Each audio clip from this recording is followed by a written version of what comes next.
Good evening, America, and all the other lesser nations. It's your boy Donnie, former president of the United States, and really the best president, quite frankly. I'm here tonight to tell you not to be like China and instead donate to the OCA podcast. But don't just take it from me, the greatest and most loved president of all time. Listen to these other satisfied customers. I think of the host of the OCA podcast as my 5.5 additional children, and like a good American father, I support them by donating to their OnlyFans. If only I had started donating earlier, Uncle Ben might still be alive. I've never met my real dad, but that's okay, because after donating all my savings, the host agreed to be my new dads. I punched the change out of his coin purse who'll donate to the podcast. No, not my coins! Yes, your coins. It's time to donate to the Patreon! All right! The OCA podcast needs my money more than my sister Serenity. Donate today.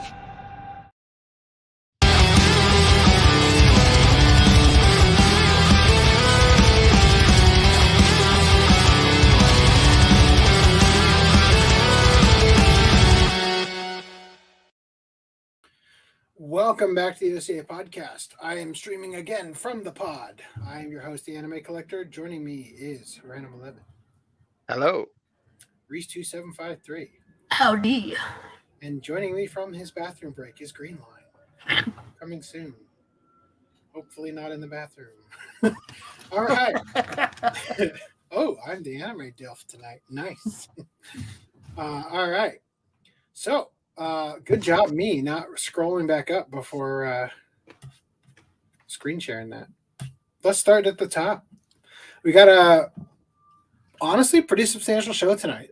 I wish we had started 2 hours ago, but that's how substantial it is. If you guys would like to support the OCA podcast, you can support us via the OCA podcast Patreon. Patreon.com/OCA podcast.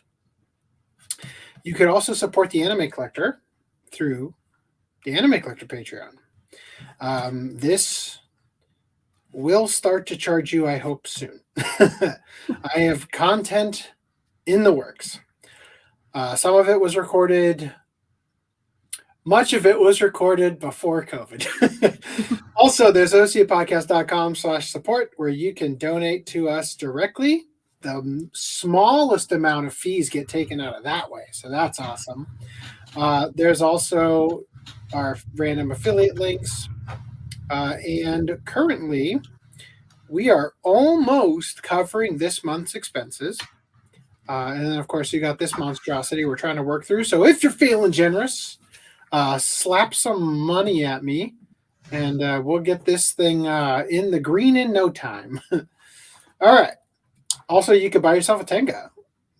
I think as a father, I can say it is significantly more pleasurable when there aren't the prospect of future children involved. Take it from me. On this most holy of Father's Day. All right, so let me move this to the other window here so I can. Oh shit, that's what's going on. It's on the other window already. Okay, cool. Uh-oh. Oh, okay, good. All right, so let me show you guys something. So this is a deleted Instagram post. The post, if I go to archive,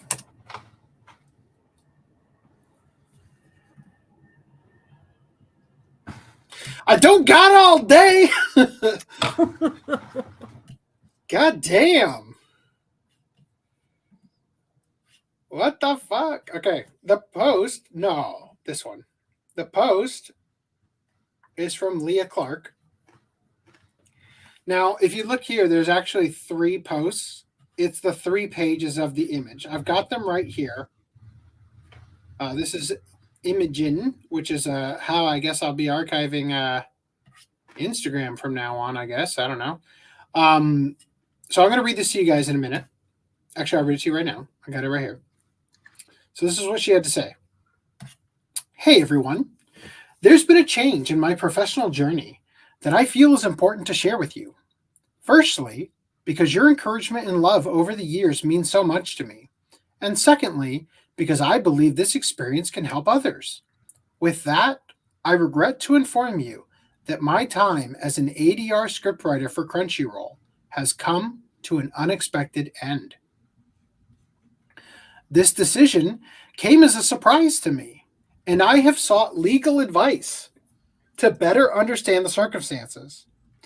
While I can't go into all the details, I want to assure you that I am taking the necessary steps to address the situation, like deleting the post. Let this be a sign to everyone living with a disability, especially if yours is invisible, like mine, of how crucial it is to understand your rights under the Americans with Disabilities Act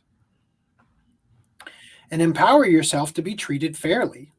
Despite this setback, I am more committed than ever to continue doing what I love and bringing the characters you cherish to life through voice. I will also be featuring more content on the ADA and how it can protect you from discrimination. No company is required to be ADA compliant, but they also aren't exempt from the law. Whatever the fuck that means. Right, yeah. As long as you know your rights, you can protect yourself. Thank you for your unwavering support over the years. Your love and encouragement mean the world to me, and I'm excited to see where this new chapter leads. Stay tuned for more updates. Much love, Leah. So, I would just like to remind you that when Kamea-Con re-invited Vic, Leah Clark had this to say. That's like inviting Harvey Weinstein to host the Oscars last minute. Funny that she would say that. And now she finds herself in the position Vic was in, where she has to sue her former employer for wrongful termination. Oof. Yeah, I don't shoes on the other foot there, but yeah, Do you even know if it was wrongful termination? Has there been like a statement on why? Well, anybody who's terminated is going to assume it's wrongful. Right. It's just I assume it's AI, but I wouldn't know as far as like the details of it. She mentioned disability, and it's like, okay, but you've had that, right, for like years. It certainly could be AI. I didn't think of that. I don't know that Sony is going that direction yet. She said that she's an ADR script writer, not a subtitler, right? Maybe she got fired for inserting something and they told her to stop it. Maybe. It just doesn't seem like something that Sony would fire you for. Well, but she is Himiko Toga on My Hero. My Hero Academia. So if she worked on My Hero Academia as an ADA scriptwriter, it's possible she's responsible for the "you mean her" line, right? I don't know. So is she still doing the voice? Yeah, she's still doing voice. Yeah, so she said she was okay. You know this better than anyone, I'm sure. That Funimation / Crunchyroll views the voice talent as independent contractors, not employees. But the ADR script writing is probably a employee position versus an independent contractor, or like they view it differently, right? So they've probably only terminated her from that role. And that's a good point, Greenline. It really could be AI. They have stated that they're going to be using AI for subtitling. I'm just assuming. It could also be just they got better, workers, and they don't want to, I keep hiring Leah for different. I don't know what that entails. I don't know. So it's like her former job. So judging by what happened with Stephanie Nadolny, could be as simple as somebody came on to her and she turned him down. Who knows? She deleted the post, indicating that something has changed in terms of her mindset when she made it. Could be that her lawyer said, well, first things first, get rid of that. Yeah. Could also be that Crunchyroll said, oh, we didn't mean to fire you. It was a mistake. We meant to fire the other Leah Clark, the janitor. Right? Right. I don't know. Very interesting. Obviously, it's too early to know what it means. But for now, that's all we got. Also, can you guys stay on top of chats? Because I still don't have my other monitors. Oh, we got a $5 super Speaking of chat jazz. from Speaking the of Cool grifting, 2T. I love you. Happy Father's Day. Where's Tucker? I don't know if you saw, but believe it or not, Happy Father's Day, Daddy Tuck. Thank you, Cool 2T. And now I have hopelessly lost the wind streamer. There it is. I can't imagine why someone wouldn't want to hire a walking lawsuit. They can hire Nick or Ty Beer. Right. Sony would use AI for censorship before they use it for scripts. Yeah, I agree.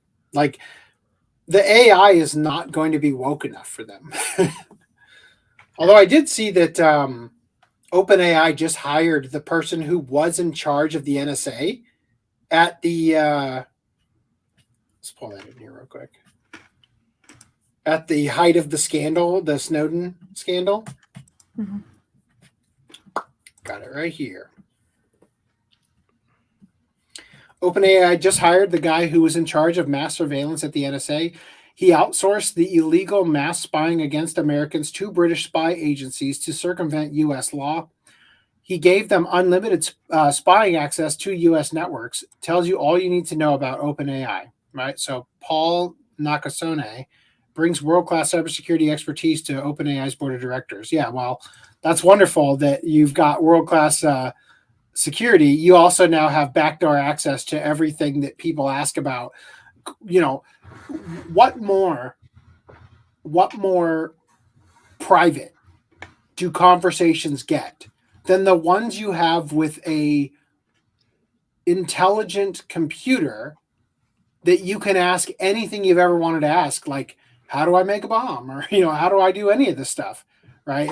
I feel like people, especially a lot of people, are using different AI platforms for, you know, like role play, relationships and whatnot. I don't know. Just obviously not a good thing all around. Anyway. Put that there for now. Who wants to do pickups? I'm going to try to keep the speed of this podcast blazing fast so that we can. Does the Anime Daddy have pickups? I'm keeping all my pickups upstairs until I get floors, which will be after Anime Expo, it looks like. So if you've got pickups, cool, then let's jump right into this. Can you go back to the screen share if you haven't already? Mm-hmm. So Bobby Hill picked up season 2 of Yu Hakusho Ghost Files. Boy, I wish you hadn't. There is a Walmart exclusive coming up we'll talk about tonight. Reese, you picked up. I picked up Campfire Cooking in Another World with my absurd skill, and Digimon Adventure 02, The Beginning, and I also picked up Dread on 4K Blu-ray. Nice. I almost knew that happened because I watched it with you. All right.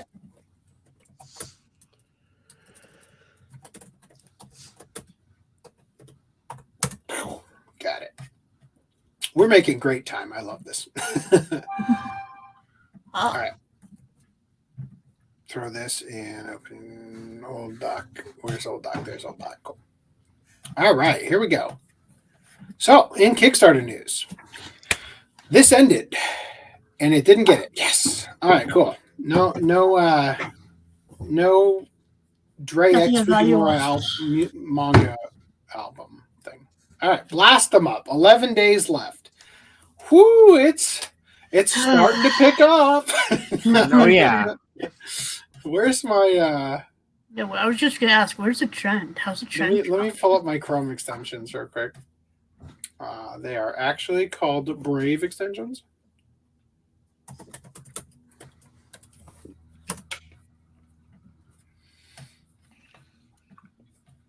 Actually, I failed again because you have to go to Brave and then you go to Settings. There it is. Okay, and then you click on Extensions, and then you go to Manage Extensions. Oh, I didn't turn it back on this one. What do I call? What was that thing called? Backer Tracker.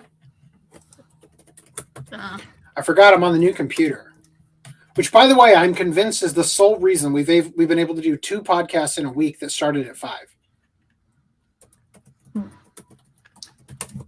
Shame that trend didn't last, but I'm kind of glad it didn't because it would not have been able to come in until like an hour and a half late. Yeah, well. Okay, so that should do it. Let's see if I refresh this. Do we get it? Yes! Oh, shit! Okay, there you have it. Every time we have a podcast, they get more funds. All right, anyway. I like the little jump there at the end. Yeah, they're like predicting it's going to go. Still only halfway. All right, cool. All right, so Vic put out this video. Big news alert. Anime Matsuri 2024 is premiering Mecha-Ude in partnership with Pony Canyon Japan. Don't miss your chance to see episodes 1 and 2 at this year's Anime Matsuri. RSVP using the link below. All right, so let me, not that. Let me find the StreamYard window so I can play a video for you. If I even uploaded it. Oh. I didn't. But fear not. Okay, I got it right here. So I do want to point out real quick. Do you see how this is window boxed? Yeah. Pretty severely? Yeah. So I think what happened here is I downloaded this video and it's actually not window boxed. It's letterboxed, but because it's letterboxed and it's touching the top of the screen, it therefore puts the pillar boxes too, right? So I think what he did was, this is a 16:9 video that he used an app on his phone to put these like subtitles on. And that app on his phone is designed for 9:16 videos, so vertical.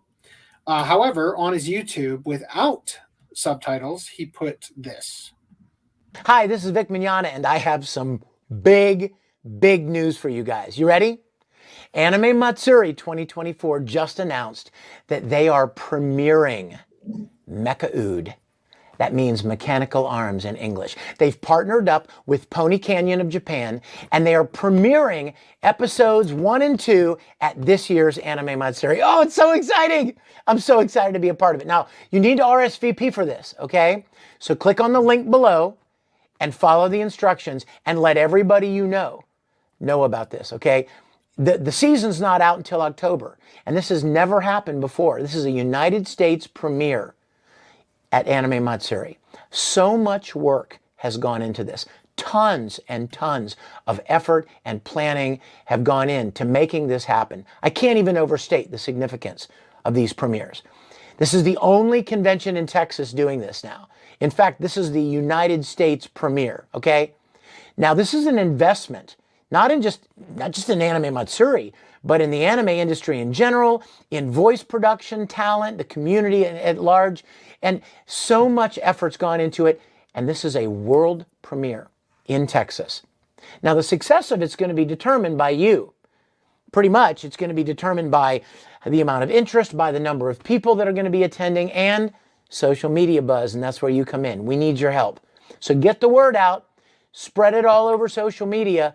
Anime Matsuri 2024, Mecha-Ude, episodes 1 and 2, national premiere at this convention. Help us make this a huge success. We're looking forward to seeing you there. Now, I love you, Vic, but first of all, it's Mecha-Ude. The Japanese word for arm is ude. And what did it sound like he was saying to you guys? Why is this a big deal? Because it's world premiere, but for America. No convention in Texas has ever done this, right? So it kind of sounds like a huge production, right? A lot of people are saying things like, spread the word, guys. This is never before done stuff. Support new dubbing studios, right? Support new dubbing studios. Support AM Studios. Support Vic and AM Studios. Don't miss a chance to catch this once in a lifetime. Now, first of all, fucking Mecha-Ude is trash in terms of like, look, let me rephrase. I am bitter about Mecha-Ude because for those of you who don't know, it was a Kickstarter that I backed, the end result was a burned Blu-ray in a handmade case. And it was sub only. And then they dubbed that shit and put it on YouTube. So who gets cucked? The person who backed it and made it a reality, right? Now, on top of that, I'm guessing this premiere is for the series that's coming out in October, like he said, that is a reboot. So the one that they originally made was sort of a proof of concept. The animation is, the pilot, exactly. The animation is decent, considering like a single person, Okamoto, I think her name is, Maya Okamoto or whatever, was doing it. But the concept is fucking stupid with the mechanical arms. So I've got very mixed feelings. Now, here's the other thing. If you click this link and you go to Anime Matsuri's website, Anime Matsuri and Pony Canyon proudly present the premiere of Mecha-Ude, Mechanical Arms. We will be screening episode 1 and 2 of the new season set to launch in October 2024. This will be the first time episode 2 will be shown globally. So I think that's a poor choice of words because it doesn't convey properly, but I think what they're saying is that this is the world premiere of episode 2. Yeah. Director Okamoto and producer Aso Shuichi will join us for the premiere. That's cool. This premiere will be subbed. There is a limited capacity, so we require everyone to RSVP to attend. That's a little weird. Animator Okamoto will serve as director and original creator at the upcoming TRIFF Studio, Fukuoka, Japan, for an original animation project. The story centers on the adventures and battles of ordinary junior high school Hikaru and Ude, or ARM, shaped machine life form. So, again, this is really dumb because it's like they have a third arm that comes out the back of their neck or something. That's a robotic or some shit like that. I never even watched it. It just looks so fucking stupid, right? Like the actual concept of it is just, what if we made Dr. Octopus Dr. One Puss, right? Yeah, it's just very stupid. Make a lot more sense, and not like the other thing is that like a lot of what they're doing feels like a ripoff of Buso Renkin, which has a very similar idea behind it, except for like instead of it being coming out like the back of the neck, the girl has it like attached to her legs, and it's like it's just a different. Let me put it this way: I often say, if you're going to rip something off, you better do it better than they did. Otherwise, the entire time I'm watching your thing, I'm just going to be wishing I was watching the thing you're ripping off. You know what I mean? So, however, setting my personal feelings aside regarding Mecha-Ude, if this is the first time that Anime Matsuri has ever had a premiere, then absolutely support it. Absolutely share it. Like, I don't expect the show to be any good just because it's aesthetically unpleasing regarding the concept. I just think is dumb. But that doesn't mean that it can't be the first step in a long line of things that AM Studios licenses, premieres, dubs, releases. Like, this could be the start of something big. So we're going to hope for that. It won't hurt to promote it and support it and go to the screening. I would definitely go if I had a chance. I'm not local to Texas, so it's not something I'm probably going to end up doing. But regardless, it's just unfortunate to see that they list right on the website. It's only that the premiere is going to be subbed, because you'd expect them, if they are doing something that Vic was hyping up as super significant, to actually do something beyond just showing a premiere, which I find it hard to believe not a single Texas convention has ever done, It says here, a Mecha-Ude named Alma who can combine or de-rise, with humans. The Mecha-Ude project began with a short promotional video on YouTube, then went on to run an internationally successful crowdfunding campaign to fund production. A main goal of the project from the outset, a full-length Mecha-Ude anime series, has finally been confirmed.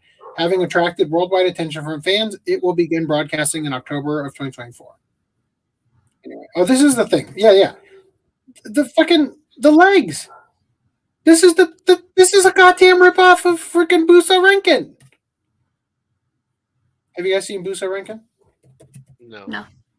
I have not. No, I've been meaning to get around to it though because I've been enjoying Kenshin. It is from it's from the creator of Kenshin. Let me see if I can find here an image of the girl. If I recall correctly, did Viz have the anime? Mm-hmm. Yeah, I've been meaning to get down on eBay. It's been in licensing oblivion for ever, I guess. Look, I understand you haven't seen it. I'm not suggesting you have. No, I'm making sure I'm thinking of the right thing. Anyway, so this is the character I'm talking about in Busa Renkin. Like, holy shit, you're right. Like, it's not a 1-to-1, but yeah, it's like wearing the inspiration on the sleeve a little too hard there, maybe. Yeah. I mean, this looks pretty cringe in the actual promotional thing here for it. It looks different in motion in the actual anime, but just the concept of it and the kick-ass theme song that makes it a definite hit, right? Right, really make a difference here. Well, so anyway. I mean, I'll take your word up for it. All right. So, Anime Matsuri is August 8th through 11th. So, there you go. All right. Actually, there's more here. So Mars Girl tweeted this out. A mutual shared this from a promo email they got from the upcoming DFW, meaning Dallas Fort Worth, even though I think it's actually in Plano, convention Retro Expo. And really? These last two guests in the same place? Vic Mignogna from Star Trek continues, anime and video game voice actor Chris Sabat. Right, because Vic is known for other things. Star Trek continues. Yeah. He's better known as. Well, I think that this particular convention is less about anime. Okay. Right, so that's where he's coming in as. But because they've got the She-Ra Princess of Power voice actor, MASH celebrities, WWE divas, right? So, but the point obviously is that Vic Mignogna and Chris Sabat are apparently going to the same convention according to this email they sent. However, on the website, as she goes on to say here, the last two guests in the same place, you sure did they not know this is an oil and water scenario? Mind you, Chris is not currently listed on their website or socials. So for some reason, this is in the email, but it's not listed on the website. Now, speaking as someone who sends emails for the company that I work for, there is a very strong likelihood that every single email this company has ever written after the first one is a reuse previous email and change the data from previous email.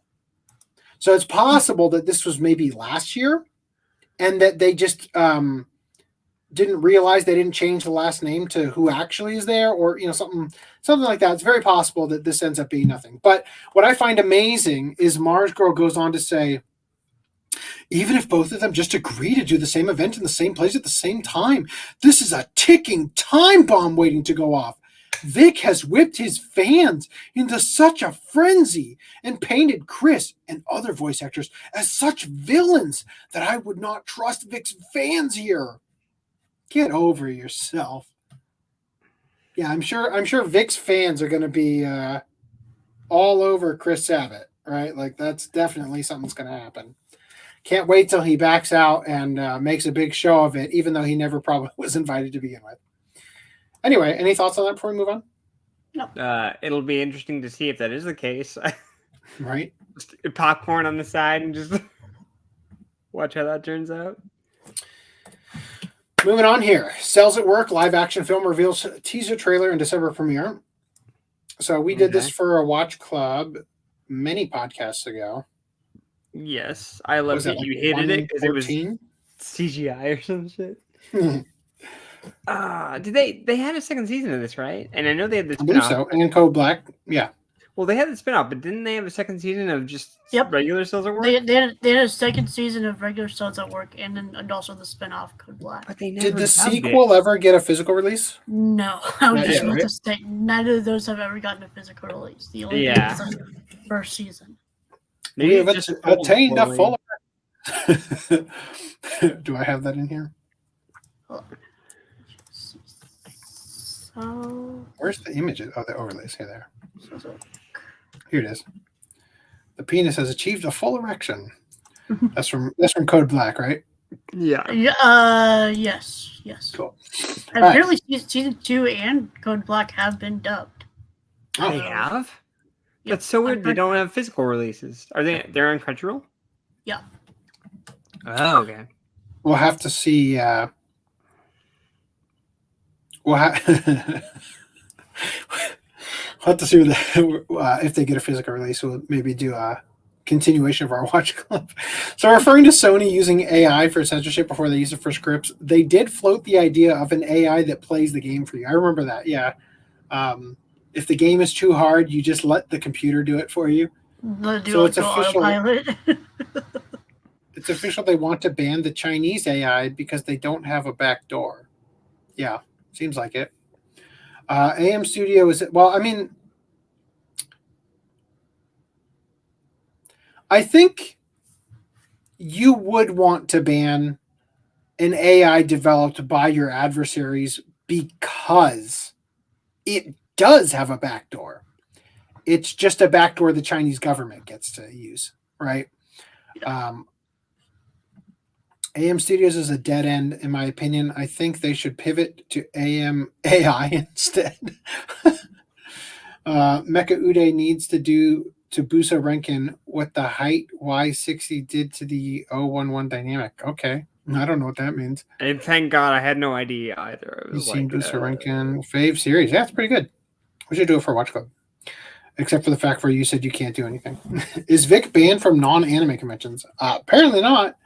I think the tide is turning right now. Like, it's pretty fucking obvious that things have really shifted around the general public. Like, freaking, was it Logan Paul or Jake Paul had Trump on his show for an interview recently?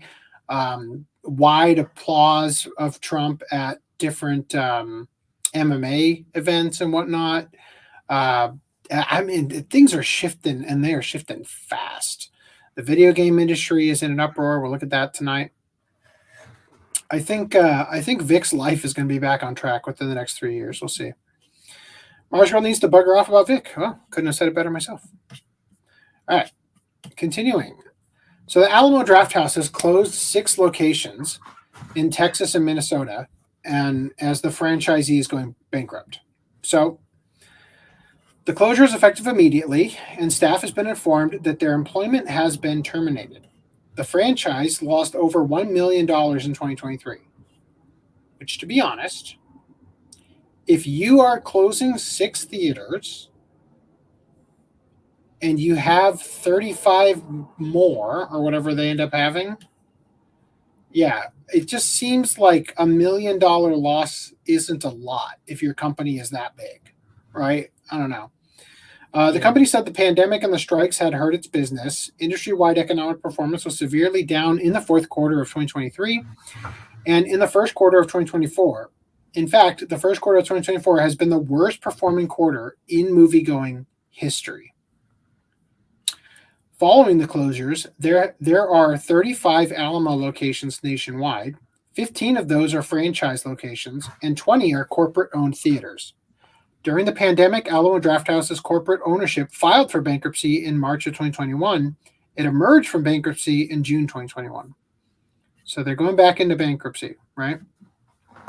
Sony Pictures acquires Alamo Drafthouse Cinema in landmark deal that puts studios back in the theater game. So this is a pretty interesting development, actually. So from 1948 until 2020, the U.S. Department of Justice prohibited film distributors from owning an exhibition company under what was known as the Paramount Consent Decrees. I find this just a tad strange if you think about it, because is a streaming site owned by a studio, not an exhibition company. Fuck, you're right. Right?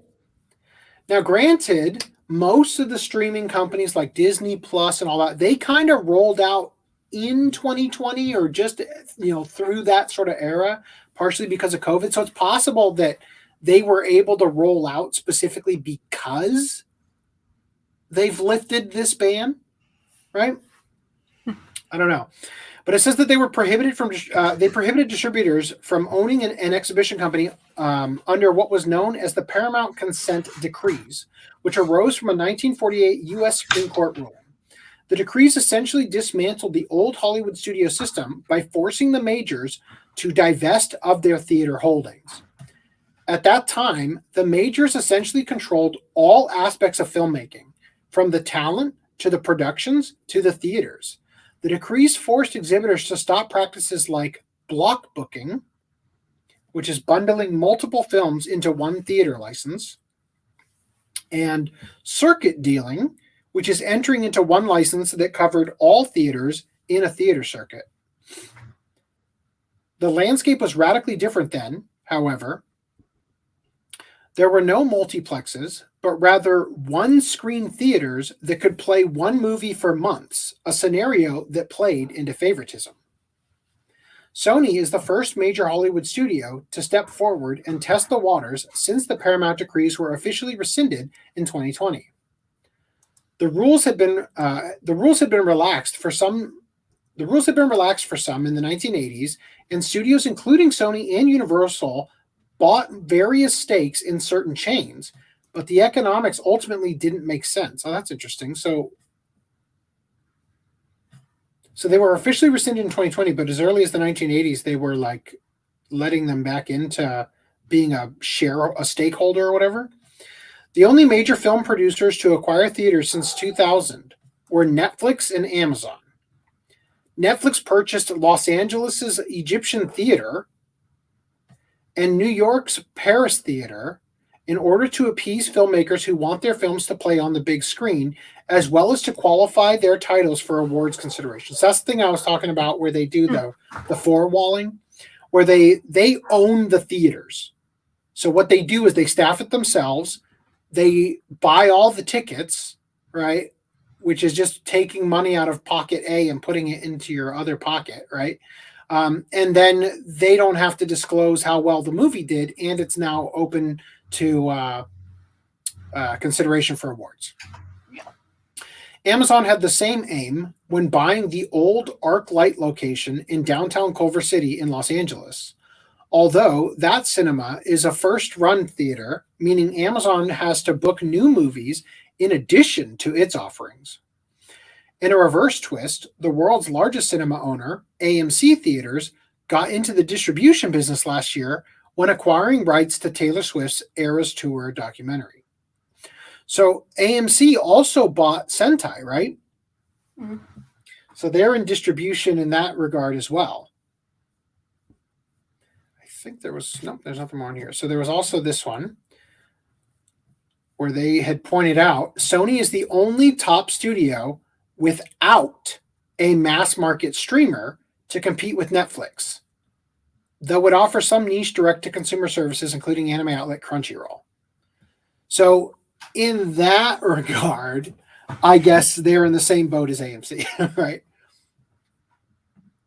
Do you have any more thoughts on this you guys want to share? Nope. It's they. I think that the FCC, right? The FTC? FTC should step in and stop this, because I don't see how they're not getting to the point where it's like you're too big. If you look at like decisions they made in the 90s and stuff on Microsoft, not just blocking them because they were offering Internet Explorer in Windows. It's like, yeah.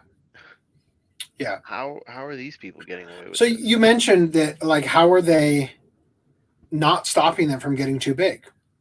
Well, my response to that is because they are so big, it's easy to bribe. Like, you know what I mean? Like, they've got all the money in the world to make these go through. Old Man says the Height Y60 and the 011 Dynamic are computer cases. I know the Height Y60 is really popular right now. Well, I'm glad somebody provided context. The Height Y60 is a PC case that cloned the 011 Dynamic so well that people started referring to that style of case as the Height Y60 closes. Huh, interesting. The fact that an old man knew that better than me, I feel embarrassed. The Height Y70 with touchscreen is $380 on Height site. It's sold out on Amazon. Wow. This is a very strange conversation. I don't know how I got into. All right, cool. So I bet you Footnum would know, but he's not here to tell us about it.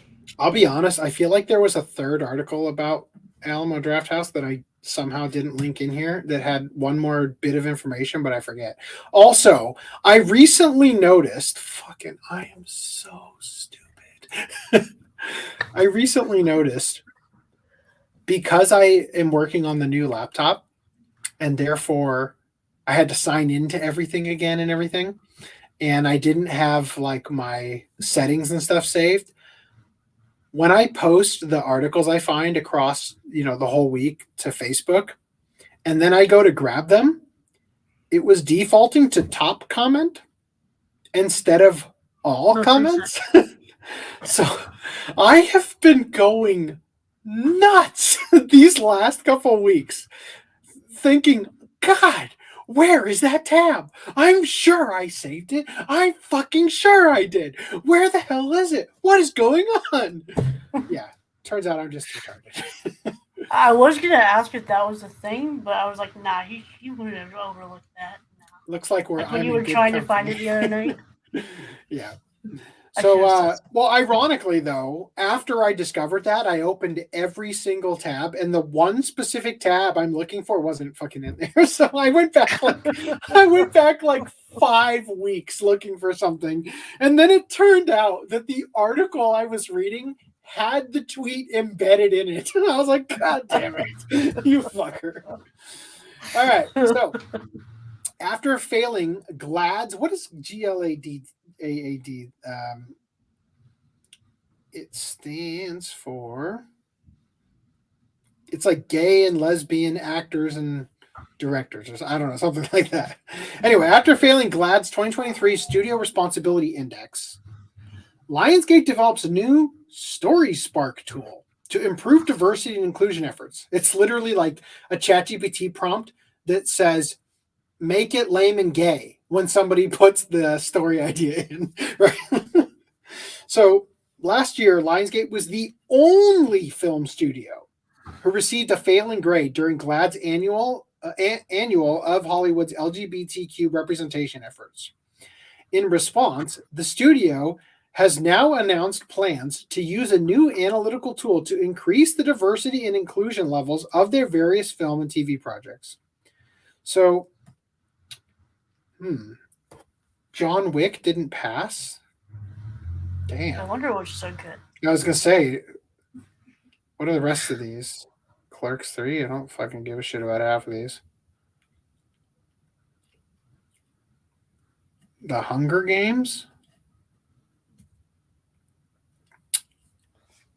I don't know. I just like none of these really seem like, I don't know. Anyway, so in response, they're putting in the analytical tools to increase the diversity and inclusion levels in their various film and TV projects. The most powerful LGBTQ lobby in Hollywood, GLAAD, has spent the last several years demanding an increase in the amount of gay, lesbian, bisexual, and transgender characters across the entire industry. As part of this campaign, the last 10 years have seen the organization produce an annual Studio Responsibility Index, which grades and maps the quantity, quality, and diversity of lesbian, gay, bisexual, transgender, and queer characters in films released by 10 major motion picture studios during the given calendar year. Amazing these like groups can even exist. Yeah. And like who funds you? I have no fucking clue, but here's like, what authority do they have? Like what? They have the Kim Belair go have a chat, a cup of coffee with your marketing department and terrify them That's the authority they have. Here's the thing that I'm wondering, though. I'm wondering if these studios are like slowly backing off of this shit because it's like this shit doesn't make us money. Like, what the fuck are you doing? I think that is, like I said, I think that that's happening. We are experiencing a pendulum swing that is going to hit so fucking hard that your head is going to spin. And is it just? Correct me if I'm wrong, but is this a group of solely people who are part of the LGBTQ? Because it's like, okay, if that's the case, you want to play yourself instead of being an actor or an actress or a they, them, whatever the fuck it is, and not perform? Like, can you not play a straight person? Like, honestly, can I just be real for a second when I point out the fact that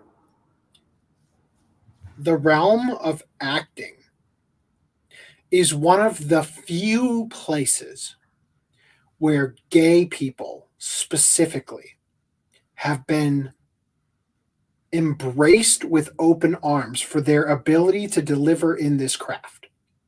Right. Be it Ian McKellen, be it Neil Patrick Harris, you know, like just fucking the list is endless of actors who play straight people or, you know, don't make a big fucking deal about it. They don't make it like this big show that they're this or that, right? Yeah. Like Alexander Park as goddamn, what's the name of the character in Cowboy Bebop? Gren. What is it? Gren. Yeah. So, like, this is one field where you would have any number of people, like even people who are completely bigoted, who despise, you know, gay people, would talk affectionately of the roles played by certain actors who are gay. You know what I mean?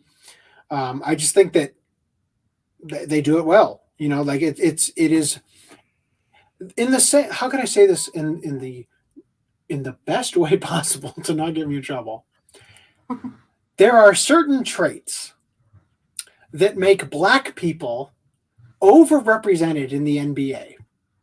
Likewise, gay people have an easier time acting. How is that about right? Like, yeah, just I guess just the theatrical nature of openly gay people allows them to tap into, you know, really just putting their heart and soul into becoming a character. I don't know how else to say it, but according to the group's 2023 report, the only major studio to receive a poor rating was Lionsgate, due to them having produced only one LGBT inclusive film out of the 6 total they made the previous year, Clerks 3.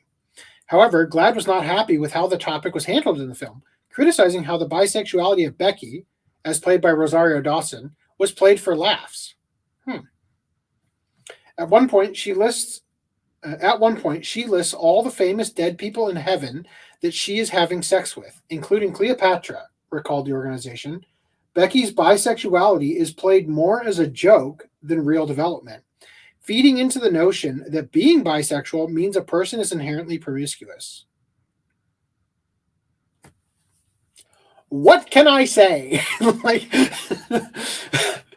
it reads as more a throwaway joke than real representation, they added. GLAAD urges Lionsgate to make efforts for solid and meaningful LGBTQ representation in future projects. So are you telling me if I made a movie that featured a 10-minute long pride parade section where people are having random sex with strangers in the street, and then, oops, it turns out I just filmed an actual pride parade with a Hollywood camera, that would not be rated appropriately? I don't know. See, the problem is, as we'll see over and over and over again tonight, people of this group, they don't want to be seen as they are. They want to be seen as they want to be.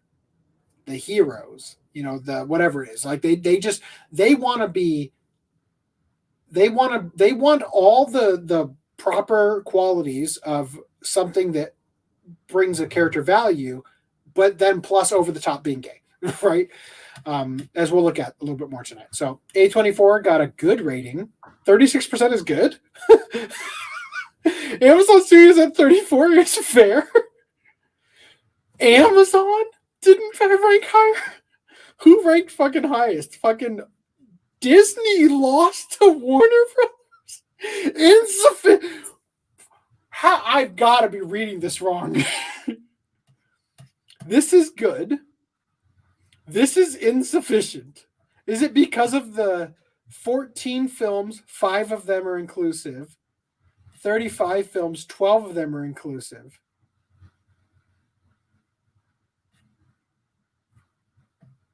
$11 films, 2 are inclusive. Wow. Failing grade. I'm dumbfounded. Sony, insufficient, really. Wow. Netflix. 107 films for Netflix. Holy fuck. 24 LGBTQ inclusive. Holy shit. As a result of this condemnation from GLAAD, Lionsgate is taking a big step in increasing just how diverse their products will be in the future. During the June 2024 CAA Amplify Industry Summit, Lionsgate revealed their new creation Story Spark, described by Variety's Angelique Jackson as a free online tool that helps creatives and development executives measure diversity and intersectionality in storytelling. This will soon become the tool that determines whether or not your thing will make money. The studio describes StorySpark as a filmmaker-first and creative-driven, collaborative, and open-ended development tool, which provides guidance towards telling more inclusive stories. The report further detailed, there's no pass or fail grade for each script, and to note, this tool is not artificial intelligence, but instead guided by the creatives and executives who bring these stories to life. 100% guarantee on the other end of this tool is a representative from GLAAD. Like, not gay enough. Put a chick in it and make her lame and gay. This is the what was the oh, it was the Amazon like people stores where you could just walk in and take all the stuff that you wanted, and it would was secretly a bunch of indie watching you. Yeah, quote unquote AI to track what you're taking. It's just a bunch of Indians watching you on security cameras. Oh dear Lord. According to Jackson, quote, the free online tool considers 6 key dimensions of inclusivity: character diversity, character intersectionality, character dimensionality. I don't know what any of those mean now. Narrative portrayal, creative team diversity, and groundbreaking inclusion, and provides actionable recommendations to the storytellers. Speaking to the tool's existence, Lionsgate is that senior vice president, is that what that is? And head of inclusion content, Kamala Avila Salmon, told audiences that StorySpark is, quote, a simple, friendly, easy-to-use partner in content development that feels more like a BuzzFeed quiz than a checklist. Oh, God.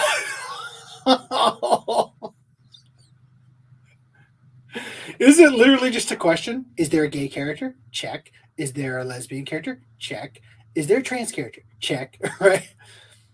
Well, remember the tool that Blizzard made for their characters? Microsoft had their guidelines and stuff for. Well, no, Microsoft had their own guidelines, but it was like a year or two ago. We covered it. Blizzard made this tool. It was like an octagon, or a hexagon, maybe. Yeah, one of those and it had what do you call those? The graphs where they like the shape in the middle, like points towards the direction for on the scale of all that, you know? Yeah. It was like white male is like 0 points. Yeah, exactly. Further attempting to sell the public on just how much this tool is set to improve the studio's content, a studio's president of production, Aaron Westerman, declared, Story Spark is a prompt. A prompt? Really? Not AI, you say, for important conversations as we intentionally work to make our projects more inclusive. It is up to our storytellers to make our films as ambiguous as our goals, and Story Spark is one way to help them do that. Interesting how many women are behind this. That's a very interesting thing. Power Women's Summit.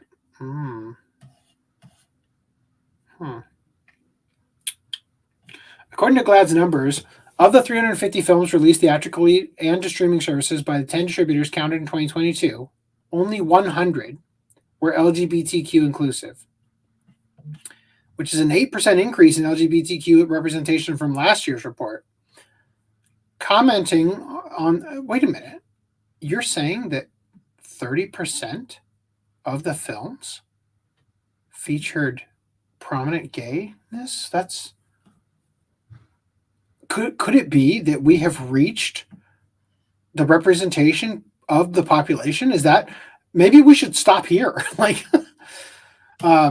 commenting on this report, GLAAD President Sarah Kate Elise asserted, quote, we know that the stories told in these films have been an inextricable part of the culture shift seen and experienced by the LGBTQ community, with support for LGBTQ people and acceptance at an all-time high.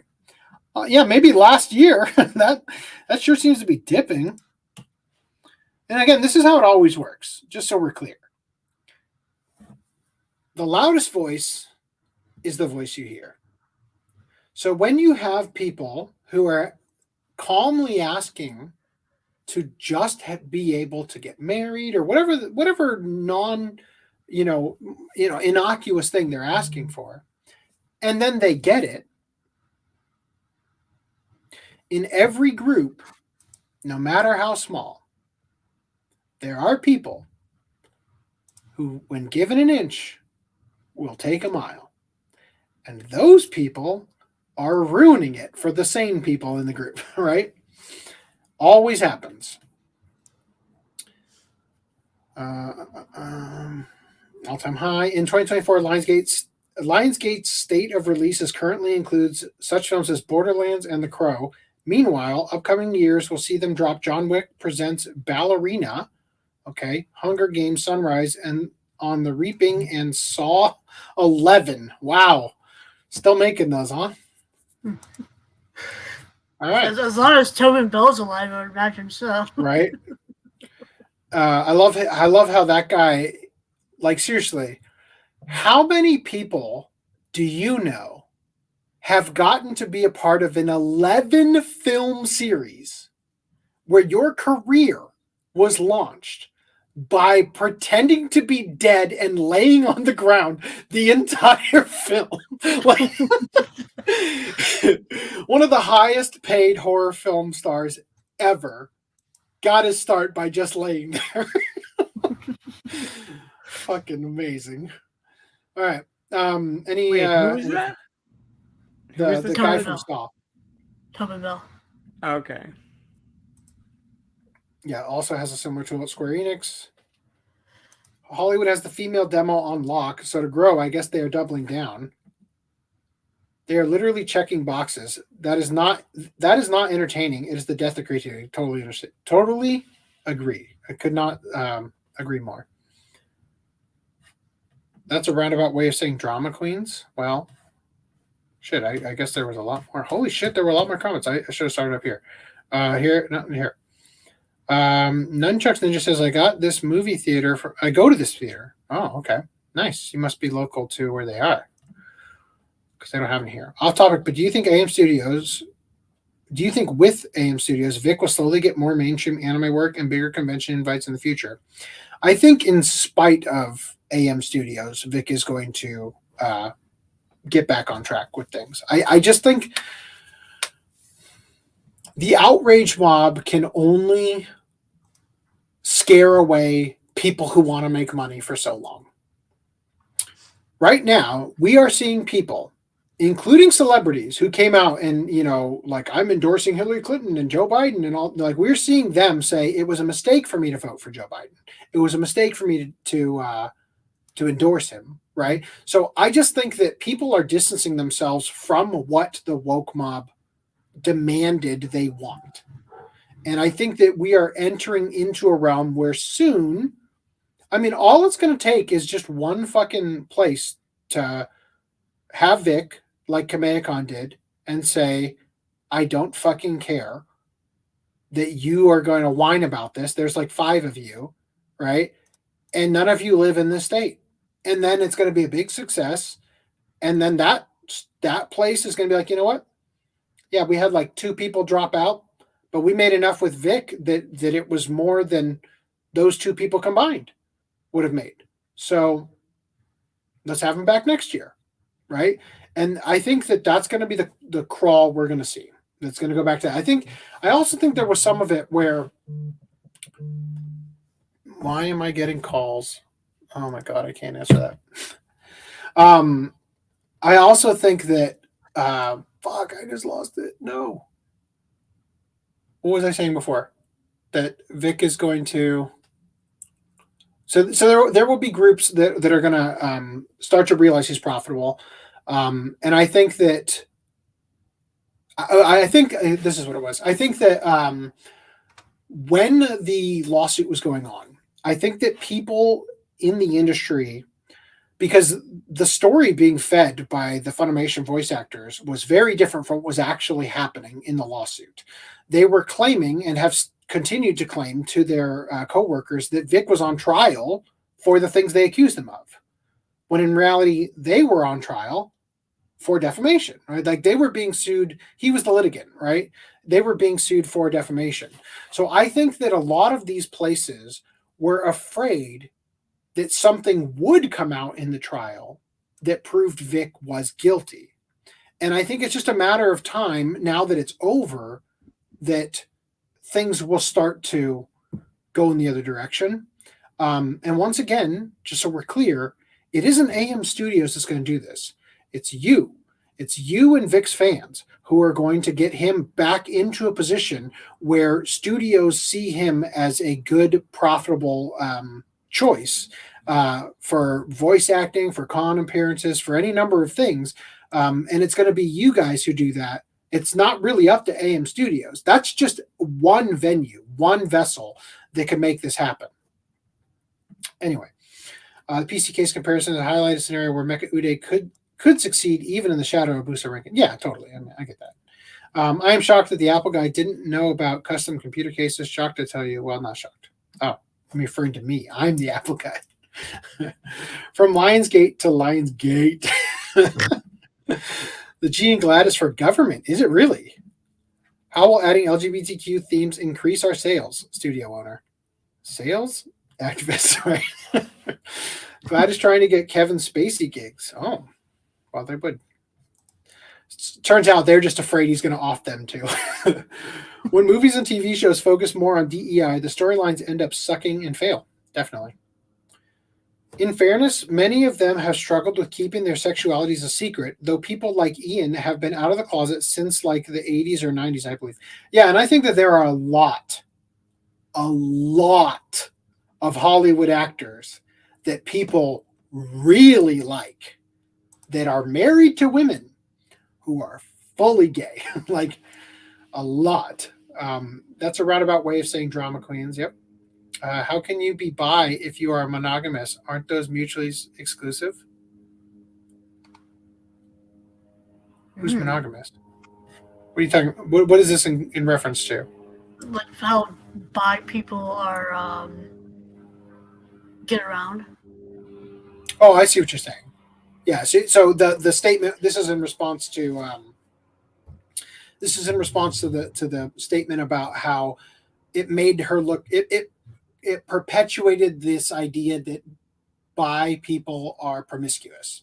So if you are into 2 different things, how could you be bi if you're not promiscuous is what that means. Gotcha. Yeah. Good point. They are literally checking boxes. That's not entertainment, the death of creativity. GT Vegas says, I do believe Bleeding Cool hosted parties at Alamo Drafthouse. Yeah, I mean they're pretty big. I think that they just couldn't ride out the storm of COVID. Hollywood has the female demo on lock. Yeah, we read that. And I remember some con that brought Vic back shut down for different reasons, and people tried to pin it on them bringing him back, even though it wasn't. Well, I mean, again, just like the theaters, what else struggled during COVID for like 4 fucking years almost, right? Conventions, right? If you shut everything down, then they can't happen. So I think that there's a lot of things going into that. I think we are going to see a shift coming up.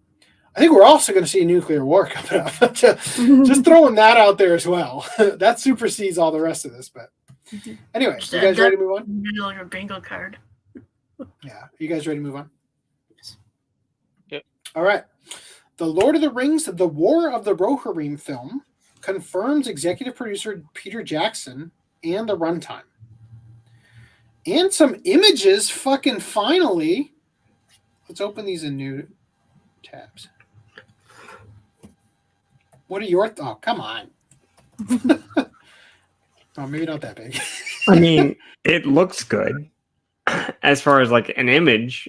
I mean, we've been sitting here biting our nails the entire time this was announced because it's been announced as being CG, and it looks better than the AI stable animation thing they did for Corridor Crew with their rock paper scissors anime. I mean, I right? have to see it in motion. Yeah, but let me rephrase that. It looks in that style, but it looks better, right? Like it legitimately looks great for what it's purported as being. Now it's possible it could be CG and 2D hybrid. Do we know what studio is doing it? It's Production IG, isn't it? It's Kenji Kamiyama working on it. And what's it called? DeMarco is behind it. Jason DeMarco. Yeah. Go back to the redhead. It almost looks like it's done by Studio Wit. It kind of does. Like the Attack on Titan style. Mm-hmm. It looks great. Like just in terms of looks. Now here's the problem. Looks aren't everything. Yeah. Because the story. Now look. We often have to temper our expectations because Dragon Ball Super Broly has direct input from Toriyama. They'll say about fucking everything. I almost predict that they're going to say that about things that are going to come out that haven't been announced yet, that he died before they even conceived the idea for. Mm-hmm. Because it gets butts in seats. Oh, Toriyama was in this. And you sit there and like, wow, hot garbage. What a terrible story. I'm so glad I went to see this, For sure. So I think that I think we have to really temper our expectations here. They are talking, and we're going to read this article in a minute. They're talking as though it is inspired by Peter Jackson's Lord of the Rings, but it's a Kenji Kamiyama story. The problem is that it's written by people who worked on the original Lord of the Rings, which is not a bad thing. But instead of telling a story about Helm Hammerhand, they have made the protagonist his unnamed daughter, a character who is only important to the story so far as the conflict arises because Helm Hammerhand denies somebody else's son getting to marry his daughter, who again is never named. They call her Hera in this thing. So again, I'm going into it open-minded. I think it could be good. There is no reason to automatically assume that a female-led story with sword slashing and all that stuff is going to be trash just because we inserted a character who wasn't important enough to be named in the lore, and so we're just making everything up. If anybody could pull that off, it is a Japanese director who is not bogged down by DEI bullshit, making a story for a Japanese audience in the same sort of way that, like, for example, Miyazaki does adaptations of Western stories like Howl's Moving Castle. I think isn't Kiki's Delivery Service also based on something? Just all sorts of things that Miyazaki has done based on other properties that are very different from the books. Ponyo is the other one. Very different from the books, right? And so it'd be interesting to see. The problem is it seems as though the entire script has been written by Philippa Boyens and the other writers from the original Lord of the Rings, Peter Jackson's adaptation, right? So I'll definitely go see it. I'll probably do a first impressions about it. But I have to see like trailers and stuff too. Yeah, I don't know if I'll go see it or not. I thought it was going to be a series for like Adult Swim Toonami, and it's a movie, it sure seemed that way. I feel like we reported that at one point. Can you even fit all of that story into a movie? Like, I don't know what but then again, I don't know what the premise is of the original story. So when I look at this image, this character to me looks CGI. So this character looks like he could be CGI. She doesn't look CGI at all to me. Like, something about the way that they're drawing her looks really good. If it is CGI, they've bridged the gap. He looks CGI, and this is the thing about seeing things in motion. We're going to talk a lot about how you specifically choose what to showcase when you're doing your first reveals and whatnot. And the decisions people have made that in the games industry has not been so smart. But if this is full CG, the still images don't betray what we're, supposed to get hyped over. However, the movement, and this is the thing about CGI, because most of the time they're lazy enough that they mocap the cel-shaded graphics, and the characters are just constantly moving a little bit, and it's distracting as fuck. It is so goddamn awful when you see like the crowds in the background and the people are just walking and they're full CG. They're like a different frame rate than everything else. It stands out like a sore thumb. So again, I'm very apprehensive. I'm hoping it's good. It's all because it's a movie. It should get a greater attention to detail for the CGI than it would if it was a show. So I'm thrilled about that. Typically in a show, your hero character is going to look great. I say this about Kengan Ashura in my first impression for that. Oma looks awesome through Kengan Ashura. But the characters he fights, especially characters from a one-off fight, where they're in one episode, they're only in it for like 10 minutes and then they're gone, they don't get as much care. Obviously, they're not going to waste their resources on a character you're only going to see for 10 minutes, right? If it's a movie like this, I think there's a chance it's going to be much more significant, right? Now, let's read about this real quick. So it's going to be 2 hours and 30 minutes, and it's going to be coming out December 13th this year. Now, I think I shared some stuff in here. This was the original thing we had to look at that was like a painterly concept art, right? I'm not sure what we're actually going to get.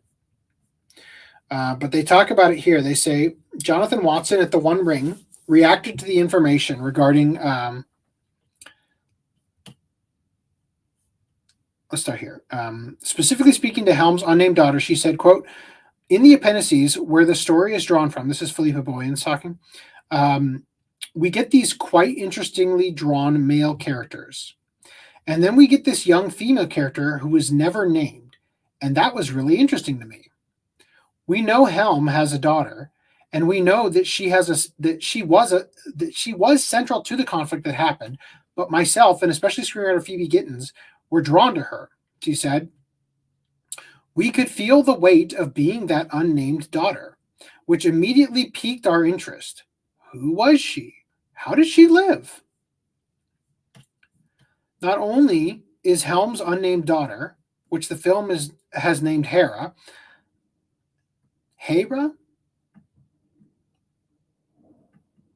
Hera. I'm guessing it's Hera.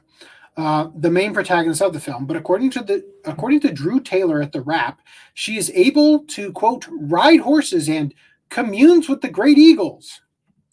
Furthermore, she calls, quote, on the power of a seemingly long-lost tribe of female warriors to drive out the Dunelandings from Rohan. Oh. Jonathan Watson at The One Ring reacted to this information, quote, I went through the people of Middle-earth. I went through the letters of J.R.R. Tolkien, the peoples of Middle-earth. It has the notes to the House of Earl, which is part of the appendix in The Return of the King. The notes that Tolkien wrote that Christopher wrote to Christopher Tolkien. No. The notes that Christopher Tolkien wrote that Christopher Tolkien, his son, put through the ringer to give us guidance and information on how Rohan was envisioned and how the House of Earl was envisioned in The Return of the King. He continued, and then I also went through this here, which is the J.R.R. Tolkien Companion Guide and Reader's Guide. It has pretty much everything you could want when it comes to researching characters, people, places in Middle-earth. It's the most complete resource you can get. Shield Maiden is never, ever. There is no Shield Maidens anywhere in this. This video, Middle-earth Girl Boss. Well, they refer to her in that other article. I guess I meant to read the whole thing, but I'm not even going to bother. It's just not worth it. But this gets worse. Why is this? These are the wrong highlights, by the way. And this is the part down here. He later added, here's the thing. People, actually, no. Maybe I'm wrong. Let me just... Here we go. This is what I should have read. So Brian Cox plays Helm Hammerhand, the King of Rohan, and protagonist. Gaia Wise plays Helm's daughter Hera. Luke Pasquillo plays Wolf, a Dunelanding Lord, and Miranda Otto reprises her role from the original films as Eowyn, Shield Maiden of Rohan, and she is also the narrator. Huh. Shield Maiden of Rohan, huh? Neat, I guess. They got her back, but... Yeah, is it neat, though? Do you guys... Where is the... I have done a great job. Well, it sounds more woke than I realized it was going to be. Fuck.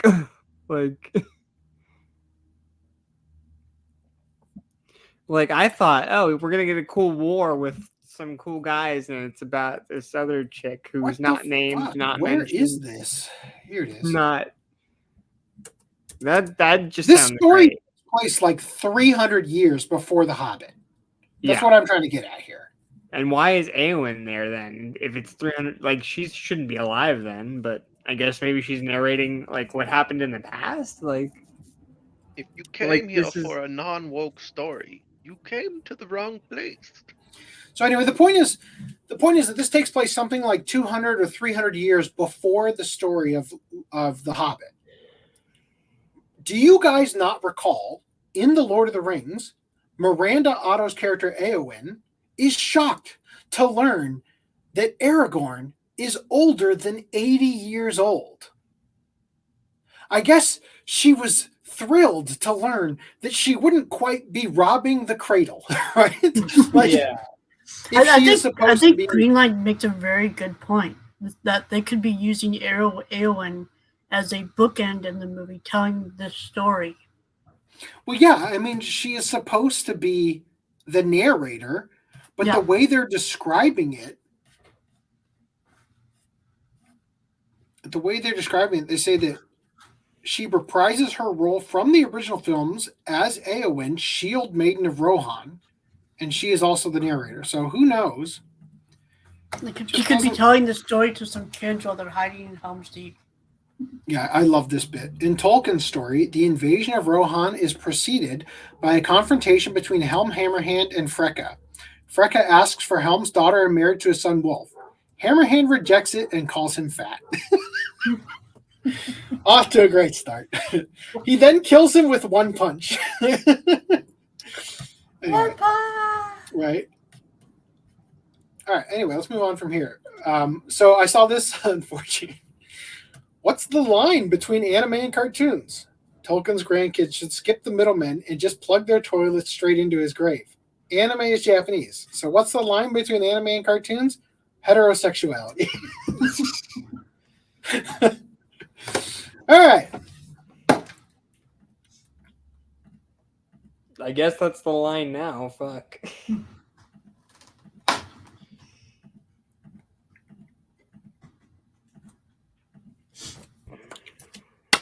All right. NEET Kunoichi to Nazeka Dousei Hajimemashita. TV anime debuts in January 2025. Whoa. So there you go. Skin tight Kunoichis with one pieces over their outfits. There you have it. Also, for some reason, it's game related because they're neats. I don't fucking know. All right. Anyway, A Nobody's Way Up to the Exploration Hero anime adds 3 new cast members. So we got this cutie. This possible trap. And this cutie. I'd say the third one's probably a trap too. Well, I've taken my bets. Anyway, so yeah, this is the one where the guy for some reason has like spray paint cans. I don't know. All right, Days with My Stepsister. TV anime debuts on July 4th. No. What are you doing, stepbrother? The doujinshi films are I've seen where this goes. Yeah. Shy TV anime returns with season 2 on July 1st. So I here's some didn't of the even new. know about the season 1, to be honest with you. So Shy is that story about the superhero girl who's super shy. Oh, okay. Yeah. Right. So these are the characters. That one's Randy. That last one is Randy's favorite one. Yeah, no feet. No feet. Anyway, so here's the new visual. I don't know. I might watch it eventually. Kagaku manga survival TV anime reveals an October premiere. Yeah, the fuck? Is this them surviving things that would kill a normal person, like getting thrown out of a plane? Like 1,000 ways to die, except when they die right? at the end. 1,000 ways to survive death. Says here 3 volumes of the survival series are also available in English under the title "Survive Inside the Human Body." What the fuck? I didn't realize they were bringing Pippi Longstocking back. Right. The series was previously adapted into a theatrical film in 2020. What? When? All right. Narenare Cheer for You anime reveals premiere date and new trailer and visual. Stealth Weebifiable merch is it? Oh, yeah, maybe that's what I'm looking at. She's got that under hair color. Oh, her too. This is a thing now. Oh, her too. Oh my god. Yo, it's in. Although, probably not every single character needs it, but well, they're a cheer squad, so it could be a coordinated thing. Have you not seen Bring It On? Nope. Last I checked, I was straight. I have a sister, okay? She watches it all the time. So I had to watch it too. Oh my god. What's up? That statement, I was not anticipating the ending. I was anticipating a different ending. I'll put it that way. All right. Pokemon Horizons TV anime challenges the Paldea Elite Four in new artwork. Now, I know Ash has been 10 for an eternity. The Elite Four indicates that they are the top echelon of Pokemon Masters, and defeating them is significant. I didn't realize the Elite Four were 4 years old. The Elite 4-year-olds, all you have to do is steal their lunch money. Right? Just tease them. Seriously. Taking candy from a baby. If I was a Pokemon Master and I won against this group, I don't think that it's like when you get a degree, and the first thing you get upon getting a degree is a tremendous lack of respect for people with your degree because it wasn't actually as hard as you thought it would be when you looked up to them the entire time you were studying. Here's your degree for graduating 5th grade. You think to yourself, if I could do this, holy shit. Like, imagine all the people I used to look up to. Maybe they're not hot shit, right? Yeah, so like that's what I would feel like if I defeated all them. I'd be like, holy fuck, I made 4 kids cry. Like, I am so proud. Anyway.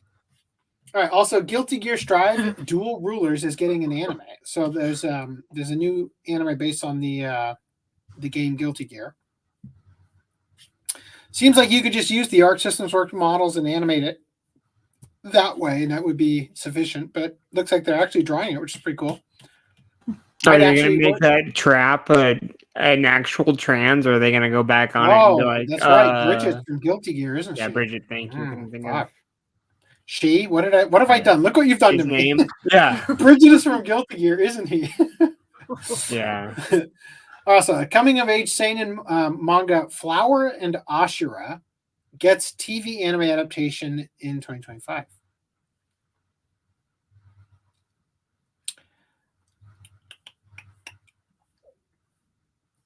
The story of Flower and Ashura is a coming-of-age tale set on Tonaru Island, a small island with a population of 600 people. In this setting, Hana Haruyama is a first-year high school student who loves to recite works of literature aloud. One day, she is invited by second-year student Mizuki Usurai to join the school's broadcasting club because Mizuki believes that Hana's reading has the power to attract people's attention. Wow. So she just reads books on thing. Isn't that like piracy? Anyway, there's the thing. Romantic comedy manga Tamon's B-Side is getting an anime adaptation. There's another Stealth Weeble File merch. Anyway, enough of that. Moving on. Gachi Akuta manga announces an anime for 2025 by Studio Bones. From what I hear, this is going to be the next big thing.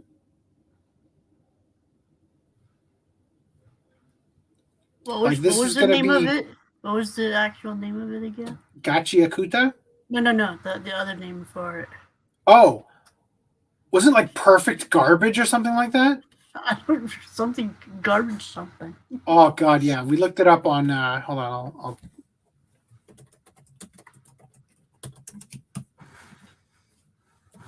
here.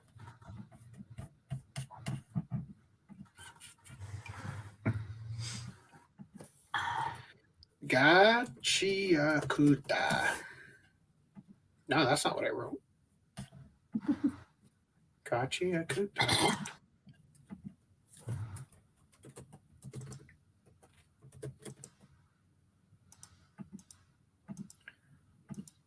Why can't we get it again? Serious garbage. That's what it was. Serious garbage. Yeah, serious garbage. Oop.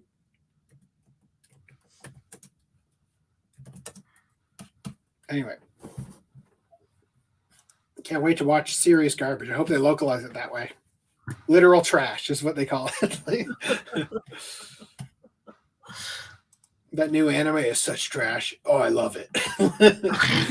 Moriarty's perfect crime novel and webtoon to be adapted into a light anime. Has anybody ever heard of this term before? Not before this. I mean, I kind of have. If light anime means like very short, like 5-minute shorts, you know, because I know there's some hentai where it's like it's long. Well, apparently, according to this person, light anime. That's hard anime. Come on. Light anime, from what I found online, is basically the manga panels plus voiceover plus slight animation. So it's a motion comic. Oh no, yeah, it's kind of a new format. I don't know if there's already published light anime. Yeah. I guess that would explain. Yeah, that's clearly what this is. Anime equals I don't really want to work too hard on this. The anime, right? Okay. In other news, Scooby-Doo anime style series Go-Go Mystery Machine in production. I have seen at least 4 Facebook groups for anime saying Scooby-Doo's getting an anime. That's still to be seen. I don't know.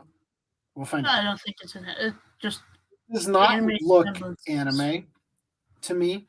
It looks anime inspired the way that new like Superman cartoon is like trying to sort of My Adventures of Superman. aesthetic. Yeah, it's got that like Last Airbender, Korra. Scooby-Doo with Voltron. anime sensibilities. Yeah. Not to I mention don't know. I need to look at why is there a pink-haired girl and a black guy? Right. And a Shiba Inu. Fucking Fred and Daphne. And the mystery machine is like those tiny trucks. Yeah. So well, that's weird. weird. Wouldn't it be funny if it's also a Transformer? Go. What's so weird is that like we can't just hire a Japanese studio, be like, hey, you know this. Instead of Transformers, like the gadget. Yeah. I realized after I started saying, I'm like, oh no, that's from Inspector Gadget, not from from Transformers. Go Transformers. Honestly, though, there's times where it's like, why can't we just?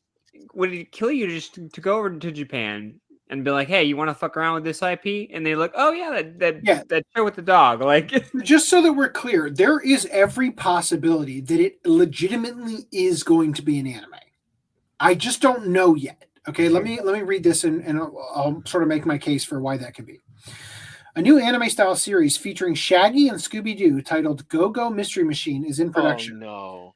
The new series follows Shaggy, Scooby, and a new cast of characters. While visiting Japan, Shaggy and Scooby accidentally unleash a parade of Japanese yokai and other spirits.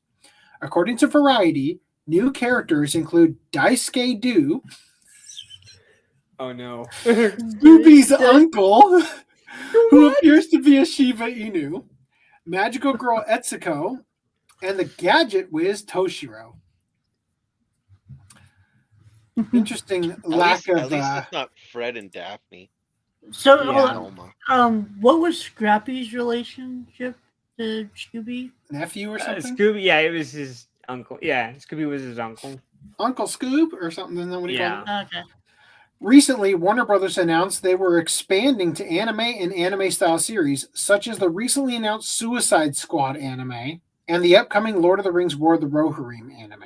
Yeah, but isn't now I don't know who's writing Suicide Squad, but it has a Japanese team animating it. Right. I know who's writing Lord of the Rings. Kenji Kameyama is doing it. So the answer maybe they're doing the to same where thing. you determine is it cartoon or is it anime is heterosexuality. Right? As it stands, all we know is that Go-Go Mystery Machine is being produced by Warner Brothers Animation. It's unclear if a Japanese animation studio is working on the project. I feel like it could go either way, but it doesn't look light of day. It doesn't look anime. What's up? I said it's also unclear if it'll ever see the light of day. Right. True. But I checked it out if it was done by a Japanese studio and it was like all yokai and shit. Man, I hate Scooby-Doo. Oh yeah, I remember that. Yeah. I almost hope it's not a Japanese studio. I like Scooby-Doo, so that I means you check it don't out. have to buy this piece. Seriously. All right, so this person brought up a good point. After Warner Brothers killed the Scooby-Doo IP with Velma, which is probably the worst cartoon ever made, they're now looking to anime to revive their dead brand.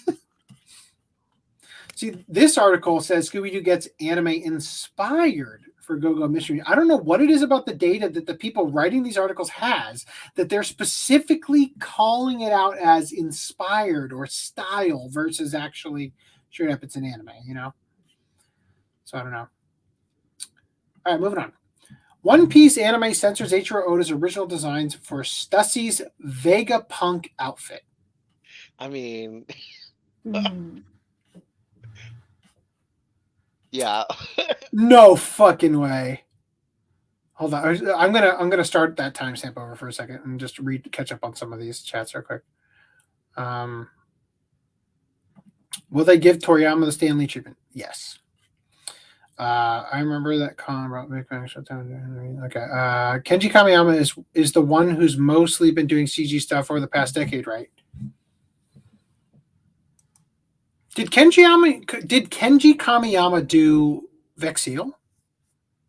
No, it was Fumihiko Sori, right? You're thinking of Fumihiko Sori. Sorry, but you're wrong. Yep, Fumihiko Sori. Okay, yeah. No, you're thinking of him. Kenji Kamiyama directed Standalone Complex. Yeah, also did the 3D CG Standalone Complex and Blade Runner. Yeah, Black Lotus. What else we got? Cyborg 009, Call of Justice. 009 Re-Cyborg. Yeah, he's been a lot of these recent ones are CG. Ultraman Final. So Old Man says, where's the source for these characters in the books? Fans. Source? The source is I made it the fuck up. Warner Brothers. Last Airbender is anime. Legend of Korra is cartoon. Oh, because she's gay. Wincest. Gachiakuda was made by the Soul Eater author's assistant, who he dubbed as his protege. That's funny because when I said it's going to be the next best thing, I didn't verbalize it, but I was thinking it's going to be the next Fire Force, which is for the creator Soul Eater. His last author comment after he finished Fire Force was him saying he passed the torch. Yeah, I think it's going to be the next big thing. I don't know anything about it, but I get that vibe. That's the thing they're going to ride off the rails. Kind of hope people don't throw Fire Force under the bus to hype up Gachiakuda as the true Soul Eater successor. Soul Eater anime. He's like, no, kill you all. I hate Soul Eater. Yamashita has barely made an impact. Yeah, I mean they didn't license it over here. Scooby-Doo in Japan is an easy show to do. Now that I think of it, one of the movies was in Japan. There you go. Powerpuff Girls anime. Yep. There's a lot of yokai in Japan too, right? So a lot of different types. Yeah, you have. If you do one per episode, you've got a good monster of the week. Except the difference is that these are all going to theoretically be real ghosts that are chasing them or whatever, rather than. That's not true, because not necessarily true. I should say. 13 Ghosts of Scooby-Doo, those were all real ghosts. I believe the latest, or not the latest one, the one that everyone likes, I think it's Mystery Inc. Incorporated or whatever. Yeah. I think there was like a couple real monster ghosty things in that one. And then the 90s, 2000s trilogy, quadrilogy had real monsters like Zombie Island and Alien Invaders and Witch's Ghost. So the point is that if these are real yokai, it means that the entire series is not going to have them pull the masks off of. Right. Right. Well, like I said, it could be a mix of both. Mystery Inc. Incorporated, I think, or whatever that show's called, I think had both. Mm-hmm. So I need to address this chat here from Mirage Leonardo, who says, apologies that I haven't been active in the Discord lately. All good. It might be the reason we've done 2 podcasts at 5 p.m. the last 2 weeks. Between cleaning up explosive diarrhea and the men's bathroom today at work and having to go to a funeral tomorrow, I haven't had a very good day. Well, buddy, I'm sorry to hear that. I hope things turn around for you soon. Hopefully there'll be an article about a guy slamming his dick in a car door that'll cheer me up. If you could find an article about that, I would love to cover it. I do have some other articles that might cheer you up, though. Red shirt Shaggy means real ghost. Green shirt means fake. What?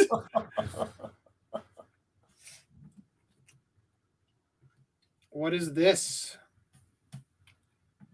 It looks green. Does he wear red in one of the things? Is that, I don't know. Like I said, not a fan of Scooby-Doo. Ironically, the only character I thought I liked growing up was Scrappy, that everybody hates. All right, anyway, let's start this timestamp over. One Piece anime censors Eiichiro Oda's original design for Stussie's Vegapunk outfit. According to One Piece anime production studio Toei, series creator Eiichiro Oda's original skin-heavy design for Stuffy's Vegapunk research outfit is too hot for TV. Say what? You said Stuffy. Stussy. Stussy. Stuck up pussy. What? No? Tall, gorgeous, and possessing the vampiric abilities to grow bat wings and suck an enemy's life force via a bite wound. Stussy is originally introduced in the manga's 860th chapter and the anime's 828th episode as a ranking member of the antagonistic world government's lead intelligence agency, CPO. CP0. Oh, of course. CP0. No child porn. Zero. Like, so is this her outfit? No. Or is this just when she's her introduced? outfit when she was originally introduced. Okay. As part of her duties, Stussy is ordered alongside the rest of her unit to hunt down and eliminate Vegapunk, a world-famous scientific researcher whose status quo upending work threatens to... Scroll down the picture.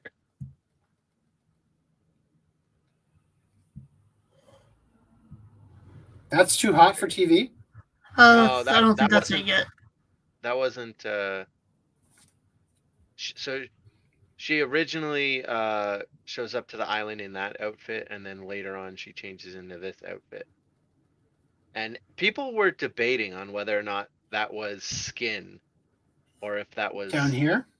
Yeah, because it's like you can't. It looks tell. like a leotard. It looks like a Sukumizu crossed with the Virgin Killer sweater. It was later kind of confirmed that it is skin. It is a leotard. It is skin. So I haven't seen what the anime nice did, of them to show us the Maybe keep half going. Keep going down. Keep going down. I know. I'm just saying it's totally useless for us here. So far. Oh, okay, so they just gave her like Leggings. pants, like big fucking deal. Lame. They took away the side boobs and the Yeah, legs. I mean I'm more mad about that. This looks. How is Oda improving so dramatically in how women look in his thing, and the anime is stuck with this disgusting proportioned trash? Well, how did they screw up the side boobs though? Like, oh hell. This is an awful droopy boob over here. Yeah, because Toei just like gets lazy with it, and so it's just like, here's Oda's original one, and you're just like, that doesn't look half bad. It's the fucking Toei Yeah, animation. this looks that pretty gives them good actually. the weird hourglass figures that they stopped having after I don't fucking know, like Skypea, like. Yeah, Nami and Robin are running around in their skin, which is weird that Right? they chose Right. Stussy Yeah, specifically to. What the not fuck, do that. man? Could be just an error. Like Well, that's what might they're saying correct here. it. So they're saying, unfortunately, this fan favorite alternate costume did not survive its translation to the small screen. In the anime's 1106th episode, rather than the above risque outfit, Stussy instead wears a variant which both expands her leotard to cover her entire chest and gives her a brand new pair of white skin-tight leggings. So this could be also like a Blu-ray repair or a Blu-ray. Yeah, that's what, I mean, we can hope. Because when I originally watched My Hero, I realized that Toga was supposed to be naked for a good portion of the scenes that she was in. Because when she transforms back, she doesn't have her clothes. When I watched the Blu-rays, which was recently, I was like, "Oh shit, she is naked. She is naked." Yeah. I was gonna say I've only ever watched the show on Blu-ray, so I watched realize. it on Konami, and then on streaming its initial like run on streaming, so it was like before the Blu-ray patch. So, it's one of those things where like, yeah, they might fix it for the Blu-ray, but if I'm being honest, if she looks like this for the Blu-ray, I don't think fixing it's going to make a difference unless you're also fixing this weird shaped body compared to this. If they fix anything, it'll just be the color of her legs. Yeah, exactly. It's the easy fix. Right? Anything. Further, rather than being a solitary animation error, Toei has continued to use the censored version of Stussie's outfit up through the anime's 1108th and most recent as of writing episode, Incomprehensible, The Seraphim's Rebellion. Curiously, though Stussy is covered up, the research outfits worn by Nami, Nico Robin, and Vegapunk's assistant York were all left untouched. Maybe they just didn't want her to upstage Nami. And then fucking York over there is just like, it's hanging out. It's all hanging out. Like she's got like. Well, York becomes fat at points, so that's why it's okay for York. Oh. Okay. So nobody has offered a comment on the anime's decision to censor her so far. Yeah, obviously. Boy, the amount of fucking emails and texts I have gotten from my boss on Father's Day is absolutely outrageous. Greenland, are you caught up on the anime? I haven't like watched the anime and I'm watching the Toonami broadcast of it, which is way fucking caught behind. up on the manga? Like, how far are you in One Piece? I took a hiatus from the manga, man. I quit. I quit reading it after so many chapters. I got tired of it. Okay. So you don't know who York is then? I know she's Vegapunk's assistant as the thing described, but I don't know if that's 100%. Is she a robot, right? I actually don't know. Yeah, okay. I know certain parts and aspects of it because I watch YouTubers who cover One Piece material. So yeah. There's my Christmas light. I have a vague understanding of what's going Tinkerbell on. was coming into your brain. And the manga. Yeah. All right. Mirage the Artist says, that time I got reincarnated as Scrappy-Doo. And GTV says, it looks like the French style anime. What's up, Reese? And got swiftly punted off a cliff. OVAs for the win. OVAs are basically videos, then TV shows. What OVA is he talking about? OVAs for the win. OVAs are basically videos, then TV shows. I don't know what you mean by that. I think we all know. We all know what an OVA is. It's a straight-to-video movie, effectively. They uncensored Nami and Robin. They added more Bonnie fan service. So why did this get changed? Yeah. A similar outfit was common in the 80s exercise videos. Huh? Luffy probably showed skin for always. Yep. He does wear short pants. Female characters should wear short skirts the same way. Couldn't agree more. Foolproof logic. Netflix still use the Sailor Moon Crystal ugly version. The Blu-rays have the better animation. Netflix still use... yep. I think you probably deleted that comment, but I can still see it on... I'm sorry I didn't respect you. These censors would have an epileptic fit if they saw late-night TV in the 80s and 90s. Hell, they'd pass out if they saw Baywatch. Huh. True. All right, let's read about this. We are making fucking incredible time. Vinland Saga editor says manga should not pander to Western audiences. Quote, I don't allow myself to be influenced by so-called political correctness abroad. Good. These are good signs for Vinland Saga. In the opinion of current editor-in-chief of Kodansha's weekly afternoon manga magazine, Akira Kanai, the opinions and socio-political views of Western audiences should have absolutely no bearing on the creative decisions of Japanese manga.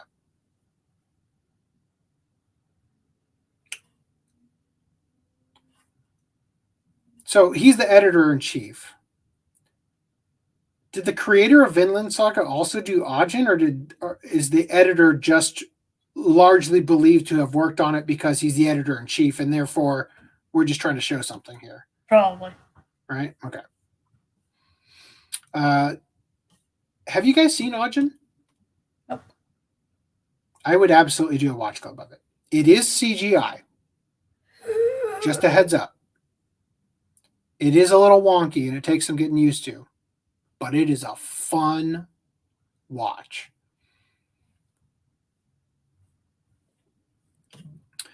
Joining Kodansha in 1994, or Kodansha, Kanai served as an editor across a number of the publisher's various manga magazines until eventually being promoted to his current position as WE-A 2015. Wow. Wow. Whatever that means. During which time, he oversaw a number of notable manga works, including Gamon Sakurai's Ajin Demi-Human. There you go. Bin Kusamizu and Saburo Megumi's Fragile, and Makoto Yukimura's Vinland Saga. Good for him. Now tell me about his statements here. And it was in this position as a manga industry veteran that Kanai offered his opinion on the topic of the West's ever-growing attempts to force their cultural standards upon Eastern media during a recent career retrospective interview given to the German manga news outlet Manga Passion. Dear God, I am putting my phone on Do Not Disturb. Where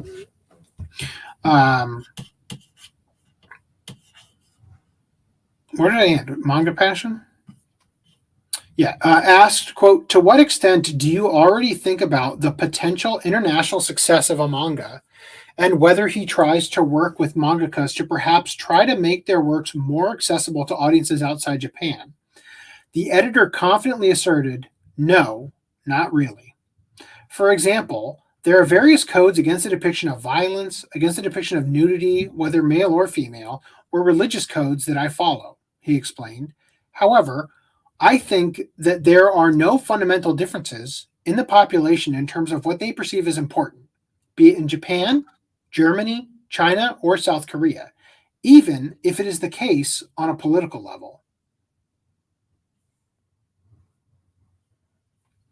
Continuing, Kanai then declared, I love how this entire thing is just Ajin and Vinland Saga. Continuing, Kanai then declared, I don't allow myself to be influenced by so-called political correctness abroad and design the works accordingly. I think that if it's interesting, it will usually be understood, regardless of whether you come from Africa, Chile, or Greenland. I've never made a big deal of it so far, but even if a work takes up a very Japanese theme, for example, or a German work, a German theme, a Chinese work, a Chinese theme, in the end, the root is the same, I think. I recently saw somebody bring up the fact that we currently live in a world where there are effectively two countries exporting entertainment in visual media, like movies and comics and stuff. They are Japan and America, and that's fucking it. Like, yeah, there are Korean dramas, there are Bollywood films, right? But when is the last time, other than RRR, a Bollywood film was shown in theaters in the West? You know what I mean? Like right now in video games, Korean studios are starting to pick up, right? Definitely. We'll look tonight at a Chinese studio that's getting some attention. But right now we live in a world where narrative storytelling in the form of comic and, you know, animation or just movies in general, it's basically just America and Japan. Well, that's why Russia wanted to start exporting. Yeah, like when is the last time? Now Russia's made some kick-ass movies that nobody over here ever saw, but when is the last time that Germany exported something and it got translated and was a huge success? When is the last time France or I mean maybe France more recently because they did that what was it called? Drops of the Gods, and the one about not rock climbing, mountain climbing. right? That one they did recently that was like a French production that was an adaptation of a Japanese manga, but it was a French animated story. But like, you just don't see this shit, you know? Germany did one with that was on Netflix called The Dark Place, I think, or just Dark maybe. I remember. But I'm just saying, reviews. The percentage is so insignificant. The market share of Japanese anime and American live action content is astronomically dwarfing everything else. And these things go to every other country on earth versus Germany might make something. It might be a hit in France, but it never got over here, you know? So he went on to say, stopping a work because it deals with a problem that is too Japanese, or specifying to do something that hardly ever happens, Kanai continued. More specifically, I wonder if there is a difference in Japanese entertainment content between works that are internationally successful. Is it the works that focus more on the Japanese market or a global market? Further expanding his argument, he opined, I don't think it's possible to create works that are exactly in the middle, nor would such works really appeal anywhere. Oh, we got one more. Skip and Loafer. Guess I could have just read the katakana. Here we go. Take Skip and Loafer, for example. Another series serialized under his watch, which is about a girl who comes from the Japanese countryside and moves to the Japanese city of Tokyo alone to study at a good high school. I think people all over the world will certainly understand her feelings of insecurity in the same way. That's why such works tend to appeal to an international audience. In this respect, I really don't think that the works need to be adapted for audiences outside Japan, he concluded. Although I'm not sure how it is for people from countries where there are no rural areas or no cities. I have no idea what it's like in Dubai. Maybe I'm biased. I think it's like he's using a lot of words to basically say, I think what's that quote from George R.R. Martin where he says, like, all the best stories are about one thing, the human heart in conflict with itself, right? And I think that ultimately the paint by number, check in a box to have a gay character kind of thing, it's not working, right? It's not working because you're trying to cater to a micro audience, but you're doing it to virtue signal to the macro audience, most of whom don't give a shit about the thing you're virtue signaling about, right? And so if you create a piece of art that conveys or like, you know, when you write music has the power to change people's moods, right? Or to touch them in a profound way. And if you write a song in a paint by number format, it shows versus one that was written where you can feel the blood, sweat, and tears or the heartache that went into the writing. You know what I mean? And I think the same is true for any medium of art. Creativity that an artist suffered to create because it is so deeply meaningful to them is going to have the widest appeal. Jack Canfield has a quote. He says, Stop. Don't touch me there. This is my no-no square. Stop. Don't touch me there. This is my no-no square. okay. That song cost them a couple $1 million, by the way. But Jack Canfield has this. You said music had a way of touching you, and it, you know. How many different brands did you have to go through to find that? just two. So I'm just saying, though, that Jack Canfield has this quote. He says, the more personal something is, the more universal it is. Meaning the more the story you're writing about seems like it only applies to you or only speaks to you, the more universally accepted it's going to be. And I think that they're overcomplicating it, talking around the topic by saying like, oh, this and that. And it's like, no. It's simple. It's simple. If you write something that is profoundly meaningful to yourself, it is going to be profoundly meaningful outside of yourself. To this end, pressed later by Manga Passion, if he thought, quote, global exchange was important for the medium of manga, Kanai told them that while he found it, quote, very important in a creative sense for more and more peoples to create their own works within the medium, he did not believe such exchange should come at the cost of Japan's own identity. The mindset of the Japanese publishers will get poorer and poorer if they don't expand overseas is pathetic and should be abandoned. Now that it's possible to read and draw manga abroad, I hope that the manga fan community itself will grow, no matter where they come from and no matter what religion they belong to. So when it comes to the question of whether I think globalization is important, I can say that it's much more fun this way. Oh, that's it. Wow. Glad I read that. I could have just said all those things easily.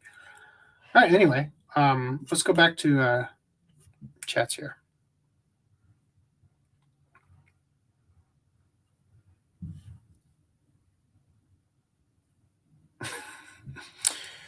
Okay, hold on.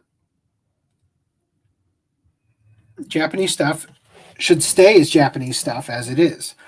There is already US stuff available in the US. It is pointless to even make Korean stuff be Chinese stuff. Oh. Kind of like the Korean live action Parasite. The Ajin manga is really good. Summon of the Gods, yeah. Summon of the Gods. Is that really what it's called? So both examples I brought up was Drops of the Gods and Summon of the Gods?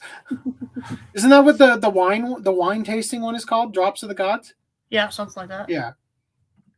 That one was awesome. Oh, cool. Check it out. Aren't Korean and Japanese media just Japanese? I'm sorry, aren't Korean and Chinese media just Japanese? No. I recall watching a TV show in Germany about a trucker. I forgot the name of the show. I got notice on Entertainment Block in the 89. I got notice on Entertainment back in the 89. Not following. France did Ladybug and Code Lyoko. That's true. That's true. Although yeah, that's true. Good point. It's crazy how media output Pareto curve is 80% US and Japan. Yeah. Anime is one of the few places. I mean, so just going back to this. Yes, France did Ladybug and Korea had Squid Game, right? Like, there are things that come to the West and all over the world and become worldwide hits. I'm not saying they don't, but again, this is more the sentiment I was trying to create. Although you're right, I did phrase it poorly. The Pareto curve is that the lion's share of the market belongs to the U.S. and Japan.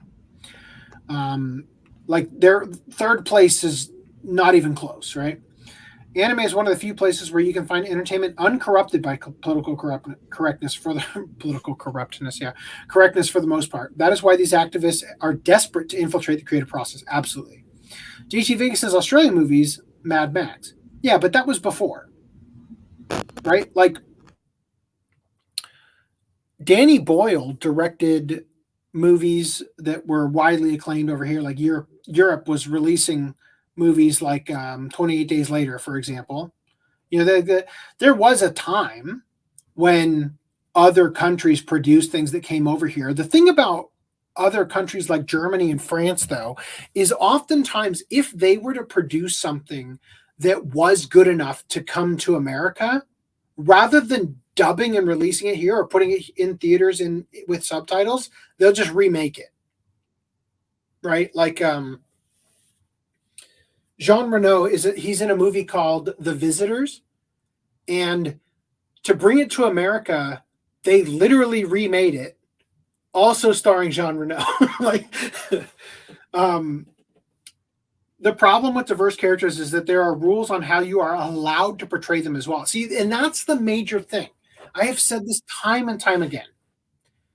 The problem with woke characters, the Mary Sues that everybody is inserting into things, is that because they are incapable of having flaws, because giving flaws to the lead female is a no-no. You can't do that. You can't have the villain in X-Men Apocalypse holding a woman by the throat, even though he's the villain, right? Because of that, you don't give them problems to overcome. You don't give them adversity to have to deal with, and therefore you make a flat-arced character that is that nobody is rooting for by the end. They never go anywhere. And then because the only characters that are allowed to have flaws are straight white males, those characters become the most interesting. And they often become the villain. And then the villain becomes the most interesting because they're the ones that people actually relate to, because they aren't trying to self-insert characters that the way that people perceive themselves. There's an old saying they used to say, they say Bugs Bunny is how people see themselves. Daffy Duck is how they really are, right? Everybody views themselves as in control and maybe suave's not the right term, but as, so I sort of look at it like the Jim Halpert versus Dwight Schrute mechanic, right? You look at yourself as the person who's always coming out on top, right? You build yourself up in that residual self-image of yourself, right? But in reality, that's hardly the case. Like, people fucking making mistakes left and right, sleeping in, undisciplined, right? And that's sort of the thing that we're experiencing here with these characters, is that you can't write them flawed, and therefore you write them boring. Let's see. So Luigi ML64 says, I'm not reading anything about Pretty Cure. Males wearing female clothes and females wearing male clothes are limiting their freedom. Ironically, clothes are sexed to ensure they fit on the body. You mean their range of movement? Artists will make more money by leaving their manga as they are when selling in other countries. Led Zeppelin never localized their music, and they became one of the greatest rock bands worldwide. That's an interesting concept, actually, because if you think about it, music, and like when anime and manga comes to the West, oftentimes the show title is translated into English. But when a song goes to another country where that's not the language they speak, they leave them as they were in the original language, especially when they're in English, right? Like, people in Mexico know Led Zeppelin songs like Stairway to Heaven as Stairway to Heaven. There might be a version of it that they sing in Spanish, but they know it by the song title. They know the band by the band names,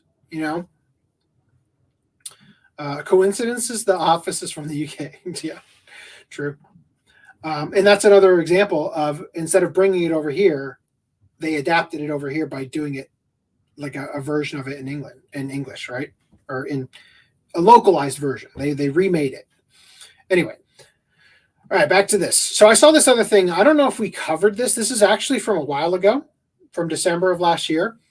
Manga may be the future of Marvel, DC, and many more comic publishers. So I don't know if we actually want to read this, but it's an interesting admittance, right? Well, we have seen a few stories now of Marvel saying they're moving into the manga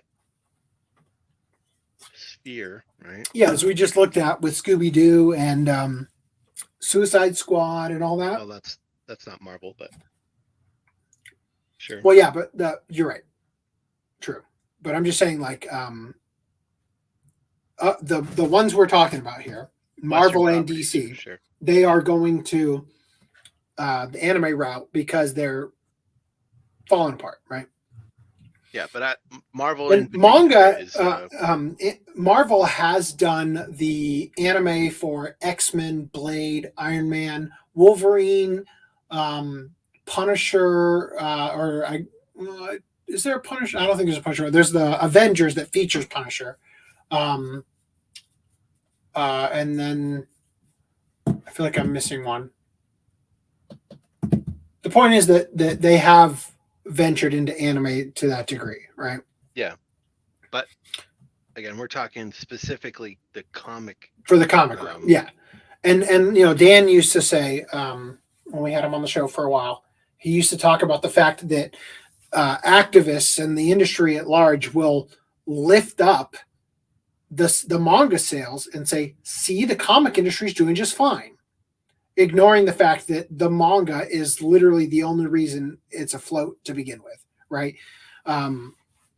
So comic books have been around in some form for nearly a century in the West, with the introduction of superheroes in particular putting the medium on the map. Since then, comics have seen numerous highs and lows, and despite movies based on characters generating billions of dollars at the box office, monthly comic book sales aren't what they once were. Nevertheless, the medium may have its salvation in the form of a supposedly rival medium. Manga are comic books from Japan. I think we all know what these are. Best reviews, manga become especially popular. Non-Japanese comic book publishers localizing manga is nothing new, as Marvel's Epic Comics line brought over classic titles such as Akira back in the 1990s. This was during a much different time, however, as manga and anime were far more niche in popularity in that era. It was the initial Western release of the Akira manga and the anime, along with other titles such as The Guyver and more mainstream fare such as Dragon Ball Z, Sailor Moon, Pokemon, and Mobile Suit Gundam Wing, that earned the anime medium such a strong fan base outside of Asia. Now anime manga are far from niche. Jujutsu Kaisen is one of New York Times bestsellers.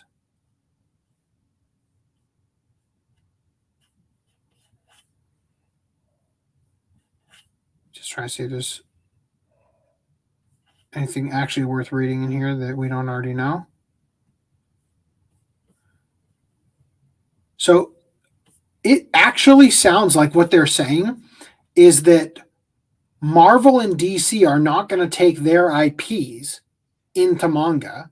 They're just going to start licensing more manga in order to save the fact that all of their shit sucks and isn't selling. Because it says here, the titles currently slated for release from Valiant under Alien Books are Fake Rebellion by Yu Chang Sasaki and Roll Back by, so basically Japanese manga, right?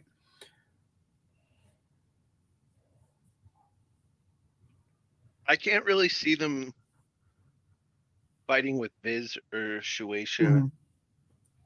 Yeah, but the point is that if you walk into a comic book store and you can buy I'm Not Starfire. Say what? I said they might steal Dark Horse's market because Dark Horse owns a bunch of manga titles right now. Like Berserk, right? So if you were to walk into a comic book store and you had to choose between buying I'm Not Starfire or any no-name manga that you've never heard of, you're not picking I'm Not Starfire. You know what I mean? So I think that it's a win no matter what, even if the things they're picking are things nobody's ever heard of, just simply because they aren't woke trash from the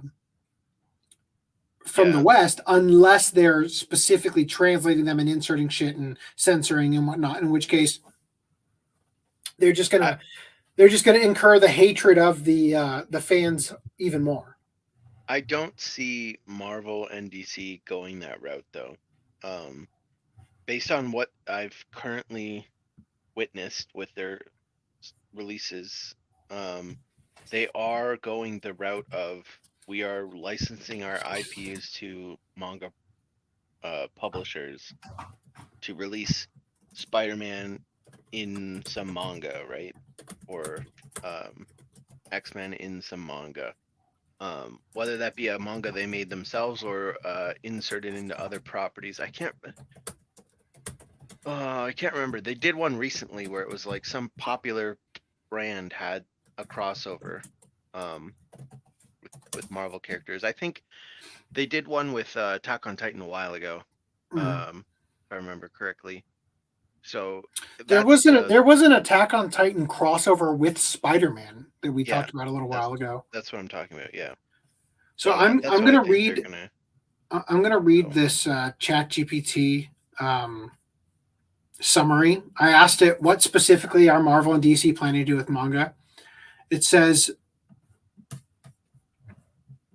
hold on, I'm just going to pull it in here so you guys can see it. Wait, based off of this article or just in general? The article.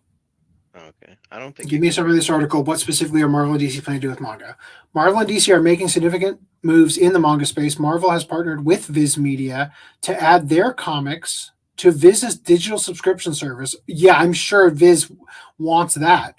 Allowing subscribers to access Wolverine's extensive library of iconic superhero adventures. This includes titles like Wolverine Snicket and Spider-Man Fake Red. Yeah, see, I don't think it's accurate there. Wolverine Snicket and Spider-Man Fake Red might be real. I know they're doing some deal with Viz, but I don't think they're letting Viz have all of the Marvel back catalog. Like, that sounds insane, right? And the irony there too is, imagine taking absolutely every comic you've ever produced and handing it to a distributor that does a streaming style thing for comics. Do you think the shit that's not selling is going to all of a sudden start getting read on your on that platform? No. The Golden Age stuff you did 50 plus years ago, yeah, that's probably going to get some attention.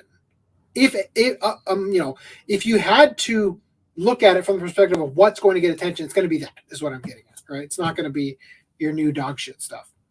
Additionally, Marvel is exploring new storytelling avenues by creating manga adaptations of popular characters.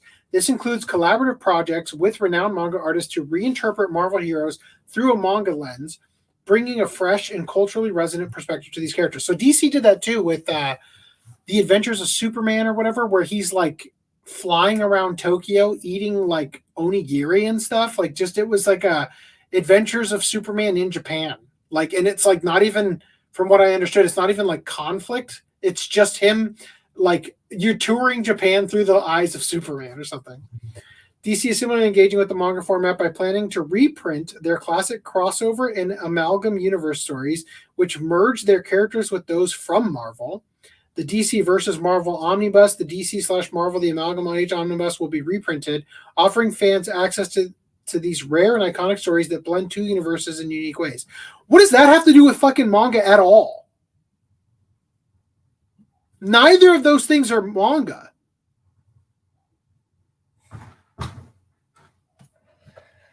These initiatives show Marvel and DC's commitment to expanding their reach and appealing to manga readers by blending Western superhero narratives with the stylistic and thematic elements of Japanese manga. Wow. Glad we read that.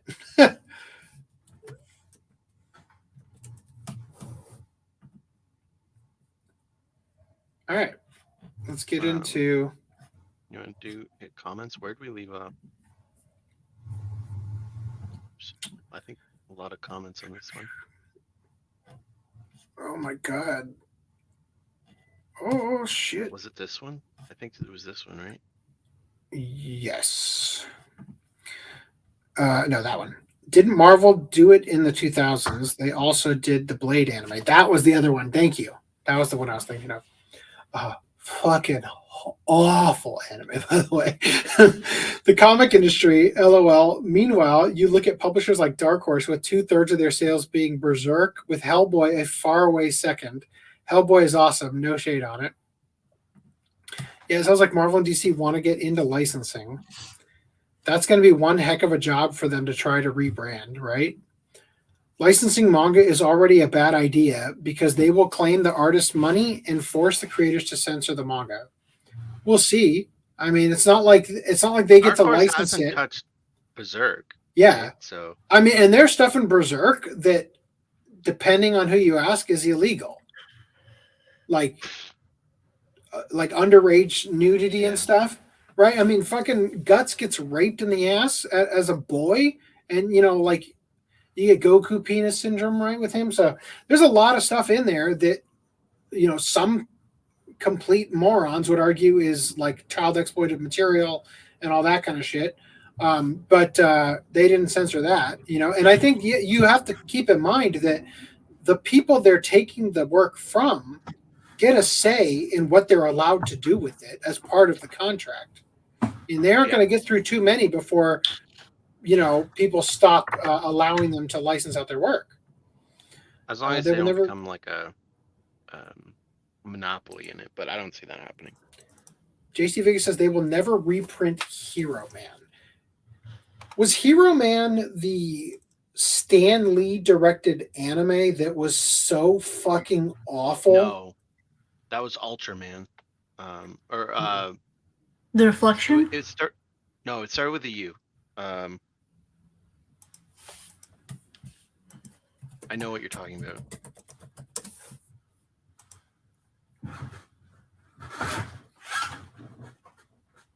No, it is Hero Man. Oh, was that also something that? Oh, it was a manga before it was an anime. Okay. Ultimo is the one I was thinking about. Yeah, so it is a.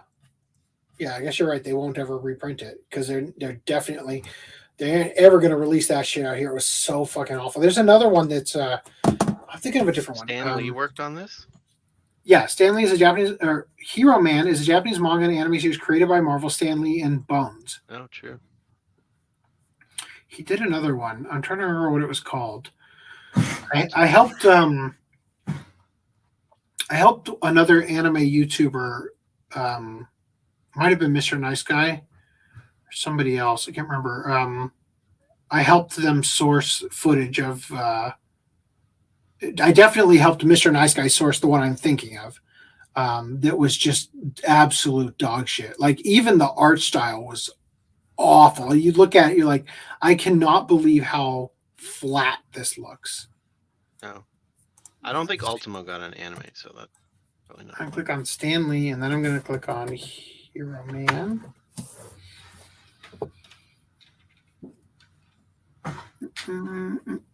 God, why can't I remember the name of it? Let's look up Japan. They're just trying to get their cut. People I don't buy remember the name of manga it. because it's manga, so they get profit.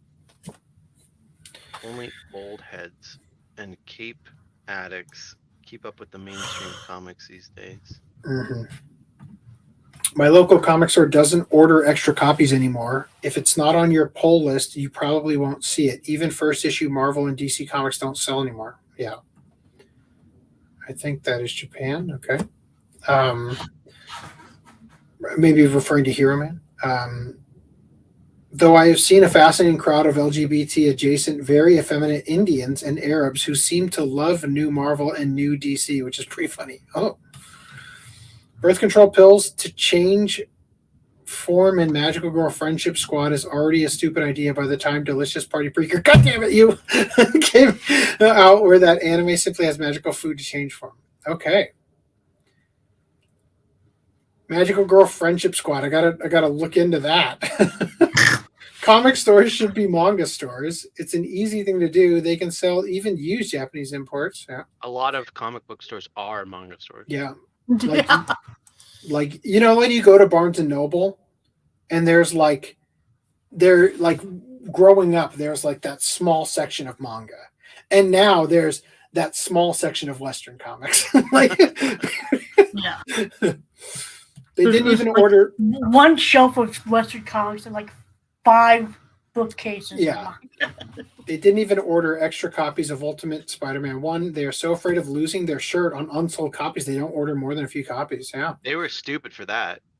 Ultimate Spider-Man #1 is going for some, like not crazy money, but like it was, I think, $70 or $80 just a couple weeks after it released. Wolverine it's on its 6th printing now. This last week, the 6th printing of it. Okay, so it is the ones that they did where they had a manga artist take their IP and work with it. So Wolverine Snicket is the collab that was done over a decade ago by Tsutomu Nihei of Blame and Knights of Sidonia. So I would consider that more of a legacy acquisition of a cult hit author. Yeah. So it's not really part of their new plan. It's not the rest of their like the way ChatGPT was saying, it was like, oh yeah, you're gonna be able to read Amazing Spider-Man 15. It's like, no, it's just a couple of the like more anime related crossover stuff they had. Touch of Blade of the Immortal. That's true. Dark Horse did censor the swastika. Fucking retards. It's a goddamn manji. Yeah. You're right. They did censor that in I think there is a version of it. Didn't they release an uncensored version? Like a limited print of it? I mean, they anything that's released in the West is gonna censor out a swastika, so. Yeah, but I'm just saying, I'm pretty sure there is like a rare like print run of I don't think it's the whole Blade of the Immortal, but it's like volume 1 or something that was uncensored. Because the other thing they did with Blade of the Immortal, if I'm not mistaken, I might be thinking of the wrong thing. It's printed where you read left to right. Yeah, they mirrored. So it's literally mirrored. But what's interesting about that is that there are some areas where you can't mirror it, because specifically stuff that happens in the panel, which they would do this thing where they would mirror it and then they would take the individual panel and mirror it back, right? But there were some areas where that didn't work. So the actual mangaka would redraw those pages to be read the other way. So that was a pretty cool thing they did specifically with that. It's very unique. Reese is right. Stan Lee's anime thing was The Reflection. That was awful. That might be the one I'm thinking of. Let me look it up. Was Tokyo Revengers censored in America? It might have been. I think I've been waiting. Has that got a physical release yet? Because I've been waiting on that. No. Yeah, it is. I mean the manga specifically. It looks like shit. Yeah, because I'd really love to watch it. Again, the reason that you're asking is because they also have the manji symbol. Yeah. Which like on their flags or whatever. For those of you who don't know, that swastika, which by the way, a swastika is not the same thing as the Hakken Cruise, which is tilted on its axis, but the manji symbol is a indicator on maps for where like Buddhist temples are, right? Like it's like a Sanskrit thing that because there's Buddhism in Japan as well, they adopted it for where those temples are, right? Well, it's just a general symbol for like good luck. Yeah, and exactly, it was a good luck symbol, which is why Hitler appropriated it, because he wanted to steal the perceived power it had. But he also reversed it and put it on its axis in order to, as part of the occult thing about Satanism and all that shit that they tried to do. So Luigi Mel64 says Kodansha is by far the best manga publisher in the US. Yen Press, Seven Seas, and Viz censor manga like the dialogue. Accurate language translation is a must in any country medium. Look, as I said before with Vic, I think that what's happening is most companies did not want to become woke and lose money. But the vocal minority trying to control them had a voice, and they do it in such a devious way where it's like, and this is a bad example because I think this is different, but you can't have this because it's a swastika, right? They'll voice it in such a way that it's easy to frame the situation in a disingenuous way if you don't capitulate to them. Again, take out your marketing department with a cup of coffee and terrify them, right? Like it's easy to put people in a position where defending not censoring something can be framed to the general public who isn't a fan, isn't paying attention, doesn't know what it is, looks like you're an awful person, right? So Berserk, again, has sodomy of guts as a child, has some female character like grinding on his sword in one. Yeah, the freaking tortured room in the rape horse, right? It's got all sorts of stuff, right? That if you were trying to get it censored, good fucking luck.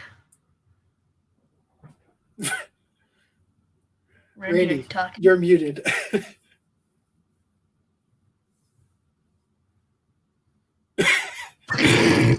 Yeah, I know I was muted. Okay. At first, I started to laugh about it because I thought, oh, he's reading something to himself, and the program is picking up your mouth movements. Yeah, I saw but that. then I looked down and you legitimately were muted, so I just assumed. But yeah, it's like when you have, I don't even know what the term is anymore. I don't want to use the word problematic. When you have risque or fringe things in your story, taboo, Things that right? cross a line. It's easy, and this is how activists weaponize things. It becomes so easy to frame things in such a way, selectively leaving out details, that if you're an outsider and your only interaction with this stuff is just what you're hearing through the controversy, when people start to make noise about it because you're not doing what they want, right? Or that they would if you don't, kind of thing. It's easy to have people say like, well, of course Bridget's trans. Of course. Because I absolutely know nothing about the story and the backstory and the importance of all the stuff building up to that point. It's fucking easy to let people bully you in that way, because for the rest of the world, who has become the moral busybody across the board on everything, it's easy to look as though the people decrying you are virtuous if you let them, because they've got an argument that is easy to frame in such a way that you are going to look awful because of the way they're going to present it. And they say like a lie gets halfway around the world while the truth is still putting its pants on, or whatever the saying is. In this podcast, we don't wear pants, so I don't know anything about that. We catch up to the lie by refusing to wear pants. We do this for you. All right, JT Vega says anything that was released in the 90s. Tokyo Revengers has that manji symbol, right? I believe it. I don't know. I haven't checked out the manga. It is bad that they didn't. And this is again. This is the thing about the choice for the manji symbol. You don't even need people to tell you to censor it, because the general public walking into a Barnes and Noble and their kid is into manga and they buy the Tokyo Revengers manga, and the parent sees over their shoulder that a character is wearing an outfit, a blonde character, by the way, is wearing an outfit with a swastika on it, as they interpret it. It's really easy to make the call that we have to remove that, because if a parent saw that, they don't know any of the context of the story. They don't know what the symbol means in Japan or outside of the West. So they're going to jump to the wrong conclusion, and it's going to be a big problem, because I talked to the local news, and then the news writes a story about it, and then it's like, fuck, I got this huge headache. That right? literally happened. There was a Yes. Pokemon card that all the left time. the swastika on it, and people were freaking out about it. Which one? I forget what Pokemon card it was, but it was a long time ago. It was, I don't know if it was base set, but anyway, it had a little swastika on it, like in the background. Like grammar or something. I hate how they censor the manji on everything. Only one they didn't get to was Ichigo's Bankai in Bleach, thank goodness. Yeah, I think that would be a very difficult one to cover up, right? When a swastika is on an article of clothing, like it is for Blade of the Immortal, and again, swastika is a loose term. What's private chat?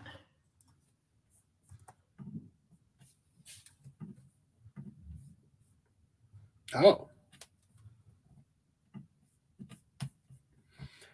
It's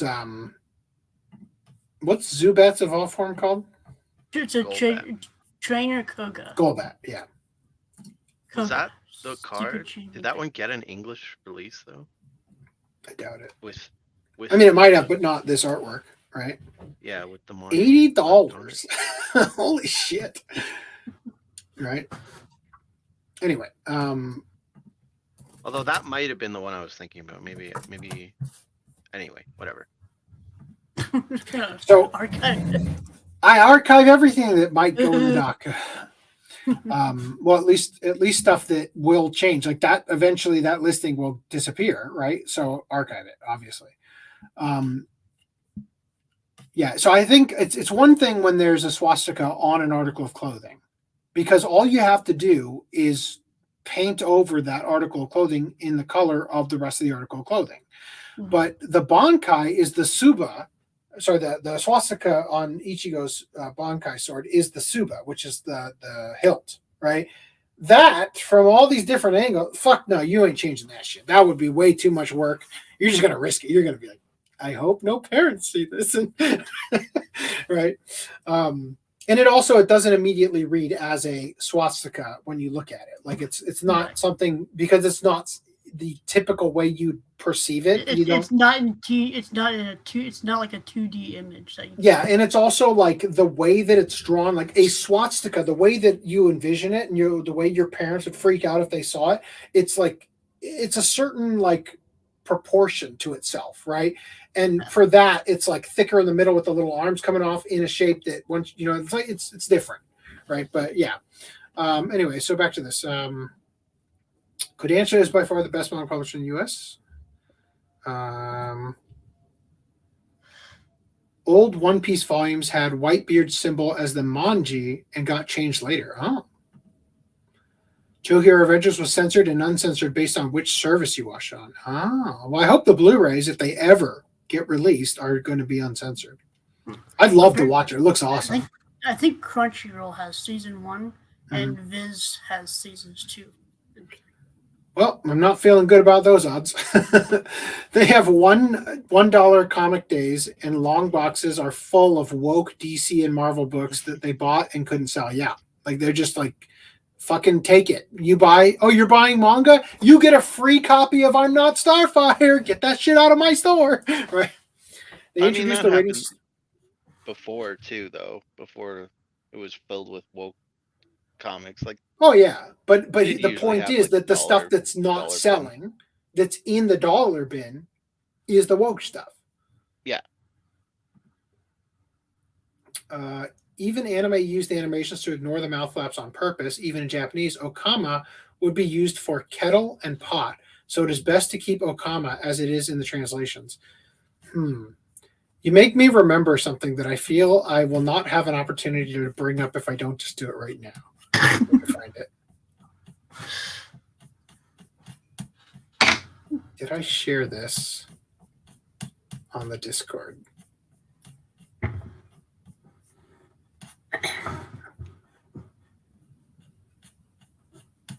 It's funny how the fear of the manji was conservative fear-mongering in the 2000s, which was then spiritually inherited by the left in the 2010s and onward. I'd say a majority of people don't like Nazis, so. But yeah. Well, there were groups, I don't know if they were considered left or right, but there were groups once upon a time that were advocating for acceptance of the manji for what it was meant to represent and not be perverted by the Nazis and stuff. Yeah. Let's see if I have this. Yeah. I want to live in that world. I don't think that dumb symbols, especially symbols that are like simple, like a swastika is very simple. It's not like a complicated logo. I feel like if it should only count if it's like on a red with a circle around it. And yeah. The 3 red, white, and black. If it's just the black symbol. If it's legitimately the Nazi flag, then yeah, okay, we have an issue. But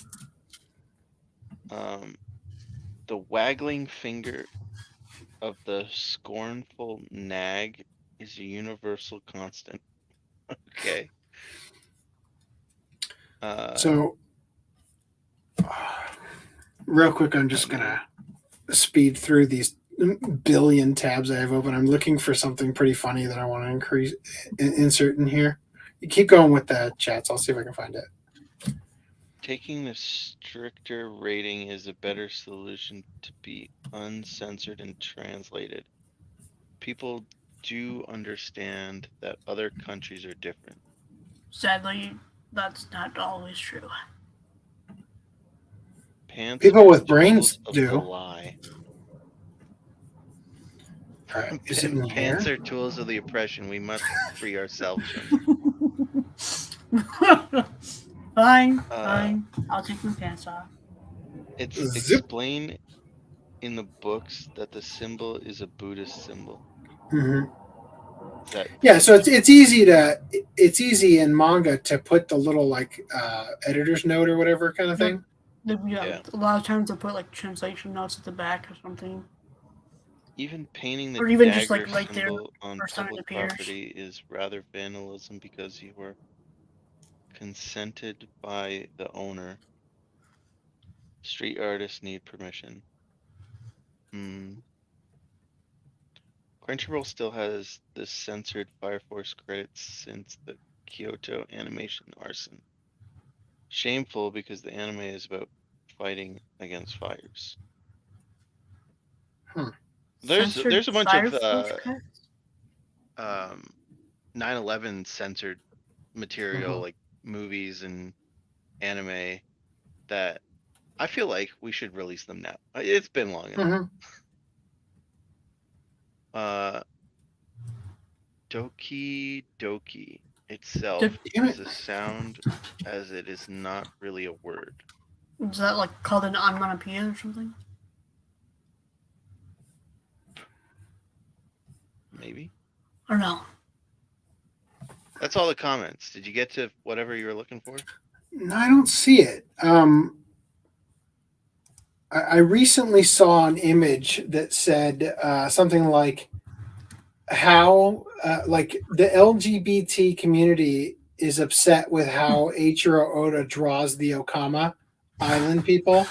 And then it said the LGBTQ community, and they look fucking exactly like how he draws them. That was in shared media. It was, I'm looking for it. Where is it? Here, I reposted it. What? How'd you find it so quick? Oh, because it was like is an Instagram. I was looking for a tweet. Okay, hold on. I'll pull it out. It's really just the image. You screenshot the image. Yeah, hold on. I'm just looking for the window I'm screen sharing on. Here it is. Yeah, this is it. This is how Japanese anime depicts trans people. This is how trans people really look. And it's the same thing. Here, can you zoom in on it? Corporate wants you to see wants you to tell the difference. Yeah, this is how Japanese anime depicts trans people. This is how trans people really look like. I mean, accurate. Right? I would know. I would say Eiichiro Oda is doing them a service. Representation matters. Yep. All right. I don't know. There's certain cases where I think like translating it into it, like Naruto's Datsubayo, like they changed it to believe it, and it's I'd honestly rather have that than just have a random Datsubayo like in a dub or something. It's like that's so like random that it's like just here's a bunch of English words and then all of a sudden Japanese word. Well, that's just localization stuff, right? Yeah. Like Nakama, like from One Piece, right? Which I hated for the longest time because I had no idea what the fuck people were talking about. I was like, family, just say fucking family. Like, for fuck's sake. Early scan translators used to leave in the word Nakama. Like, do you know how many times One Piece fans are just so interlaced with the Japanese? They'll be like, oh yeah, let me talk about the Shichibukai and fucking, what the fuck are you talking about? Well, that's the different. War, Shichibukai, I think, was an actual, like, in one of the official translations. Like, what the... Yeah, I was like, what?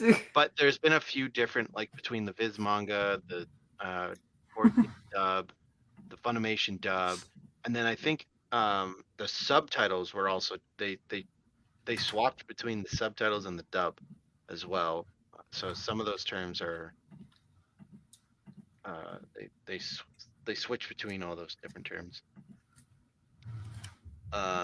Adam's apple. You can see the throat to I've know never when gotten an Adam's apple. it's like 90% accurate. Are you saying our resident Shota is actually a lolly? What? Oh. Damn it. The opening to the Stitch movie was redone because of 9/11. It was the ending. Yeah, it was the ending. It was the opening to the Spider-Man 2 movie that was redone because of 9/11. Stitch Religion hijacked a jetliner and flew between the buildings. For some reason, they didn't think it was appropriate. Yeah. Cool. All right, let's go back to this. Are we screen sharing correctly? Cool. Wordle players outraged and confused by manga answer. Anybody here play Wordle? I do. I did not play that New York Times crap game. Okay. Wordle is serious business, at least to some people. Reese just isn't smart enough to figure it out. And that intensity was on full display over the puzzle on June 10th, which featured manga as the answer. Users took to comments at the New York Times to voice their displeasure. Some users sharing how they lost their win streaks to an unfair and foreign word that some players have never heard of before. Here's some of the funnier comments. Virtually from Greenwich has never heard of the word before anywhere. I was extremely disappointed in the word choice for today. I've never seen the word before anywhere. I think the manga section at a bookstore is bigger than the salsa section at a grocery store. I didn't choose manga till after going through manji and mango because I've never seen the word borrowed from another language. Is it that manga is mainstream enough like salsa? Yes. Yes, Paul. That is Paul. what is happening. You'd think Wordle fans would update their dictionaries. Since when is this manga an English word? Not where I come from. According to the Merriam-Webster, since 1951. You said it wrong with that guy's comment. It should have been manga. Manga? Where is this manga? If isekai is now an official English word, I think manga is in a clear, safe area. We need an acronym for like MAGA, but for manga.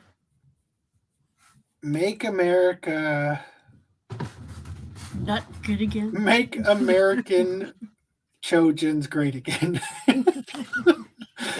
Whoa, how'd that get in there? Last I checked, there were Wordle conventions. I imagine there's a lot more Wordle enthusiasts than Japanese funny book fans in America. Right? Funny book? God, these people, 50 years old, master's degree, hasn't set foot in a bookstore in 30 years. Okay, this just made me angry, says Susan. I have a pretty good vocabulary, but some totally obscure Japanese comic book art is way out there. It's certainly not in common usage, maybe unless you're Japanese. I'm over 50 with a master's degree and have never heard of this word before. I'm pretty sure I will never use it again. I had to look it up to find out what it was. And now I'm addicted to tentacle porn. The only way I got this... Hentai isn't 5 letters. Yeah, on the sixth try versus Susan's mind. Versus my usual 3 to 4 was to guess mangy and mango first. Then I just kept trying every other letter until it finally took the A at the end to form this ridiculously obscure word, not in English. Very, very frustrating. I love the challenge of Wordle, but really don't enjoy made-up words like this as solutions. Fucking, these are the goddamn people who live in fucking like Seattle over here that are like the, minority advocates who are like, fuck you, you ruined my streak, fuck you, this is a made-up word, Japan's not real. Made-up word. Japan lives on the other side of the disc. Learn to speak English or go home. Should not have to deal with their words. The staff really blew it today. If this keeps happening, I'm out and will cancel my school? Are you a teacher? You pay for your graders? I bet you your first graders all knew what manga was. You could read the whole comment section yourself. No thanks. Done. I don't care about the rest. What do we got in terms of chats? Nothing. Cool. All right. The original Black Doom voice actor, Sean Schemmel, says, quote, I did re-audition for this, and apparently they decided to not use me. Wow. Forever Goku only. Right? So, yeah, I don't mean to say that the Vic curse is striking, but it does seem like a lot of individuals are taking some L's in a cosmic karma. Although, honestly, if we're being real, really hard not to hear Goku in Sean Schemmel's character. I think it's Gaston in Berserk or whatever his name is. You mean so the 30 characters he plays in Berserk? No, it's the same guy each time, believe it or not. No, it's not. It is. No, he plays like 30 people. I don't think so. But the point is when you hear him, it's just Goku's voice. Because guess what? Sean Schemmel has no range, except for when he voiced Arnold Schwarzenegger Digimon that one time. He also does like a couple 4Kids characters that he's done that actually do have range. All right. I don't know how he sounds as Black Doom, but I'm in my head canon, it's just Goku talking.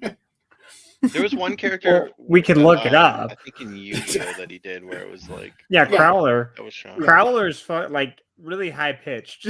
All right. The point is he's no longer voicing this character. I don't know who they replaced him with. Obviously it wasn't Vic, right? I'm not suggesting that at all. Funny.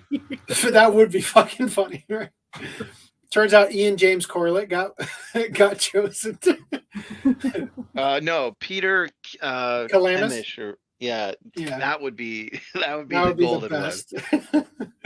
All right, so Metal Gear Solid 3 Remake has Snake Survive the Wild. So just a couple more looks at this. Super excited. Hope Eva doesn't get censored. I'm really looking forward to this. This game on PS2 looked great. And now it's like, what? It could look better?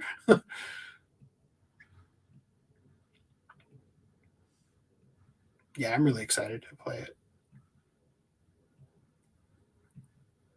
I got Metal Gear Solid 5. I played it for like 2 minutes and I hated it. Yeah, I also have 5. I haven't played it yet. I haven't played 4, and that's not for PS4. So I can't play it unless not like I don't have a PS3 I could dust off, but I will say this, there is a ugly woman in this. So that's I mean, not all the characters are meant to be gorgeous, right? But is it the boss? That's not the boss. Who is that?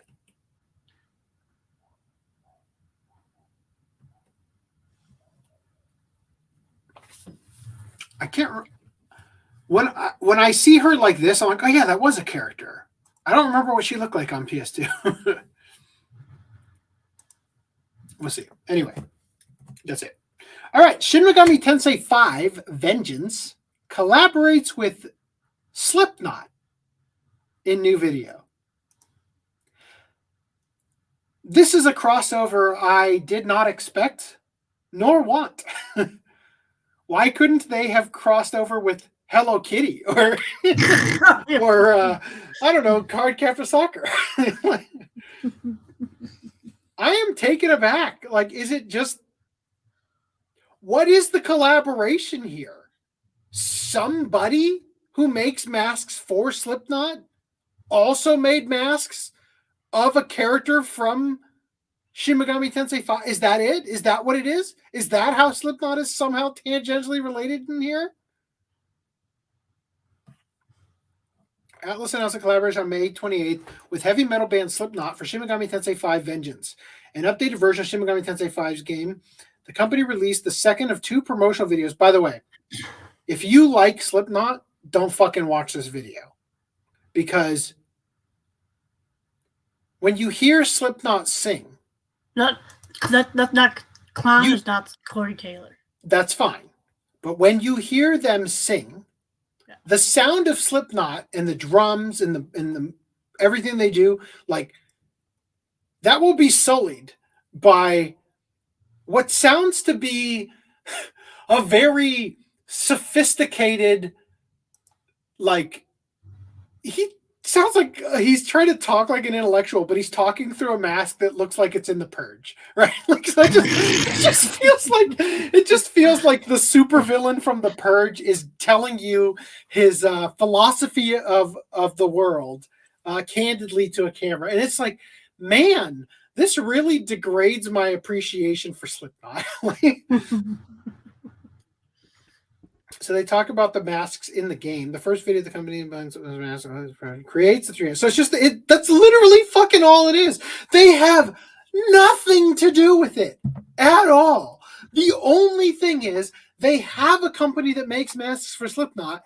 That company was also contracted to make masks to commemorate a character from the game, and therefore it's somehow a Slipknot collaboration. They couldn't even get Corey Taylor to do the interview. It's just fucking clown. Like, wow, I'm done. Sorry, I should. All right, Silent Hill 2 remake. Japan team wanted changes. Bloober Team fought for less changes. Now, because it's Konami, I don't have any trouble swallowing that headline, right? But interesting, right? So an interview has revealed that the original team wanted changes on the Silent Hill 2 remake, while the remake team, Bloober Team, wanted to retain the feel of the horror classic. So we looked at the trailer and whatnot a little while ago. Something I didn't notice while we were watching it live that I noticed later. You remember how he attacks the nurse with the pipe?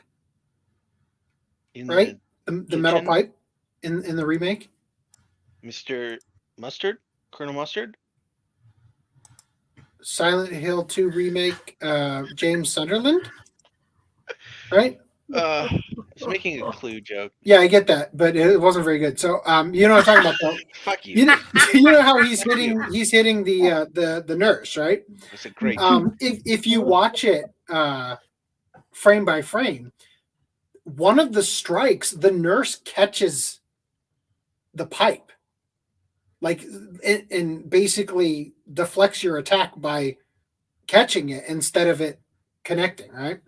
So kind of an interesting. I thought you were going to say one of the frames or boobs are big. Oh. Anyway, a new interview has revealed that the original team wanted changes on Silent Hill 2 remake, while the remake team, Bloober Team, wanted to retain the feel of the horror classic. The new interview with Famitsu had many things discussed, such as the game's new camera angle, user interface, and even possible changes from that of the original. Likely to be the surprise of many longtime fans would be the fact. Why would you phrase it like that? Jesus Christ. That many members of the original development team aim to change drastically a lot of parts with the remake. Original development team? Who the fuck is left? Masahiro Ito? Is that the many members? Akira Yamaoka doesn't work there anymore. He's not doing the music for these games anymore. Who the fuck is left? Well, the remake developer Bloober Team were the ones to go against changes due to wanting to stick closer to how the original game. Holy shit, did you proofread a single sentence? As a matter of fact, the Japanese staff, including Masahiro Ito, called it. The designer who worked on the original version, and Akira Yamaoka. Okay, so Akira Yamaoka is back for this. The sound designer said, "We want to change this part." On the other hand, the Bloober Team had a lot of opinions like, "No, we don't want to change this part." Wow. He added, while the opinions sometimes clashed, in the end, we were able to incorporate the changes into the final version. Oh, shit.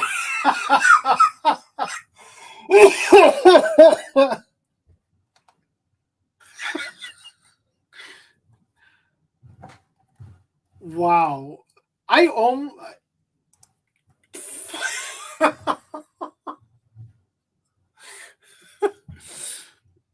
am sure that if you watch the trailer, you will see that we have kept the good qualities of the original version while making it more modern. When asked about how classic games get remade for modern audiences, Okamoto said that the original creators typically don't want to make the same thing.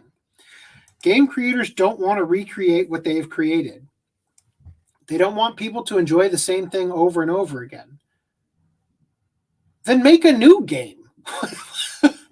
That is why there were so many things we wanted to change in the remake. But in the end, thanks to the input of the Bloober Team, who are big fans of the original, we ended up with a game that highly respects the original. If we had formed a development team entirely in Japan, it might have been a completely different remake. Bigger tits, I'm sure, though. Let's be honest. Is it really? No. One example of something the Japanese side of things wanted to have different was the age of the protagonist, James. Okamoto wanted to have him appear older compared to the original game because players who enjoyed Silent Hill 2 back in the day have aged as well. Mm-hmm.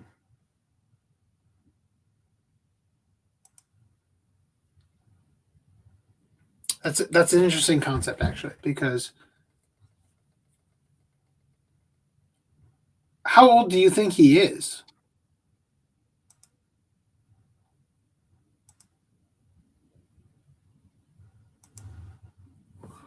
Can somebody look up how old James Sunderland is in Silent Hill 2?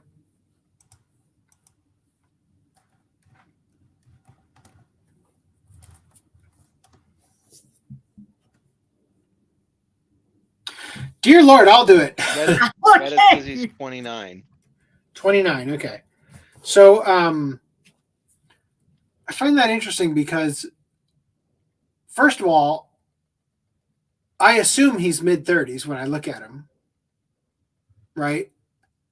And second of all, I feel like most people playing the game aged up to the age he is, right? Like, I'm a little dumbfounded. I mean, I guess there were probably some people who played the game, they were already in college when it came out. I get that, I guess. But how old do we need to be? 100? Like, anyway,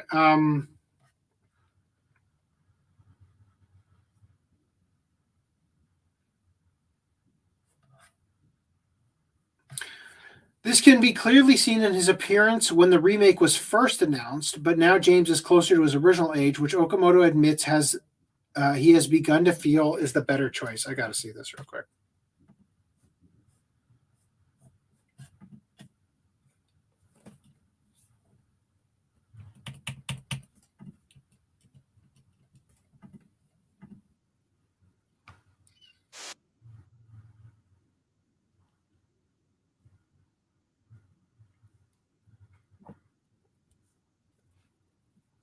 This looks way better in terms of the artistic rendering as it compared to the original game.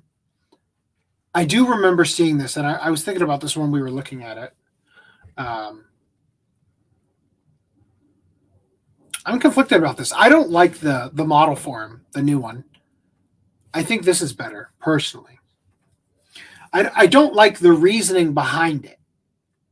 But I like this better. I also think that 29 or whatever his age was is too young for like the marriage he had with Mary should have, I would have expected, like 29 is too young for him to have had a good chunk of years with her before she died. You know what I mean? Like unless you got married at 20 and she died last year.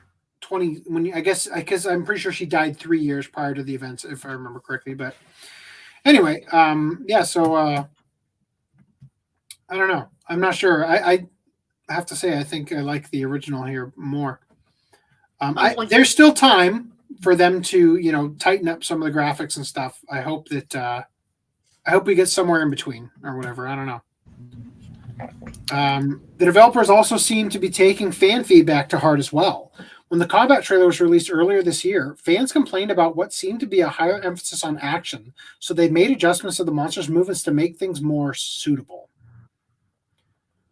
While they have made changes from past decisions to closer reflect the original, there has been online discussion about from fans about the character designs, particularly of Maria and Angela having some differences viewed to lose meaning from the original Silent Hill 2.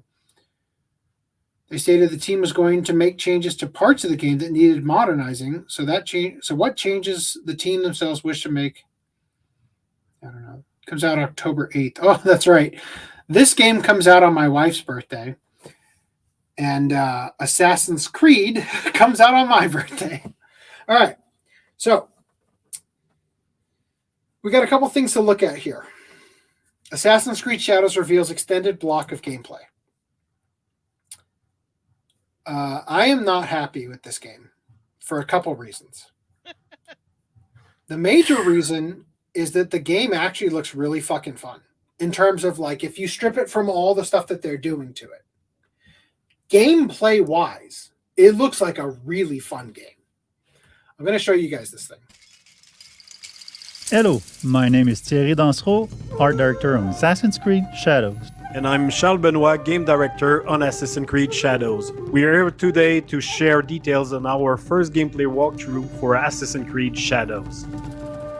Torii Gate are really iconic in Japanese culture and also very striking visually. So when the players see them, they will know there is something interesting to discover following that path. It can be secrets, it can be loot, targets, everything that fuel your progression. Fukuyama.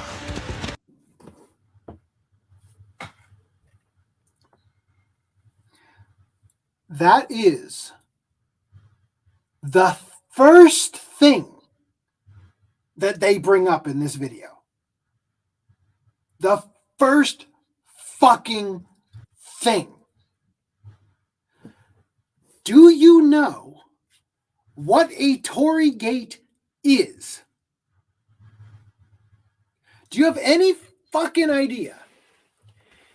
A Torii Gate exists because it is part of the Shinto religion, and it marks the entrance to a Shinto shrine. Quite literally, the Torii Gate signifies leaving the mundane and entering the sacred. It's gonna mark the entrance to this town, or yeah, they're not loot or random shit. Like, don't they have narrative consulting for their games? Did they not feel? Did they hire Kim Belair instead of Kimiko, some name in Japanese that starts with a B that I can't think of off the top of my head? Bunshichi? I just fuck, man. It really seems to me. It really. No. It really seems to me that, look, previously we covered that after Notre Dame burned down, they used game assets, or they, at least, I don't know if they had done it yet, but they had planned, they had talked about using game assets from Assassin's Creed to rebuild. Yeah. Okay? You would assume that they have a autistic level of research going into the detail for this stuff. But when it comes to this specific game, the most anticipated setting since the inception of Assassin's Creed, it appears that their research involved typing Japan into Google image search and saving a couple images. Oops, that's a Chinese building we put in the game. Oh, my bad, right? They do not give a fuck about historical accuracy in this game. God, I'm dumbfounded. And the video before this one here, plays this footage. I watched a couple things you expect to see around a tree. There's a thing called the Shimenawa. It's the ropes that they tie around a tree that have like those actually, I got it right here. It's a giant rope that they tie around the right there. Yeah, it's a like so see the ropes with like the strips of paper that are folded in that pattern where they kind of hang down. They tie those around trees in and around the Shinto shrines. That has symbolic meaning. There's none of that here. There's also these lanterns. These are also very common in the path up to the fucking Shinto shrine. So when I first started watching this, and I watched the gameplay without them talking over it, telling us of the significance of all this shit, I saw this part right here. You will notice there's a lantern here. There's another lantern he just passed. I just assumed he was coming from the shrine, right? But when I listened to them, their like feedback on it, they're like, oh yeah, we use it as like, it's a symbol that there's going to be some loot or like, it's like, fuck man, this is like culturally significant to the Japanese and you're going to treat it like nothing? Like there's no significance? Everything that fueled your progression. Fukuyama. At last. We wanted to showcase one of the many castle towns that the game will have. In Assassin's Creed Shadows, you'll be exploring a dynamic and ever-changing open world, all of which is affected by dynamic seasons and weather system. Notice they all bow to him. The wildlife is now more than ever part of the game ecosystem and biomes. In Assassin's Creed Shadows, a lot of the game wildlife will evolve and change colors through seasons, and the player will even see puppies, mostly in the springtime. Well, you are a friendly beast, are you not? The goal is to have a more natural behaviors and awareness systems. Pointing out, now, I'm not sure what causes this. I've noticed like some games, when a character is talking to like a side character, their mouth is moving to some degree, and other times it's just not. So I just pointing out that his mouth is not moving. Beast, are you not? The goal is to have a more natural behaviors and awareness systems. Now, this is combat. The notion of dynamism was also applied to our props that are, for most of them, breakable. Yasuke is using a kanabo, so it's a... So, pulling back for a second and just showing some of what they were talking about. Okay? Dynamism? If the game weren't injecting woke garbage, and I'm not even talking about Yasuke. I'm actually, as I've talked before, I think it's actually a really interesting concept, and it only matters to me because of the current climate we're in that they chose Yasuke. The issue I have is and by the way, all the main characters are gay, and just throwing that shit in there as well, right? Now, but this is just from the concept of distance yourself from all the controversy of this game and listen to what he's saying here and watch the environment react to this battle. Was also applied to our props that are for... Maybe a little bit overkill on the fruit getting thrown all over the place, but it's a cool concept that as you're playing the game and just doing battle, there's collateral damage occurring. That must be a new feature of like Unreal or something. For because that, it was also in the Perfect Dark trailer. Oh, really? Fruit getting thrown around. For most of them, breakable.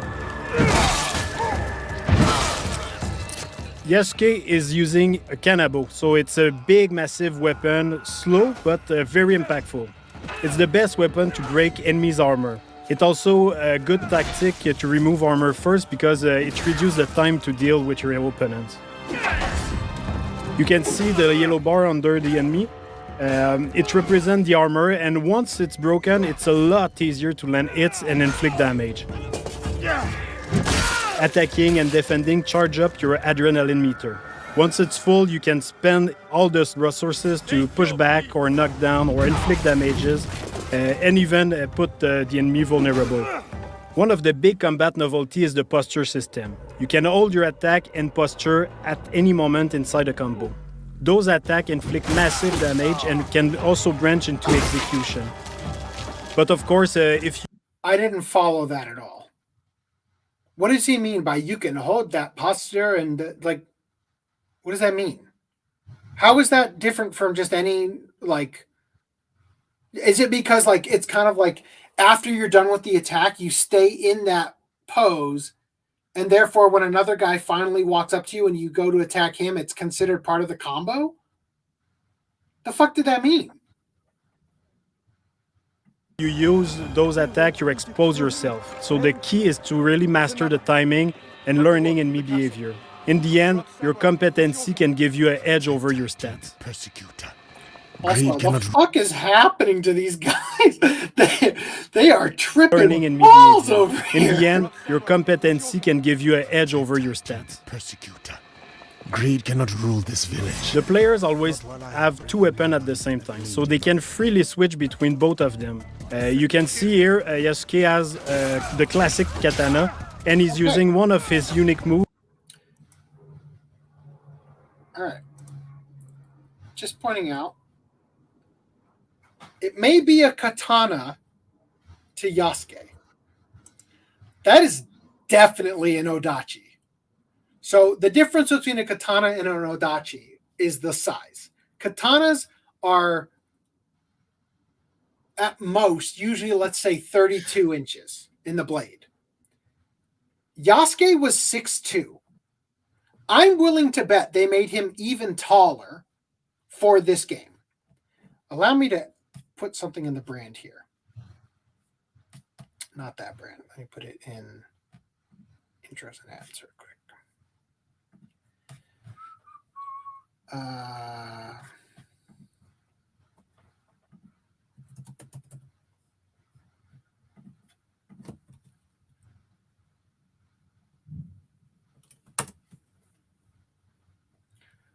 Okay.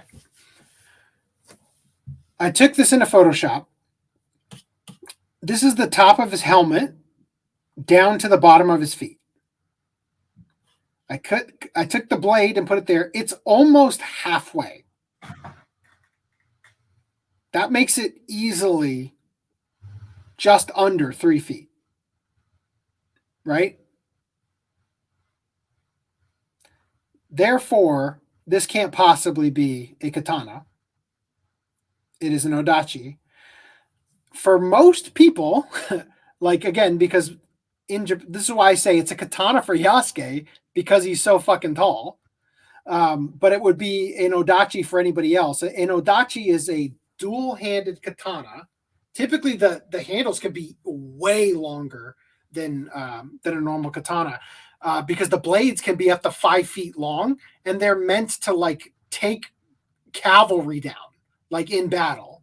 Like you're going to dismount people riding on horseback, right? In order to with a weapon that large, right? Now you can concentrate on the target. However, I'm not gonna nitpick on the fact that it is clearly classified as an odachi, because again, Yasuke is so fucking tall that to him, I'm okay with them referring to it as a katana. You can see the katana is a lot faster and versatile. Looking at the target, you see he's a lot more reactive and defensive. If you're taking the posture like right now, he's also using one of his posture against you. So it creates really this dance between. So I don't know if you guys hear what he's saying, but listen to this shit. This is again like the game in terms of gameplay. The graphics look amazing. Like I thought Ghost of Tsushima looked good, right? This looks fucking wonderful, right? In terms of like the way the sun and the textures on the ground, I think all of it just looks like a step up. But listen to the nonsense they're adding. Listen. Using one of his posture against you, so it creates really this. Who do you think you are? For the people? Remember, the whole concept of this is overthrowing the oppressors, which is the Japanese not the colonizers, not the, you know, it's just like, this is the game they made. Dance between the two fighters. God, that sword is fucking The enemy huge. reactivity really pushed the player to use all his tools. So the parry, you need to react, you need to read the enemy to find the best opening and land the posture attacks when it's best. Let's show it now. Okay. Yasuke and Aoi have their own personal story and their own life. But once they allied, they cooperate to achieve the common objective. Too slow. It means you can also switch at any moment in the open world. Of course, not during the infiltration or when you're fighting, but otherwise the players can really choose the character they want at any time. And so this is a bad example because she just came down and killed someone. But in the other trailer we looked at, she's walking around in public with, you know, like they sort of showed in the first trailer we looked at that Yasuke draws eyes because he's black. But Naoe fits in with the crowds and nobody suspects a thing. Even though she has a sword on her fucking back, which is unheard of for a ninja out trying to be inconspicuous, right? Now, granted, there were some aspects of this that I could like, okay, look, I can give some leeway to suspending my disbelief over the fact that it is a fucking video game, right? I get that. How many video games have you played where you're literally running around with weapons and people don't act accordingly? I get it, right? But this is Assassin's Creed where the early games that establish a lore and everything have like the fucking hidden blade, including a hidden blade we see Naoe used in the trailer that is like a knife that comes out that she grabs and stabs the guy, right? That defeats the purpose of all the goddamn weapons you see all over her that are not concealed. Also, Naoe is a male's name. Choose how they want to play them. We should go. Not before we send our allies to look for him. In this sequence, Yasuke is suggesting to use the spy network. It's a new system that we introduced in Assassin's Creed Shadow to support the Shinobi fantasy and help the player to find their objective. Anyway, let's skip ahead on this. To play in them in a stealth way or rather in a fight-oriented. Fucking fun. In the following sequence, you can see what's new in terms of parkour and stealth. First, our grappling hook. It's fully physics-based, so your speed and direction can affect where you go. You can also assassinate from the grappling hook, as you can see now. We brought back the cover system to sneak and peek, so you can use your tool from there. You can also observe your surrounding. You can now use... Also, just saying, historical context, it is absurd that samurai would be in full battle armor in all of these locations. I mean, maybe this particular one would be slightly less weird. But like out and about on the, like the way Yasuke's walking around town and stuff, full on battle armor is a little far-fetched. Drown and crawl in tall grass. So you can hide, you can go under small openings, so it's really this is just like useful to sneak around. Gameplay-wise, this is a cool concept right here. But one of the big novelties is the dynamic perception of the enemies. They are affected by light and shadow. So here you can see Naoe can break the light and able to vanish and reduce the detection time. So it's a lot easier to quickly move undetected. The weapons of Naoe are great for combat, but also for stealth. Each weapon has a specific type of assassination. Like here with the Kusarigama, you can also assassinate your enemy, but at range.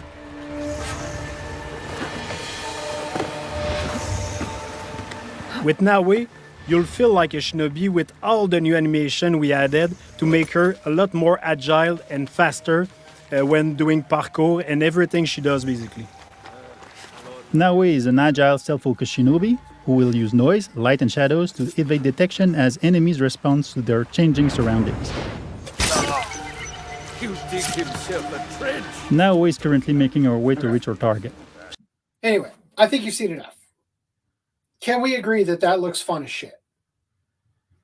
I mean, I agree, but I've been burned on Assassin's Creed, so I haven't played. I have not 4 played or 5 any years. of them, but I did play Ghost of Tsushima. Although I'll be honest, I gave up I've midway through that played game. like let's see, most of them up until Origins. So it's definitely interesting. I'll give it that, but it's just I don't know. Like I'll have to see more gameplay and more story stuff, and I don't know. Yeah. So I've played Ghost of Tsushima recently, right? Like I said, I kind of gave up midway through. I plan on coming back to it, but I got kind of burned out on the fact that the entire game, I have quickly become averse to open worlds. Like that only seems to work in Grand Theft Auto. And even there in the modern versions of the games, I'm not digging it. Like I don't actually like exploring the modern versions of Grand Theft Auto the way I used to enjoy in Grand Theft Auto 3, for example, and Vice City and whatnot.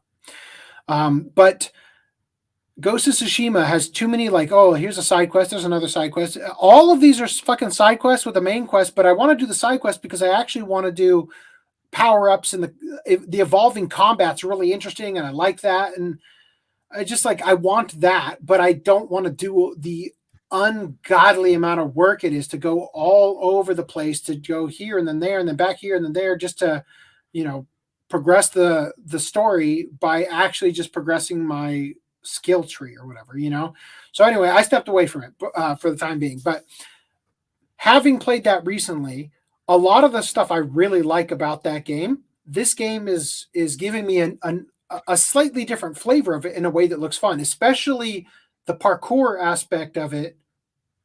I think is that's a game changer. Like if I could do that in Ghost of Tsushima the way that they do it here, aspect of it. So the Assassin's Creed aspect of it. Yeah. But I'm just saying if I had that in Ghost of Tsushima, it would make it even more fun. So getting that in this actually makes it look really appealing. Mm-hmm. So I would say it is a damn shame, because it looks like they could have produced such an incredible game, that they didn't give it the same attention to detail and reverence for the cultures that they're building it around. Like, as far back as Origins, which was a few games ago, they really did give a ton of detail for Egypt and So it's really frustrating that this could be an almost masterpiece game, right? But they didn't even bother to try to get some of the most obvious things about is there even a Japanese guy right there in the audio track and the voiceover? It's the Ubisoft team. I understand that they're a French studio, right? I understand the accents. Don't they have a guy who's next to them narrating I was a consultant for the blah blah blah blah blah. Yeah, exactly. And it's just it infuriates me that the very first thing, again, presentation marketing wise, the finest details are chosen for what is put into the thing. I work for a guy who is just obsessed with the content that we produce, and he is meticulous about, and I'm to a degree good, to a degree bad, I don't really know, but I'm just saying that he is obsessed with how much of the product is given away in the teaser for the product, right? He calls it keeping the gunpowder dry, right? You don't want to give away everything. You don't want to give away too much. Some of it is too good for the advertisement. It's like when you make a movie and the trailer features all the best scenes of the movie. So when you actually go see the movie, all the funny stuff was in the trailer. You know what I mean? So it's it's meticulously chosen. Or at least ideally, it's meticulously chosen what you choose to release and how. Just like we were looking at for the War of the Rohirrim, for the Lord of the Rings anime, where rather than give us a trailer, they give us stills. And that is it looks fucking great, but I'm apprehensive over the fact that in motion, CGI doesn't look so great. because of the frame rate discrepancies and all the things we sort of talked about, right? So it's a shame what they specifically chosen to do. And again, starting the thing with the Tory Gate. Like, that is an immediate, obvious admission that you don't know what you're doing in terms of Japanese culture. Like, this to me is as outrageous as people clutch their pearls over blackface and those sort of cultural appropriation things. That's fucking what this is. Putting a veneer of Japanese culture onto something else that is not paying any reverence to what the culture is, you know? So let's pull this out of here and go back to this. And let's look at some of this stuff. So apparently Assassin's Creed Shadows Ultimate Editions that come with figurines were sent out to Japanese YouTubers and streamers. Lots of them have picked up on some very glaring and negligent mistakes on something as blatant as banners. So why hire a consultant if they can't even QA something this basic? So what they're referring to here is the fact that Yasuke wears the crest for the Oda clan. Toyotomi, who is literally Oda's adversary, has his clan on this banner. Now,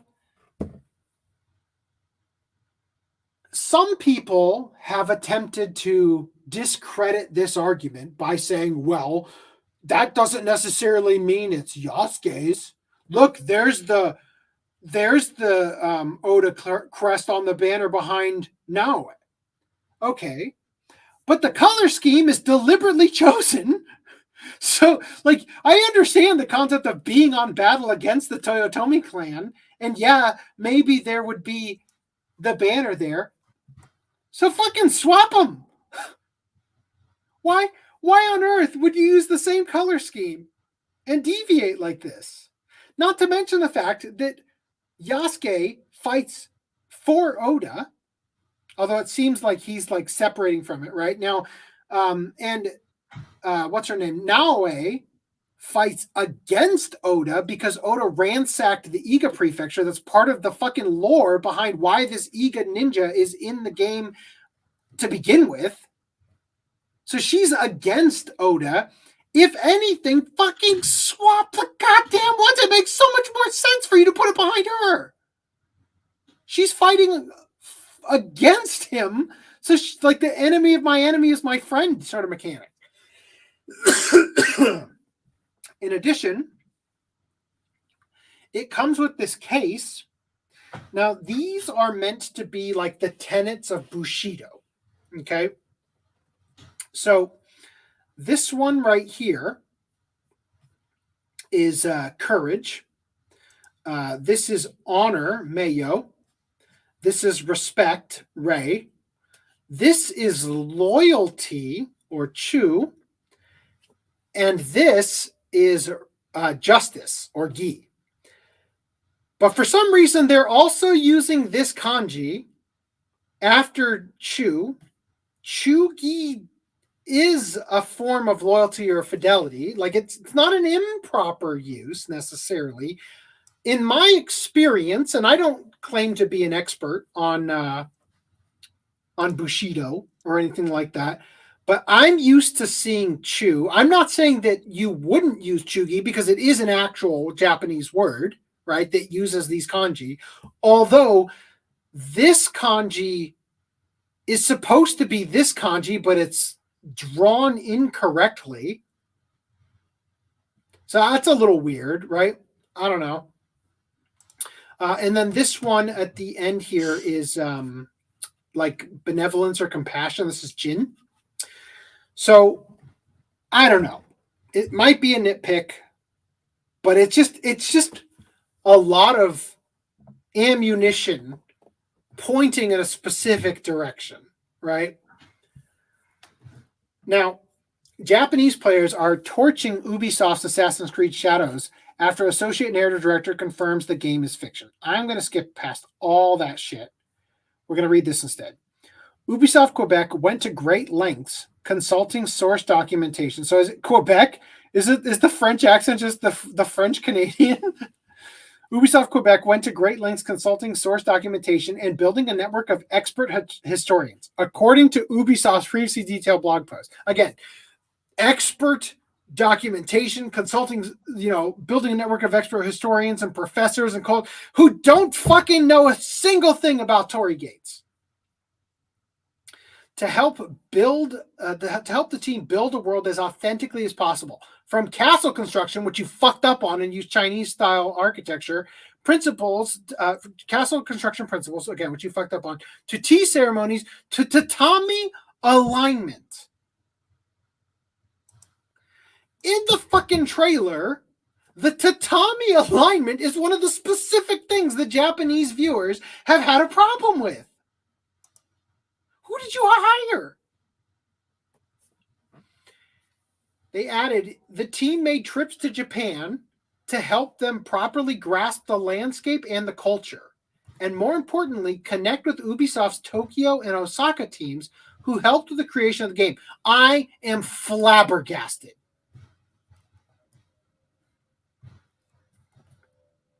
The historical character of Yasuke presented a really exciting opportunity for the narrative team.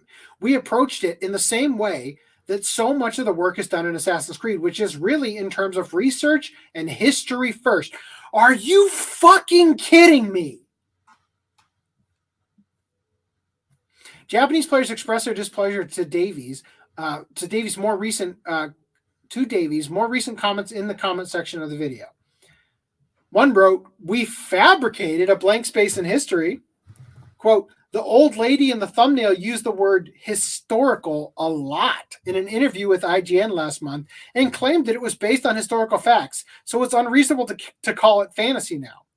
Isn't it discrimination that Japanese people were not included in we?" This is referring to like Our Samurai and all that stuff, like that basically the game is being made for Western people who are not Japanese to experience Japan instead of for the Japanese that you claim you employ at Ubisoft Osaka and Ubisoft wherever the fuck the other one was. Tokyo, was it? Yeah, Ubisoft Tokyo.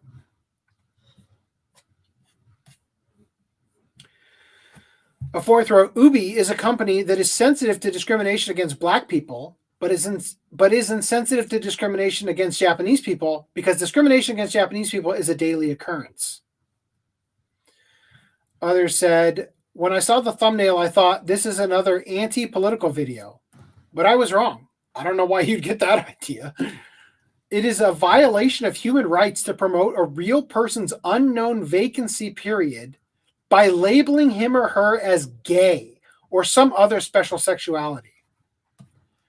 Revised statement in a certain media interview when the words "Our Samurai" appeared. They are trying to create their own samurai and insert themselves into Japanese history. What do you think of Japan? I don't want Ubi to have anything to do with my country ever again.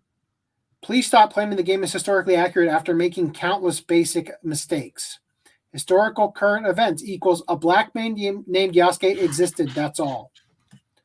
Later in the video, after revealing not much is known about Yasuke, she detailed how he will train under Nobunaga as well as other Japanese master. Quote, "We'll see Yasuke training under Nobunaga, learning and honing his techniques from some well-known masters."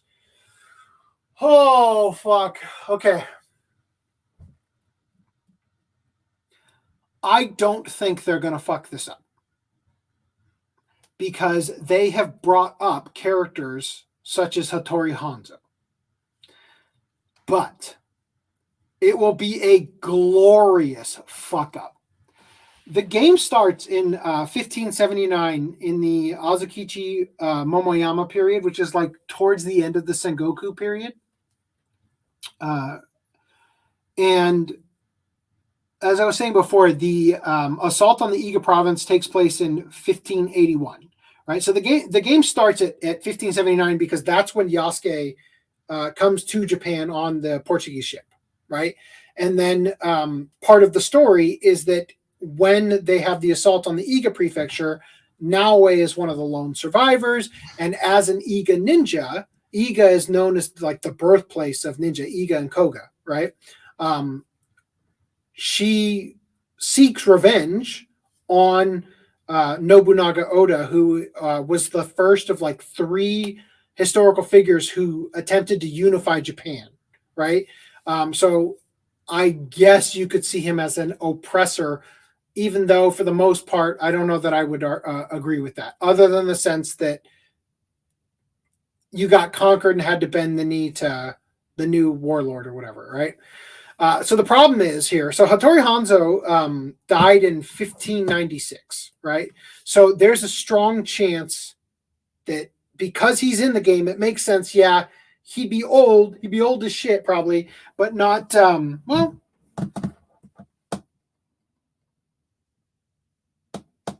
actually, I don't know. He might have died in like his 40s, maybe 50s. So maybe he's not going to be super old, but point is, it's going to be towards the end of his life, right?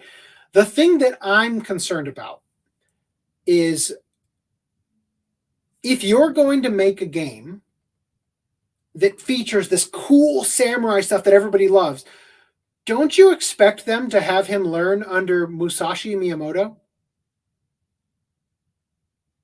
Like the swordsman who fought with 2 swords, right? Doesn't that seem like a really cool thing you'd expect them to do? The problem with that, if they do it, is Miyamoto was born in 1584. So he's going to be a baby. He is going to be fucking young and obviously not a master, right? Masamune, if they bring him up, he's like a...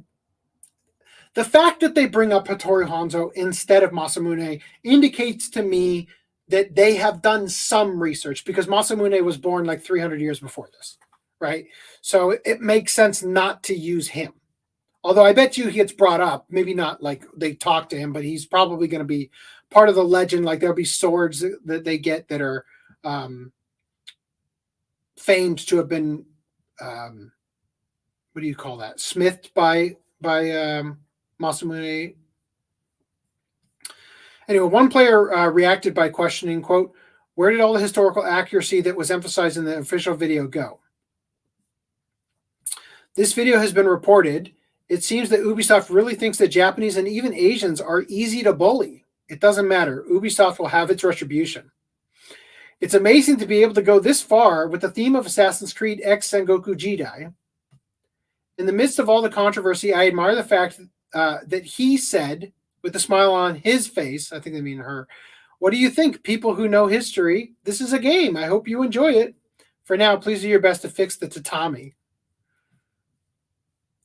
I hope people who are familiar with Japanese history look forward to it." Are you fucking serious? I wonder what other people would think if we made a game set in medieval Europe where an Asian man wearing full plate armor wanders around town and kills French people in the name of social reform. Fucking nails it, right? Do you guys have any thoughts? Am I even here? Are. It's nobody here. I don't know. I think it's too far gone. I don't think they can save it. Yeah, I don't think they can save it either. So that's why I'm lamenting it, because I haven't played a single Assassin's Creed game. I decided long ago I just wouldn't, because I'm the type of person where if I'm going to get into something, I want to start at the beginning. You know what I mean? So I want to experience it from, earlier renditions, and there's too many of them now for me to even want to do it, but I lament the fact that it looks like it actually could be an awesome game. And again, I've from the beginning said, like, I understand why they're using Yasuke, and I kind of resent it for that sake, because it's the only reason they're doing it is because it is current year. But I actually don't think it's a deal breaker for this game that they would use him. I think it's an interesting idea that they could use him, create a unique experience of this game that you wouldn't get from Ghost of Tsushima to use him, depending on how you handle it, right? Let's see. I'm just making sure I've got... I'm trying to remember now. I think okay. I'm gonna upload a video real quick. I'm gonna need it in a second. So hold on. I've done such a good job about not putting what I need in here, apparently. Okay, so back to this. Make a samurai game in Japan. Make the male main character a non-Japanese person. Make every Japanese NPC bow down every time the male he passes by. Every time. I think they forgot to proofread and change their mind. Every time he passes by for some reason. Also, Yasuke's background music is rap music. LMAO. So there's this video from Asmongold we're going to look at. It's very short. I've been informed that they showed off Yasuke gameplay today in Assassin's Creed Shadows, and that when he fights, there is a hip-hop soundtrack only for him.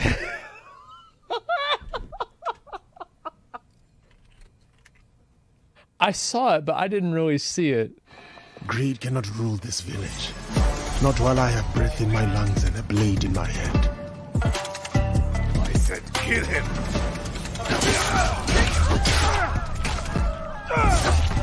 Brought to you by... You get in the car with them, they turn on the hip-hop channel, and then they look at you. This one's for you. Who do you think you are? Oh my god, bro. Oh, yeah. I mean, what else would there be? That's really something special, man. Wow. Wow. So the post I found this from on Reddit said Ubisoft has forgotten that Yasuke is African, not African American. And yeah. Now, I'll say this.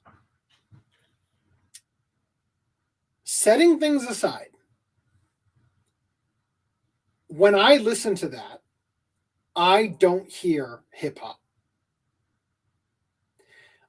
I see what they did, why they did it, and again, I actually think it was actually kind of a good idea, right?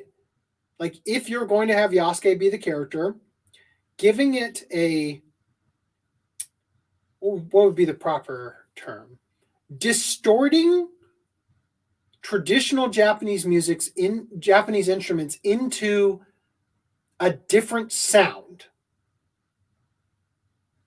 regardless of whether or not it sounds hip-hoppy, which again, I'm not sure that I would agree that it does. I'm not an expert on the topic, but I think it's an okay choice, right? Stylistically. I just think that the PR surrounding this game has blown up in the worst possible way so significantly that I don't think you can win, right? So moving on from here. If there's one lesson you should learn from Assassin's Creed Shadows, it's to always be careful what you wish for. My dream of having an Assassin's Creed game taking place in Japan, Yasuke with hip-hop music in the background. I think I said this last time that, like, I think the idea of them doing Yasuke in itself, ignoring all the other bullshit that we've talked about tonight with them getting stuff wrong and that kind of thing, I think would have, like, because clearly people were upset on that news alone. Mm-hmm. I think would have went over well if it was like the second Japanese game.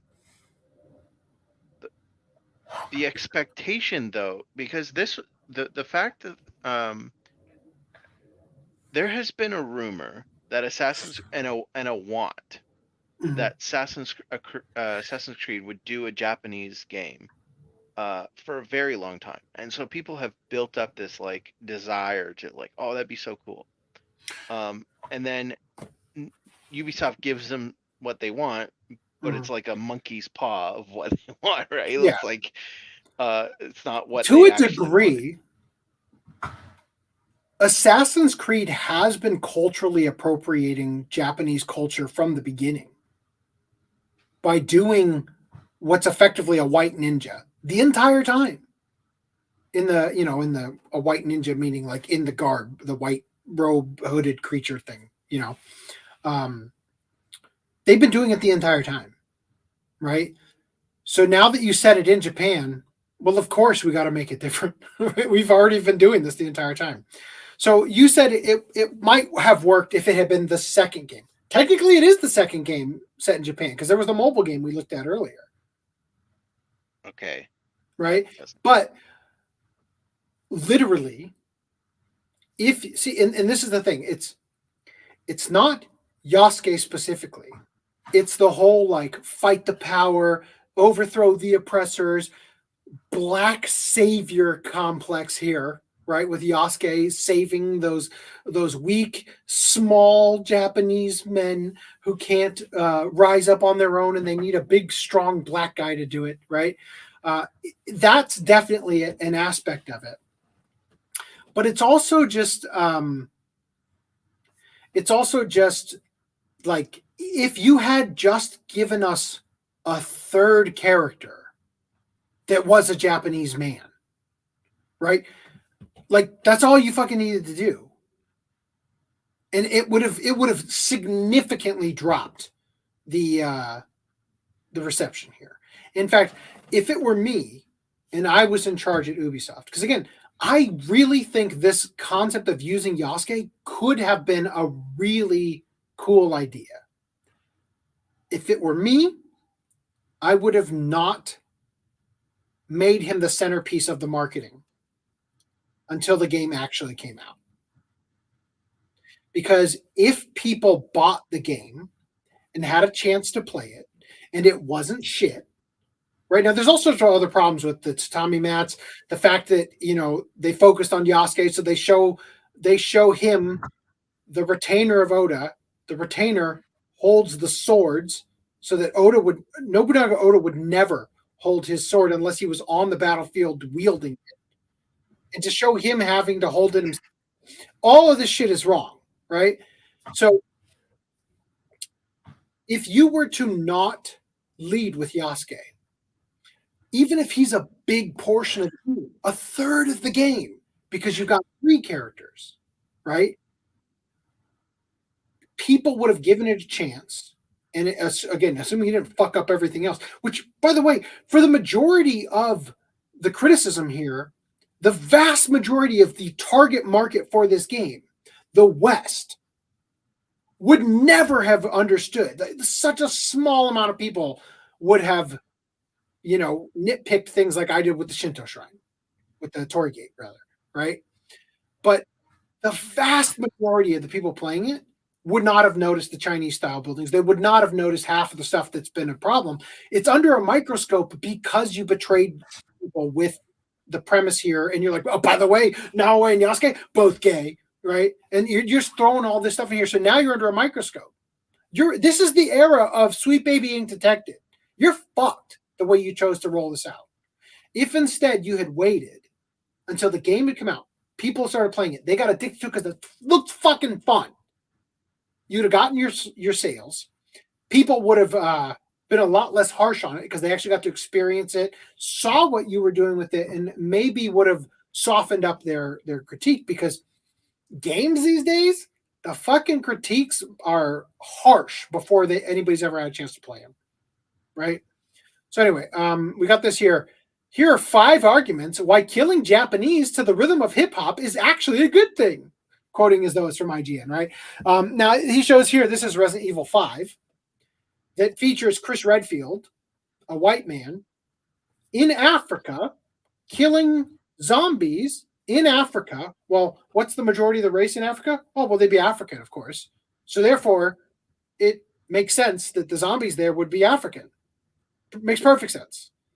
When this game originally came out, IGN praised it. Years later, they've acted like it can't be remade as part of the Resident Evil remakes because it's racist somehow. Wasn't racist when it was in Europe, wasn't racist when it was in America, wasn't racist when it was in Spain or wherever Resident Evil 4 takes place. Now it's only racist when it's in Africa, right?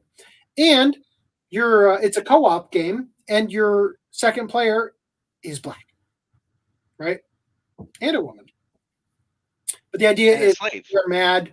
They're mad about Resident Evil 5 when a white guy's killing black people, but they love when a black person's killing Japanese people. You were saying? I said, and a slave. Yeah, and a slave. So Ubisoft is saying that the only black man in Japan starts to kill locals and loot their property, which is, again, kind of what they're saying about the looting and stuff. I love this. Assassin's Creed Oakland. The game is based on real history. The history.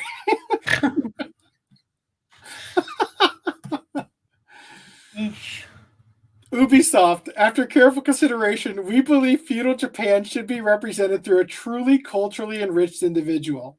We have chosen Johnny Somali-san, a descendant of Amaterasu and brave samurai of the Sengoku period. He defeated Toyotomi Hideyoshi with English. That time it got reincarnated to feudal Japan in order to harass the Japanese. Oh. Now look, I get it. Bro, that Israel DLC is going to be wild. I get it. This game has definitely been in development for at least 7 years, probably more than 10. Right? I understand, but man, what awful timing to have it reveal with Yasuke as the protagonist. Oh.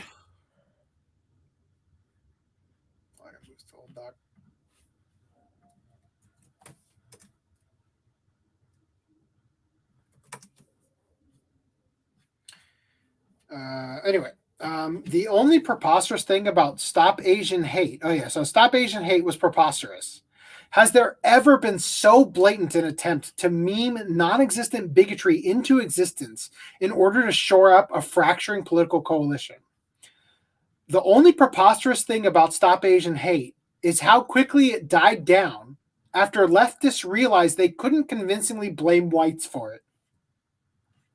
That reality, it was their precious pet blacks responsible for the bulk of the violence against Asians. Oof.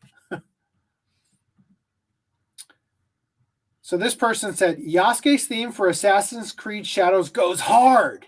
It reminds me a lot of the contrast between Miles and Peter's music in Spider-Man 2, where Peter is way more traditional while Miles brings in his own culture to the mix and the orchestra tracks, giving them a lot of his own personality. It brings in his own culture. Rap beats will literally not exist for the next 390 years after Yasuke's time in Japan. But here it is. And somehow we're the racists for pointing out how fucked up it is that they did the black guy gotta give him dreads and hip hop theme. You dense motherfucker. What were you saying? I haven't seen Yasuke without the helmet. You haven't? If they give him the Killmonger dreads, he doesn't have the Killmonger dreads. You're talking about like the hat. We're going to look at those later. Yeah. We'll have an option. Yeah. These ones, actually, right here. Yeah. So Mark Kern said, this is what I mean by cheap tokenization that feels racist. How they just reach for the easiest, tropiest, shallowest characters instead of real diversity. Everyone looks the same. The list is vast. The way Yasuke is depicted, with Japanese music set to rap beats. Call of Duty celebrating black culture with a hip-hop collection and Snoop Dogg and Nicki Minaj operator bundles. Cheap stereotyped culture instead of real culture, written and created by white SJW activists. Activision citing how diverse their supply chain is when all they show are taco trucks. Where are the high-end diverse suppliers, plugins, software, hardware? It's all just cheap pandering, and it feels actually racist. As Elon put it, the appearance of good instead of actual virtue. I And this like is the tacos. what's up? Said I like tacos. Uh, Do you not know that commercial? Mm-mm. But yeah, like the I think same it's AT&T. fucking hair over and over and over and over and over and over and over and over again. Here's our supplier diversity. Fucking what? That's their to support employee well-being and community connection. Our internal events team. I didn't even see this before. Partners with local vendors who reflect the diversity of our communities at least twice a month. These events demonstrate our commitment to belonging and community. Your commitment to taco trucks.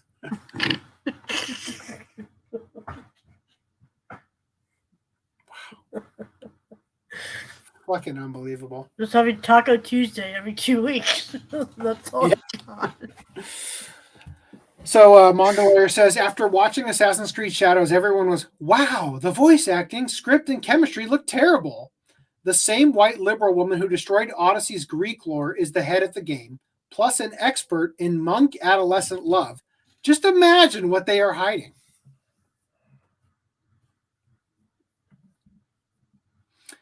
Wow. Now here we're here. Let's get back to the chats real quick, just in case. Let's do these like this. Yeah.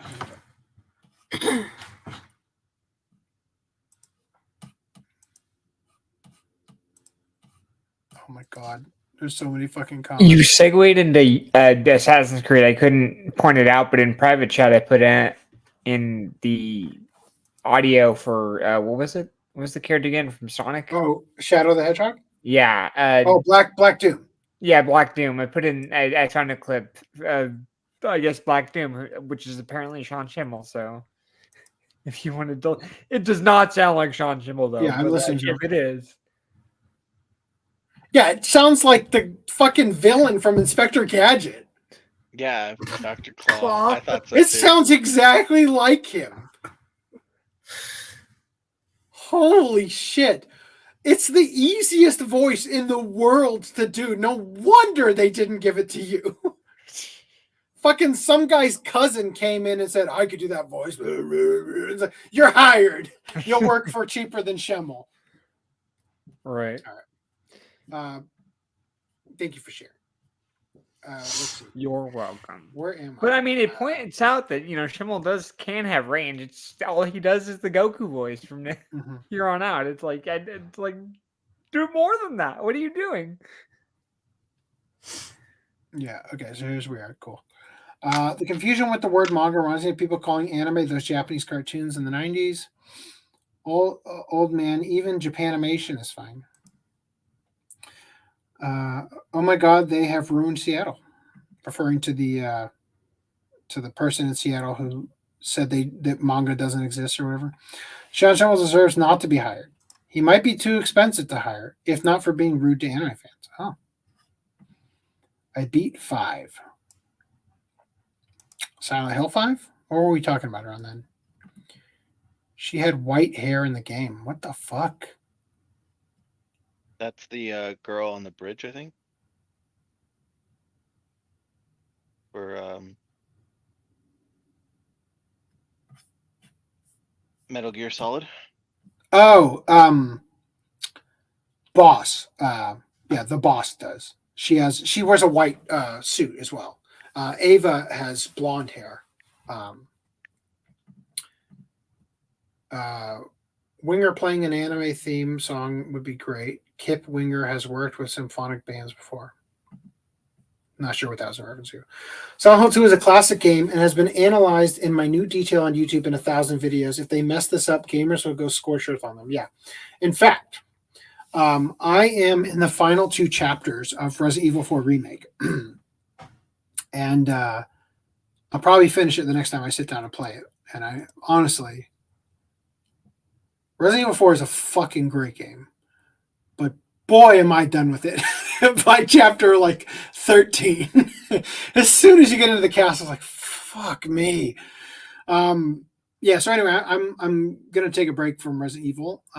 I bought an adapter to be able to hook up my PlayStation 2 to an HDMI port, which means that I can attach it to the Elgato capture card, which means I could stream it.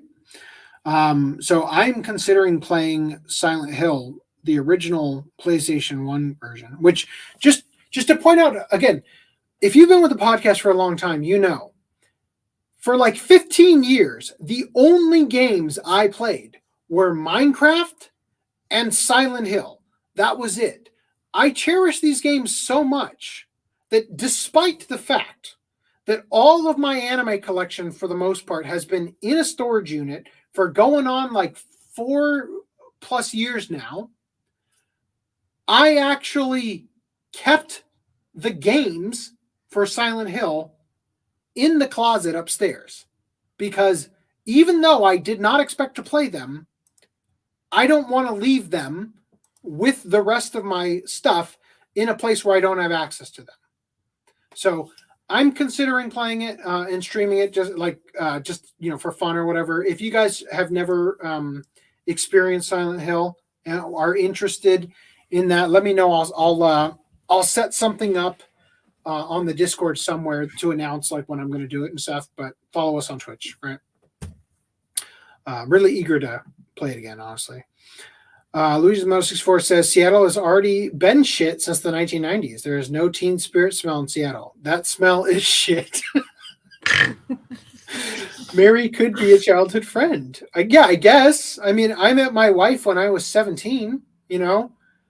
Yasuke walking simulator. Pay attention to the background NPC. Is this in reference to the people bowing to him and stuff? Pokemon Let's Go has the best graphics in the 3D Pokemon games. However, the gameplay is annoying. A shrine entrance. Okay, so you knew when I asked, do you know what the fucking Torii shrine shrine gates are for? Yeah, welcome to the rice fields. These guys are used to Torii gates being the entrance to their Japanese steakhouse.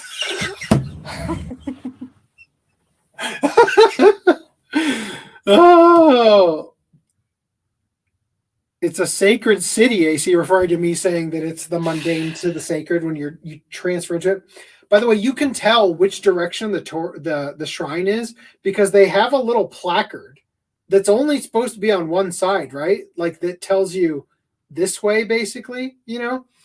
At least that's what I gathered from my experience playing Ghost of Tsushima, which is not a Japanese game, but actually did care about the research from what I can see. Although, I mean, there are some inaccuracies where like certain weapons and armors and stuff for the time period it takes place in are inaccurate. I get that. It's a samurai game, though.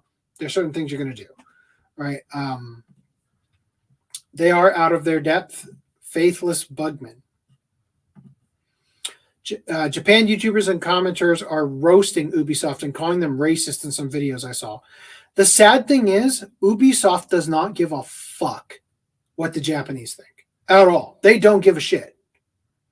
All they care about is that the West doesn't know what the Japanese are saying about them and doesn't agree with what the Japanese are saying about them. Yeah, I'm honestly a bit shocked they didn't have one guy fact check something that basic. Even the Miko have some significance. They most likely serve people around the Shinto shrine. Such wow, referring to the Akita. The dog looks out of the setting. Dogecoin. So it's an Akita, not a Shiba Inu. Which an Akita is just like a bigger version of a. It's like a schnauzer, a miniature schnauzer versus a giant schnauzer kind of thing. How is he an assassin? So I think, and this is why it would have made sense to include a third protagonist that was a Japanese man that would be the assassin, because I don't think he's meant to be an assassin. That's not the point of it. Naoe is the assassin. I think Yasuke is, being pulled into her way of thinking regarding like being against Oda Nobunaga and all that. Ubisoft should change their symbol from a pile of shit viewed from above to black ships on the coast of Japan. What does the Ubisoft logo look like? Are you saying it's like a Digimon poo seen from above? Because when I look at it, it just kind of looks like the Crunchyroll. Yeah, I guess it does kind of. Okay. Interesting. It's just an L2 button skill stance. LOL. Yeah, this is me asking, like, what does that fucking mean about the stance thing? Like every FromSoft game, I thought it was a no-dachi. So odachi and no-dachi are like, they're the same thing, basically. Assassin's Creed Johnny Somali, thank you, E. Castro. Might buy when the price drops under $5. They left out the opportunity to show seduction, Kunoichi's greatest weapon. Yes. Yes. It's like, again, it's the problematic aspect of the history of it, right? You know, it's like, this is the Fujiko Mine approach of the feminine power, right? Like, it's a dude with tits is effectively what they're building, right? The environment looks really good. He is a shinobi, not specifically a kunoichi. Yeah. Oh, so you're saying that they had brought up like this is like you get to play the shinobi or however they phrased it when they're referring to her. Shinobi is like the Japanese word for assassin, is it not? Like she meaning death. I'm guessing it's like Deathbringer or something to that degree. Shadows will be interesting with mods, making her look better. Or Assassin's Creed Shadows will be better with mods, yeah. So I did think that she looks better in that last bit of footage we were looking at than she did in the first trailer, at least. Thank goodness Elden Ring will be out in a few days, an open world I can actually care about. Is there a new Elden Ring? The DLC for Elden Ring, the Erd Tree, is coming out. Tsushima did add a bit of that in their recent multiplayer. I don't want to play multiplayer. Not as in-depth as this, but they did move in that direction a tiny bit. Are you referring to like the parkour or what? Parkour is gymnastics, pigs, what? Okay. They hired experts, and one of the experts had a black spade tattoo indicating she has a black fetish. No way. Can you source that? I'd love to see that. Oh,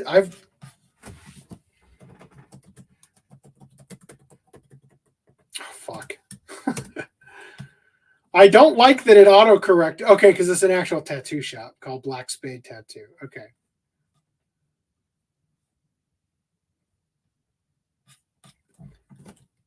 What does a black spade tattoo mean? Good luck, power and strength, death or danger, thief. None of that's helpful. None of this confirms my assumption. Oh, okay. The Queen of Spades. A woman that wears this symbol as either a tattoo, piece of clothing, jewelry, or anything else loves, craves, and desires black bowls. If married, the husband is cuckold and knows his place. To always step back and never interfere with the wife's desire for sweet, dark chocolate. Well, I'm glad I now have more. I now have more information I wish I could have ever had. The team went to Japan. Is that why there is so much backlash against rude Western tourists in Japan now? She's into having her engaging in adultery with the black man. She's into that shit. Yeah. Wouldn't be surprised. Plot twist, Yasuke trained Miyamoto, right? Oh, God, no.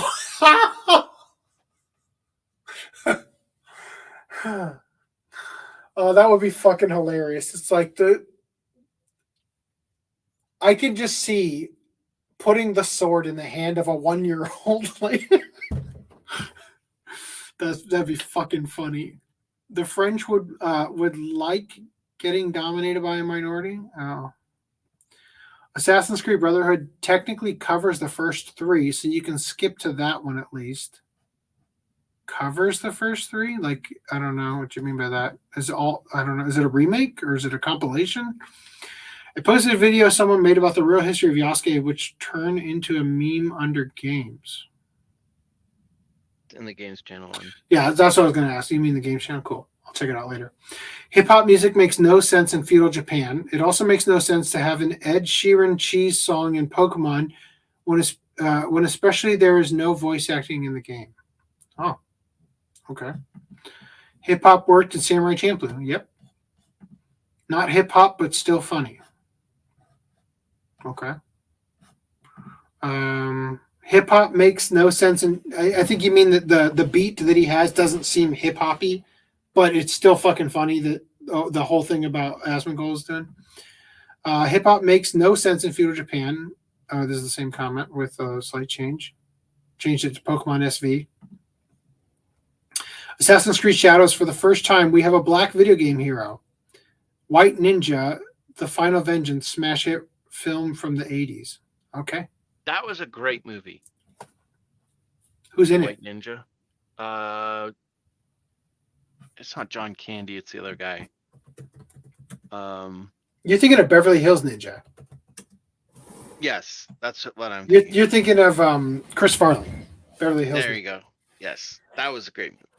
But he calls himself the White Ninja in that movie. Well, he wears black in it. But yes. But he is white. Yeah. And that is why he calls himself the White Ninja. What was the name of this movie? White Ninja what? White Ninja The Final Vengeance? I'm pretty sure I've seen this movie. I'm just trying to refresh my memory.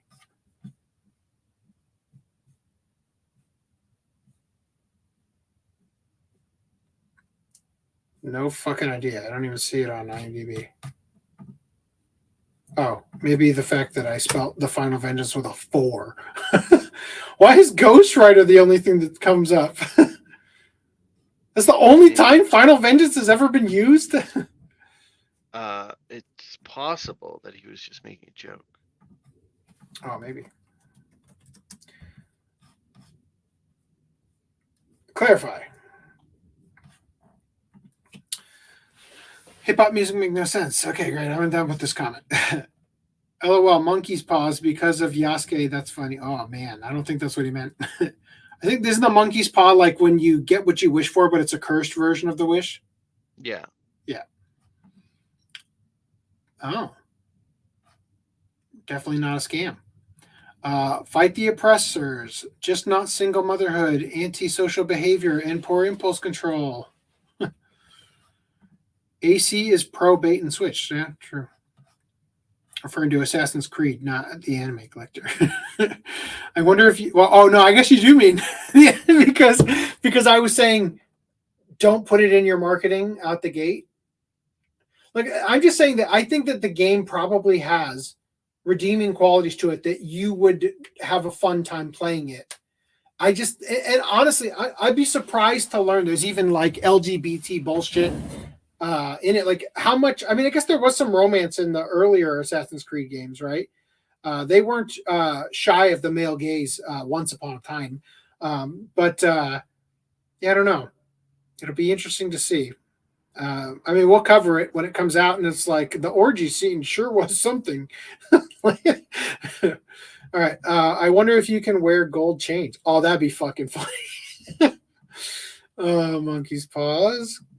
Good points. Anime DILF. Thank you.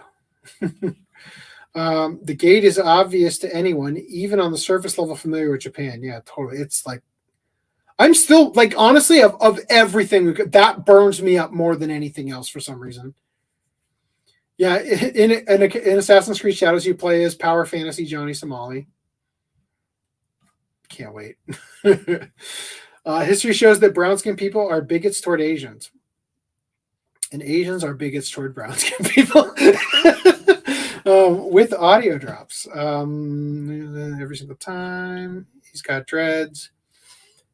Please don't kill Shocker. I understand you'll find him at the ends of the earth. Oh. Yasuke has yellow fever. Jesse Lee Peterson says he's as black as the ace of spades. Oh. Okay. Damn it. Yeah, so I can't. Apparently, isn't there like a movie from the 90s that stars a white guy dressed in like I'm thinking of like the Beverly Power Hills Cop. Ranger Or What? Beverly Hills Ninja. Sorry. Yeah, but I'm thinking of the Power Rangers movie where the White There's also Ranger was a ninja in it. It's an outfit similar to that, but it's not Van Damme. Three It's somebody Ninjas. else like Gary Daniels or somebody like that. The Three Ninjas, it was very Power Ranger-y. That might be it. Come to think of it. I Hulk feel like Hogan I was in remember one of one them. where he was older though. It was an older single ninja guy. I don't remember. Oh. Anyway, Assassin's Creed Brotherhood goes back to the original story and explained a lot of events that you wouldn't know. So it's basically a retelling of the ends. Like I said, you knock out 3 of them. I still don't want to start from the beginning on this franchise. White Ninja title was made up by me. Thank you. Thank you for clarifying that. I appreciate that. White Ninja was the canon film. Was that canon films? This is a this is a rabbit hole I'm going to choose to step right over. Neversoft even did research on the Japanese foods to use the names as gap names in the Tokyo level in Tony Hawk's Pro Skater 3. Huh. U.S. kids might not have known about the onigiri from the game. Interesting.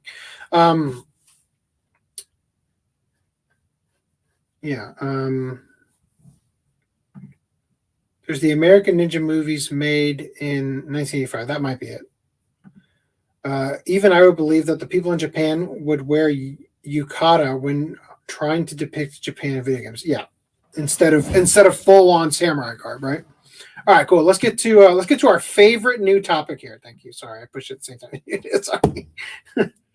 Oh, I fucked it up twice. All right, let's talk about our favorite other topic. Microsoft and Xbox roasted for making Perfect Dark's Joanna Dark look like a man. I don't think there's anything text-wise I actually need to read in here, so I'm just going to go to some of these tweets. Full screen, so it's... Oh, shit! Oh, boy. Wow. Like, you know what? Let's take a quick gander at this without.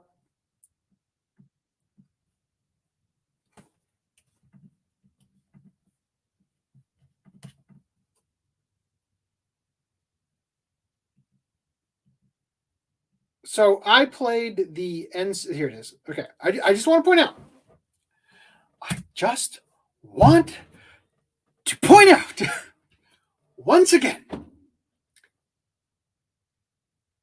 The choices in your marketing are so fucking important for the first impression you're setting for the game.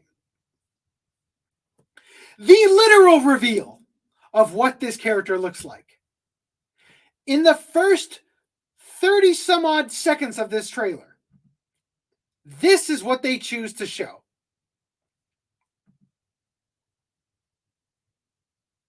I'm sorry, is Brie Larson in this game? Holy fuck. This looks very unfun too. Like, it seems to have very much lost sight of what I remember from the N64 one. Granted, I didn't play the Xbox 360 one. Also, it's a, what do you call it? Mirror's Edge clone now? Gotta have parkour. Parkour. Nothing beats first-person parkour.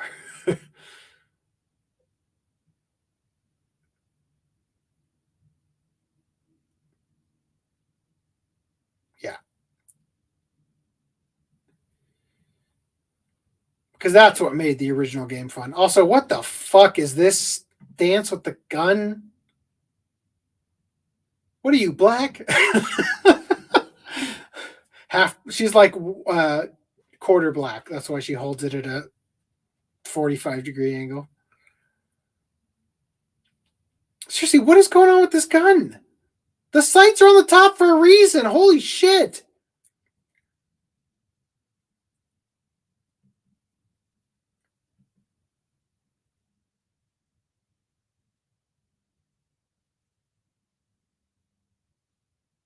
God, it just feels weird.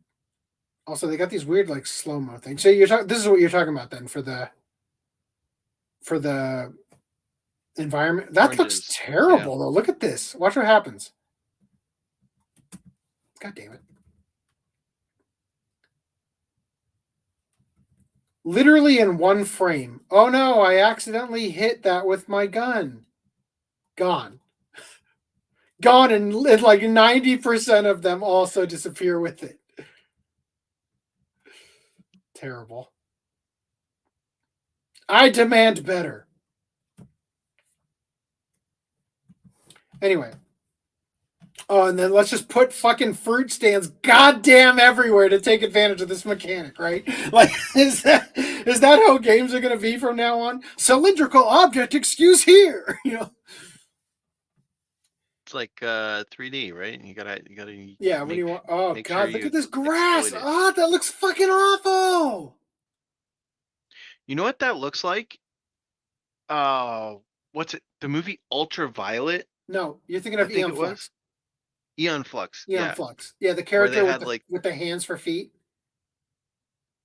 I don't remember that. I just remember in one of those movies they had the blades of grass. Yeah, that's from Eon Flux, and the character that is in that scene before you see who plays her. Oh my god, why can't I remember her name? Fuck. Charlize Theron. Yeah, she like goes and it's like up to her neck. It looks that is also what popped in my mind when I saw it. But it just looks fucking awful. And it part of the reason why it looks awful is because of the weird way that. Are you talking about? Hold on. Are you talking about Ultraviolet? No, I thought it was Ultraviolet. I don't know. It's Eon Flux. Eon Flux. It's one of them. It's one of them. Yeah. All right. They're the same movie. Who cares? Well, I was just saying, like Mila Jovovich is in Ultraviolet. Right. Charlize Theron is in Eon Flux, and she is way prettier. So the grass is not dense enough because I am seeing light hit the ground, which is textured green. That looks so bad. Now, granted, as we'll see in a moment with something else we're going to look at, games change a lot from the first trailer to the game you get on disc. And then the day one patch, right? They do change a lot, granted. But again, I just want to point out that the fucking thing that they showcase is this goddamn look. And literally the only difference here, the eye is slightly smaller and more closed. I don't even think it's that. I think it's just the eyelashes. Like they got rid of the eyelashes. Well, I brought this image into Photoshop and laid them over each other and kind of like I just put this hair on this one and it's clearly not the same effect. But it could, I don't know, it could be the eyes are definitely different. Let's just agree on that. And then this eyelashes, jaw, the nose is a little ironically, bit bigger. What's up? I said the nose is a little bigger. On this one? Yeah. I just don't think it's lined up properly. Because when I brought it in on Photoshop, fuck, didn't I also see? Oh god, I gotta ruin this even more. Like this drove me nuts. This was the thing that was in, right? Where I saw that thing I haven't verbalized yet. Yeah. I don't know what the fuck is going on. In the topology of her face, it's as if this ring around the nostril, the texture inside is grayscale. You can't unsee it.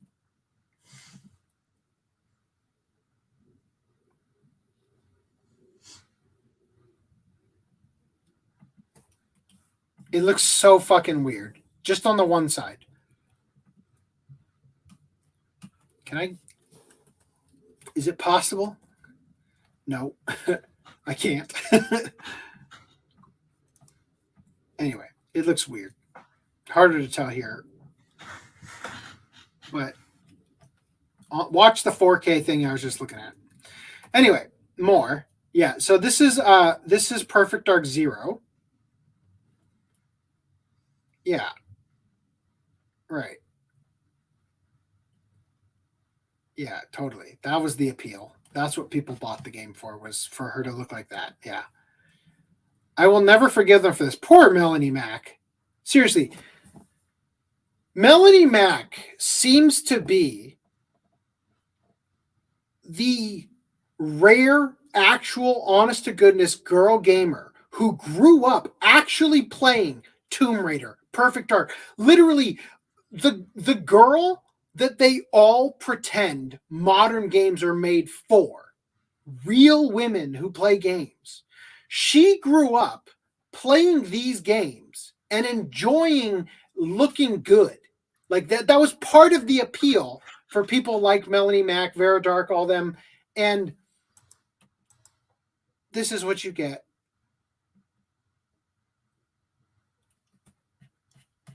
I call her Bro-Anna Dark. Yeah. Yeah. Do we even want this face on that body? I just don't think we do. V said, realize that it's a 100% conscientious decision to not make her look like the model on the right.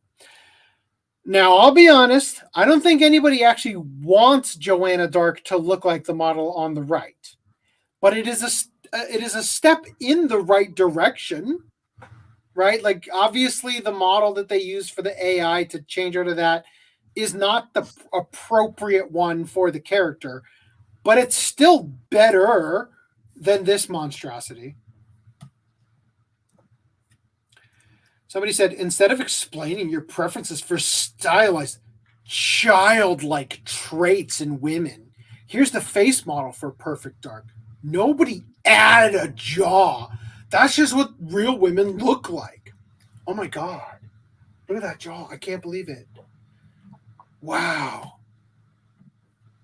So, first of all, again, they have to point out the fact that childlike traits, believe it or not, one of the things that makes women attractive is looking young, therefore more fertile. These are evolutionary traits. So this guy had also shared this, and somebody had they were mocking him. The man who complains about this woman's designer generally doesn't like women. Instead of explaining his preference for stylized childish features in women, here's Perfect Dark's face model. This is what real women look like, referring to the thing we were just reading. Says this guy, lead game artist who has worked at Naughty Dog, Rocksteady Games, and Respawn Entertainment. So this is the model. Tell me, is she more or less attractive than the in-game model? It's a similar pose. Weird how she's better looking. Weird how you just can't fucking get it right. Modern gaming. In fact, I just want to point out, I've got something I'm going to pull from off screen and use it up. Trying to remember where I would put it. I think it's in here. Let me see.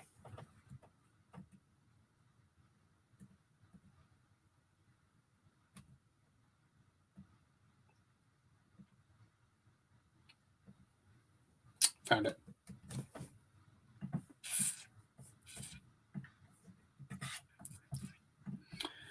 Pulling this in. Nope, that's not the right one. Pulling this in here. Why is a small Polish development studio with an annual revenue of $17 million designing better female face models than Sony, a corporation worth over $100 billion? Oh, come on. Why are you like this? Yeah. So this is a character from Robotech or RoboCop, right? Yeah. So when they made the RoboCop game, I mean, I wouldn't say necessarily that it's photo accurate to the model from the original movie. The difference here, though, is that you had to construct her using still frames from the movie. You did not photo scan in the model. So he points out, same eye size, same brow ridge depth, exact same nose, same lip size, same jaw size, same chin to jaw, same jaw to chin ratio, same distance between the jaw and lip. I would say I think her chin looks slightly more pronounced or possibly bigger on here, just the way it angles across the face here. I would have made this slightly less pointy. Same cheekbones, same distance between eyes, same eye socket depth. Now, what do we have for Mary Jane? Smaller eyes, puffier lids, right? So referring to down here, the smile eyes, right? Deeper brow ridge, much broader chin, much thicker jawline, smaller forehead. How the fuck does this make her look less feminine than the girl with the higher hairline? Bigger nostrils, deeper eye sockets, thinner lips, and heavier face. It has to be a choice. It can't be incompetence to this degree. That's just at a certain point, it becomes impossible to be that incompetent.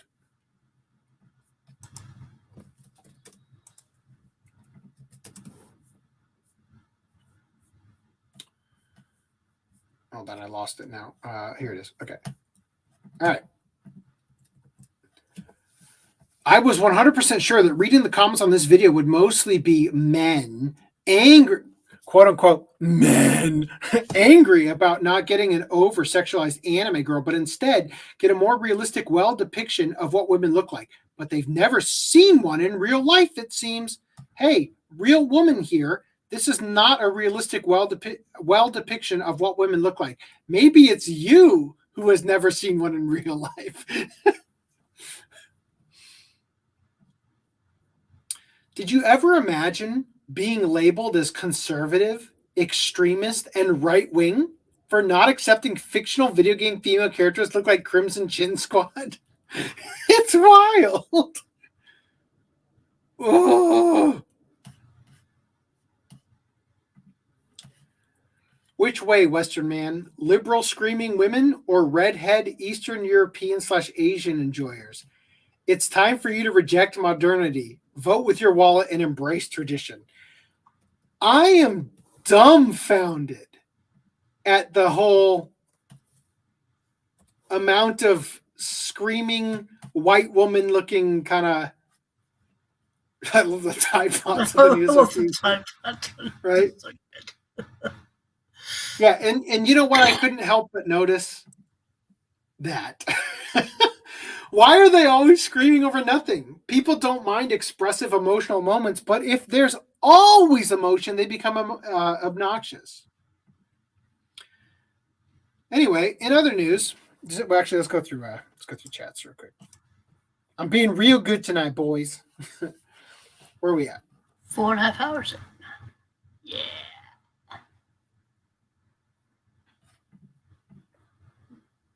Even I would believe that people in Japan would wear yukata. Oh, wait, I read that.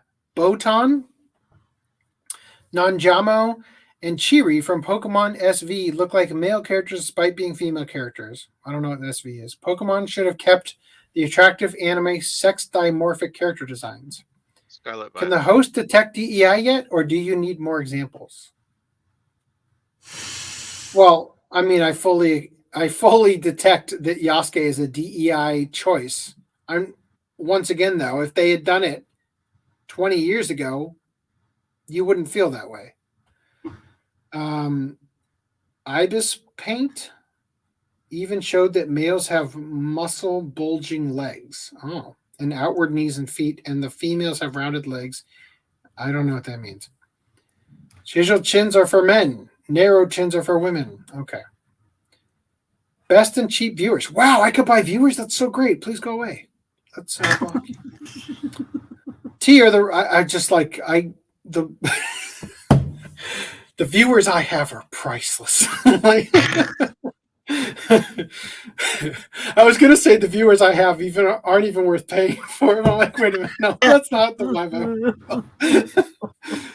T are the real women that they're trying to cater. No Melanie and Farah. Yeah. Neo Tony. What?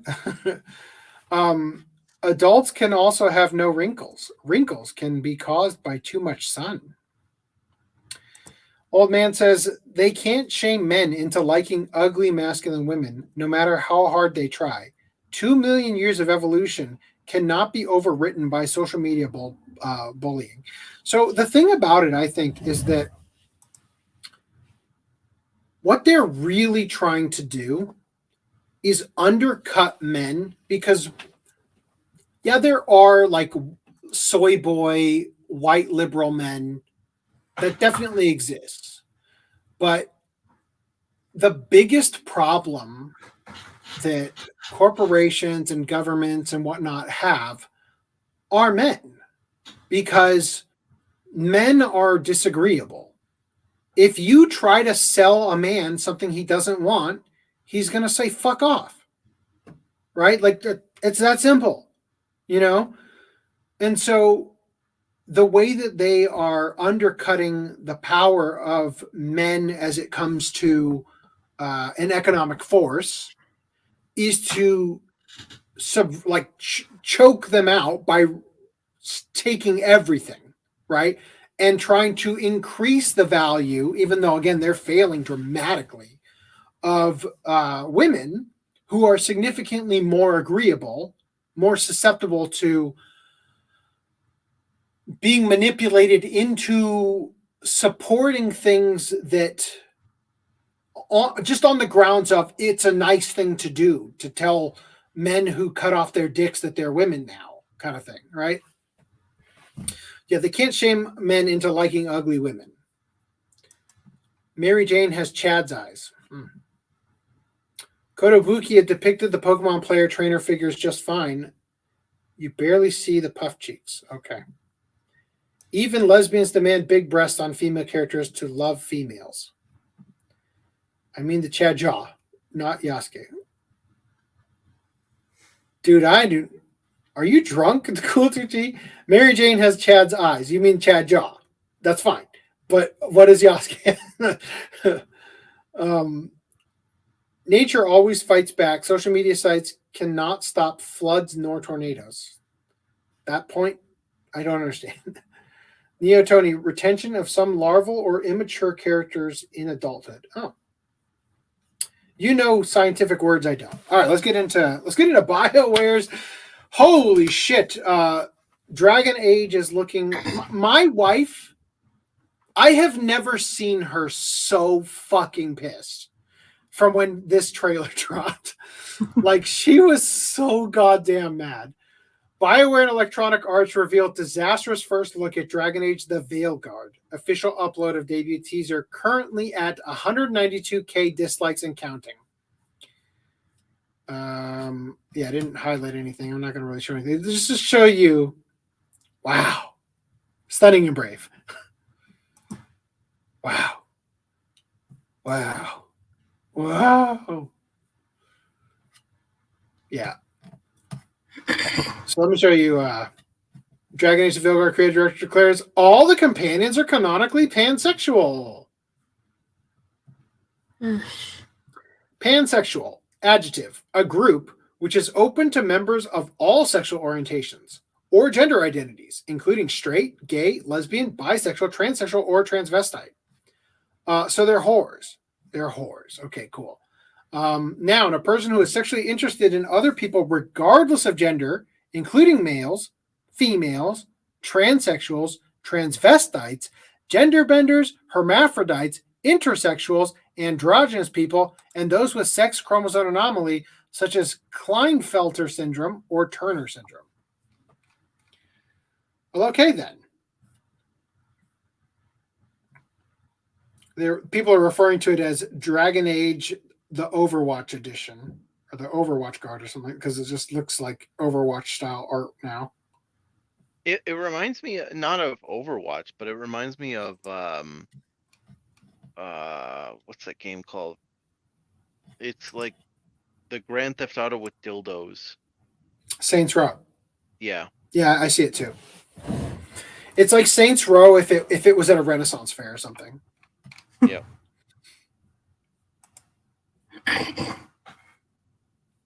I thought I highlighted something here, but basically, according to this article, which is a little bit later, the trailer is at 237,000 dislikes versus 41,000 likes. I wouldn't put any stock in those. Like, yeah, I'm just saying. Like, if according to this, you remember that extension that lets you see the dislikes, it's like a calculation. Yeah, it's guessing. Dragon Age: The Veilguard game director confirms all campaigns are pansexual and that the game features pornography. So yeah, that Park Place wrote 2 articles about the part about them being pansexual, and now it's like, and the game is pornographic. So Dragon Age: The Veilguard game director, a man who claims to be a woman and calls himself Kareem Bush, has confirmed that all companions in the game are pansexual. Bush insists that they are all specifically pansexual, and that might come through in what you learn about their backstories.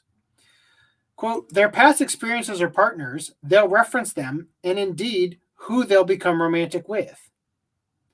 It's not until the later parts of the game where you really commit to romance, and it gets pretty spicy. Okay, I forget what pansexual is. Does anybody here remember what that? Which one that is? I just read the dictionary definition. It means attracted to anything, regardless of orientation, body parts, all that kind of stuff. Okay, right. So, I think a charitable interpretation of the term that they're all pansexual would be Dragon Age, as far as I understand it, has always allowed you to romance any of the members of your party, regardless of their gender. So if you're playing as a male character, because there's like a character creator screen for you to play as, if you're playing as a male character, female character, any person you pursue is going to reciprocate, because that's part of the fantasy of playing the game. So the fact that they have to like label it like this. Yeah, is so like... them saying they're canonically pansexual, the most charitable interpretation I get for this, and by the way, that's not the reason my wife was freaking out over the thing. It's because it looks dog shit.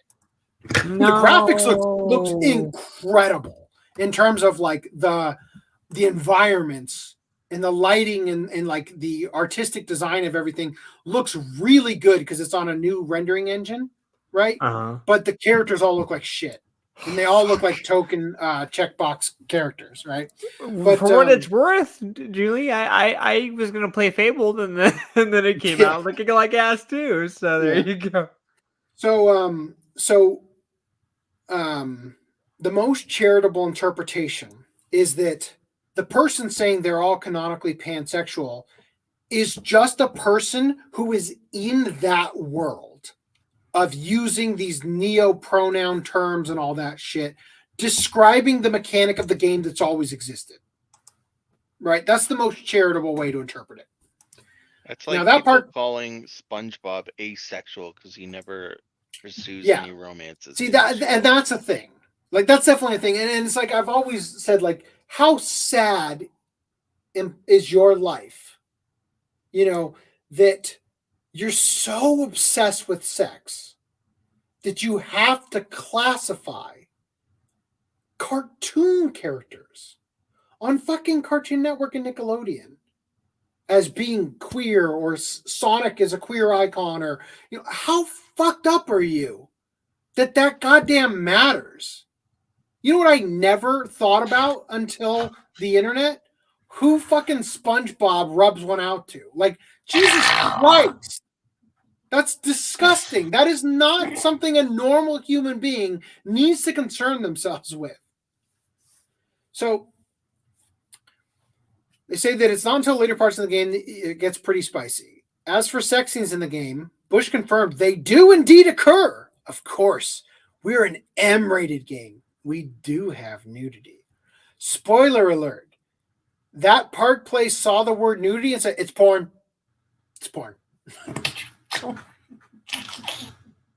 Our companions, we want them to be relatable and fully realized so they can get spicy, but in a way that I think people will actually relate to.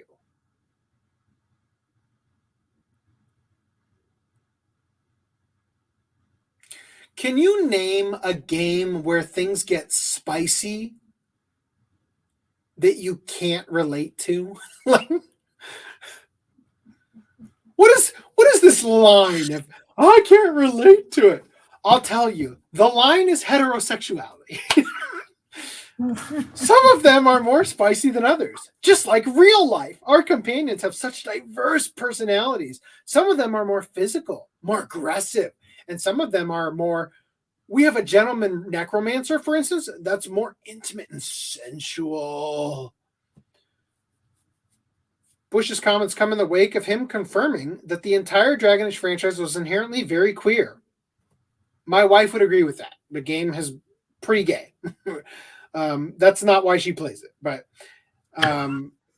he said, quote, as a queer trans woman, I have a perspective on the games that not everyone has. Almost nobody has. Dragon Age has long been a place where LGBTQIA plus folk can see Where's people the like two? themselves. The what? What about the two spirits? Huh? Come on now. Represented Include all the letters. respectfully. So these LGBTQIA plus two-spirit people can see people like themselves represented respectfully. It's inherently very queer. And it's such a rare thing for marginalized communities to have representation where we feel proud and powerful in how we are depicted. It is so deeply meaningful for so many. I often get emotional when I think about what it would have meant for a younger version of myself to see someone like her in the game, and as a hero, no less. The reason this person feels this way is because inherently they view themselves as immoral. They have to literally turn society upside down to feel like the hero of the story. Remember we talked about this concept I said, like, there are people with disgusting fetishes, including bestiality, including a intense, insatiable, undescribable desire to get fucked by a horse.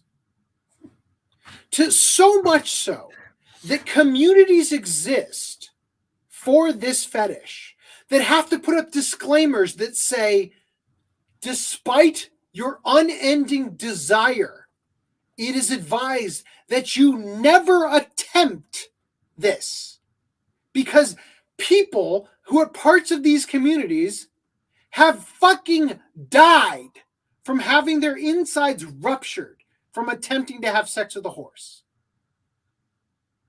Not to mention the fact that a horse could step on you and destroy you in all sorts of ways while you're trying to fillet it or rape it or reverse rape it or whatever the fuck you're doing with horses. And I once described, yes, there are people who have these filthy, disgusting, degenerate fetishes.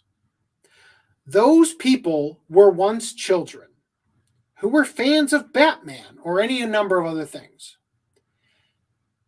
I like to think that they have enough fucking shame that if they were put into a position where they had free range to do whatever they wanted with the canon of Batman, that they would have enough shame not to include panels of the comic where Batman comes back from fighting crime and giddily goes over in the Batcave to his secret horse stable and get railroaded in a horse orgy.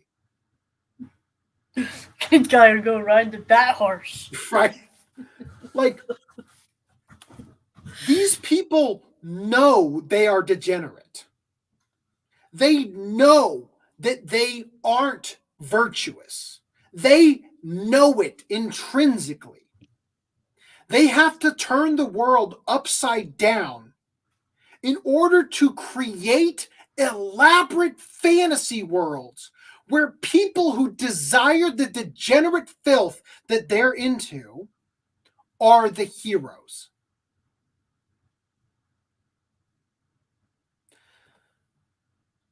That is the world that we are entering into. Now, I think about this a lot. I constantly bring up the concept. The internet is the Tower of Babel 2.0. I used to describe this from the perspective, politically speaking, we do not speak the same language anymore. The left and the right, for example, cannot even communicate because the terms that we use hold different meanings amongst each group. Men and women isn't even a term that the left can use and know the meaning of anymore. But even more so, a much longer scale version of this interpretation of the internet being Tower of Babel 2.0 is that growing up pre-internet, getting internet, and the types of shit that was on the early internet that never left, where there's like a statistic that 90% of the internet is devoted to porn. That may have changed in recent times just simply because of how much e-commerce and whatnot is on the internet now. But in like the 90s and whatnot, that was the statistic that was thrown around. That 90%, maybe more than 90% of the internet was for porn. And the idea, like the deliberate acts being made by the companies that ran these porn sites was to try to hook young people because they're future customers. And one of the ways they did this is that they would contract artists to draw characters from cartoons that young people were watching in sexual situations. And this is like an SEO tactic so that when you search fucking Rugrats or something and you go to like whatever, I don't even know if Google image search existed back then, but you go to a place where, you know, you're searching for images, that's part of your search, like wallpapers, or, you know what I mean, of your favorite cartoon, and then whoop, that character's fucking that character, you know, fucking My Little Pony fandom, right?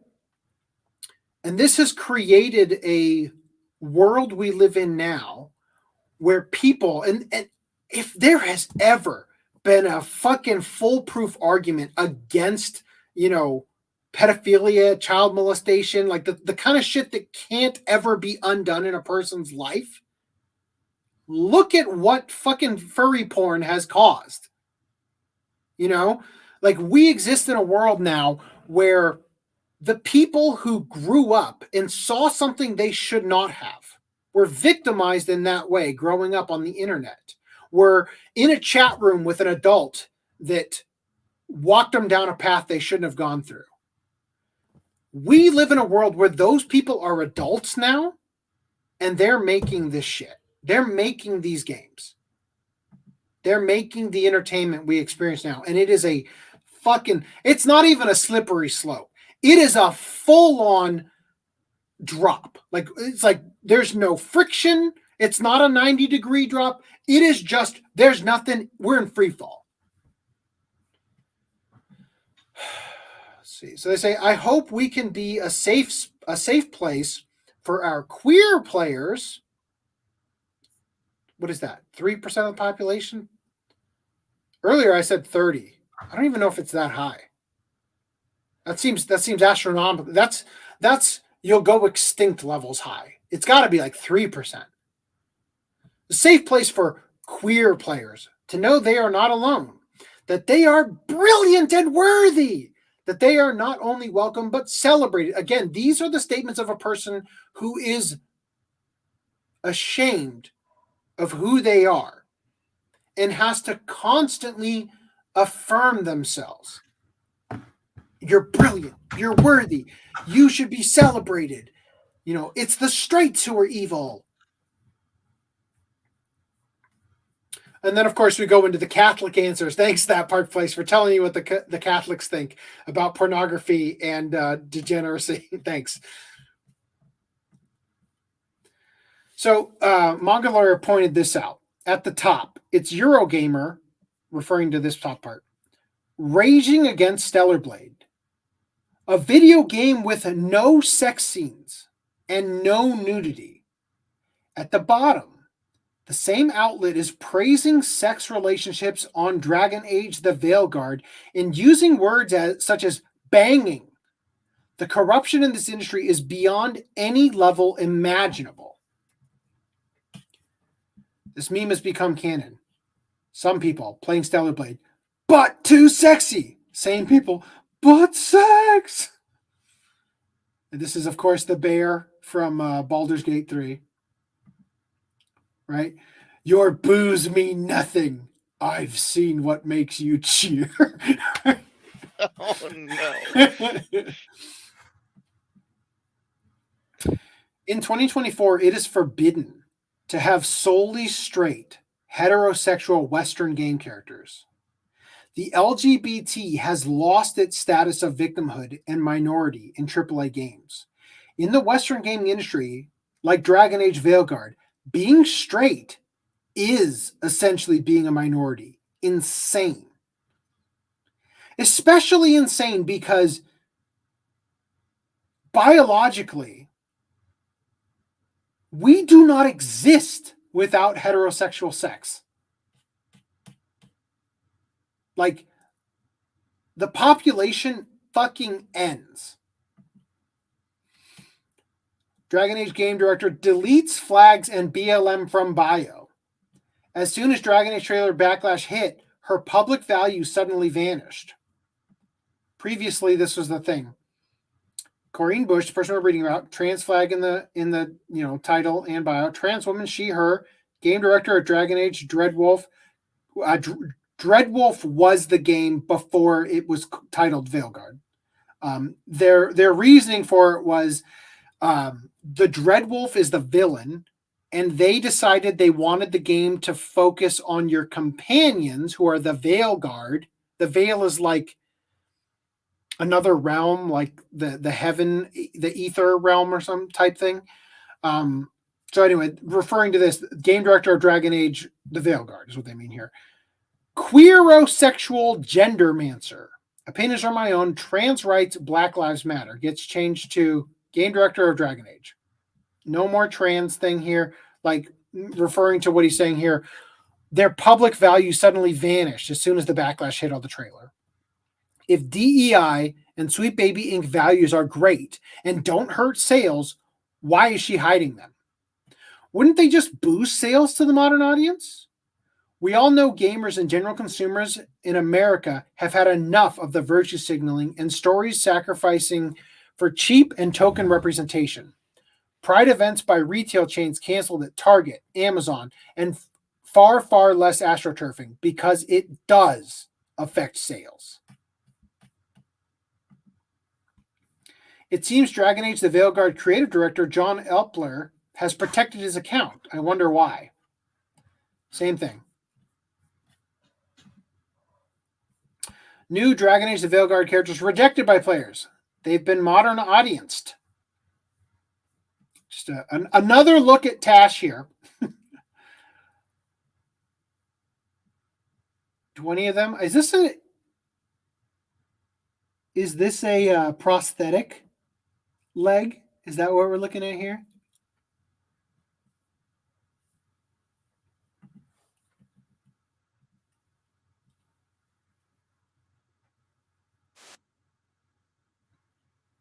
Does appear to be a prosthetic. At least, I mean, it's kind of got like that whole like curvy thing that the prosthetics have. But to a degree, I can be okay with. I'm again, I don't have anything against the concept of a character having a prosthetic. It's the pandering. It's when it becomes a box check or that it becomes. Obviously, a character having a prosthetic. If you got a pirate and he's got a peg leg, it's not a fucking big deal, right?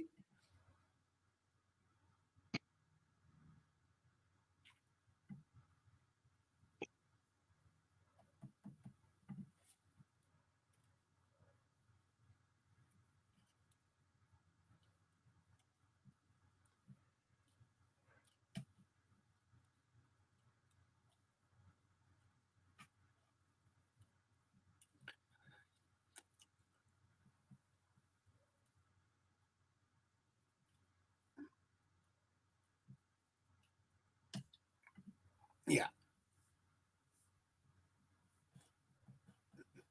Different screenshot of it at 144K.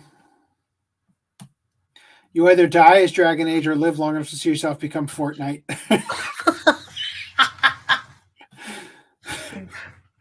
This game is going to sell a lot of copies of Dragon Age Origins. I've waited 10 years for a cartoon? How did we go from dark fantasy to Saturday morning cartoons? Yeah, let me just show you. Oh, well, which way, progressive man? Yeah, so this is the Dragon Age Origins concept art. This is the modern audience art for the newer games. The Chad, Saudi Arabia versus the Puritan United States / Canada. We live in the strangest times, right? Saudi Arabia bought like huge amounts of stake in SNK, which makes Fatal Fury and King of Fighters, right? And the characters are still, I mean, you don't see this in the West, right? You see this. You see Droopy Tits McGee, right? Like, whoa.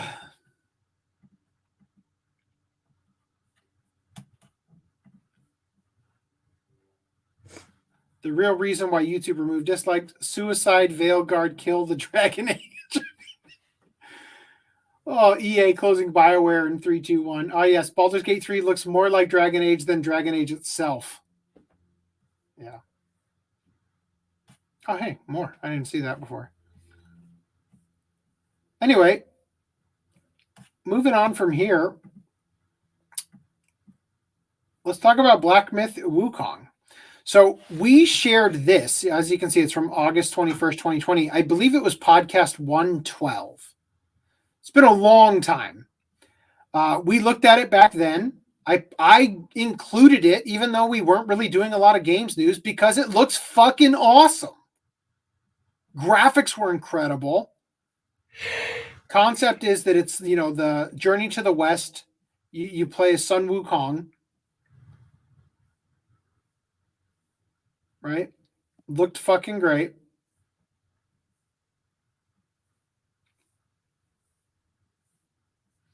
I do want to point out, I'll bring this up in a second. Oh, fuck.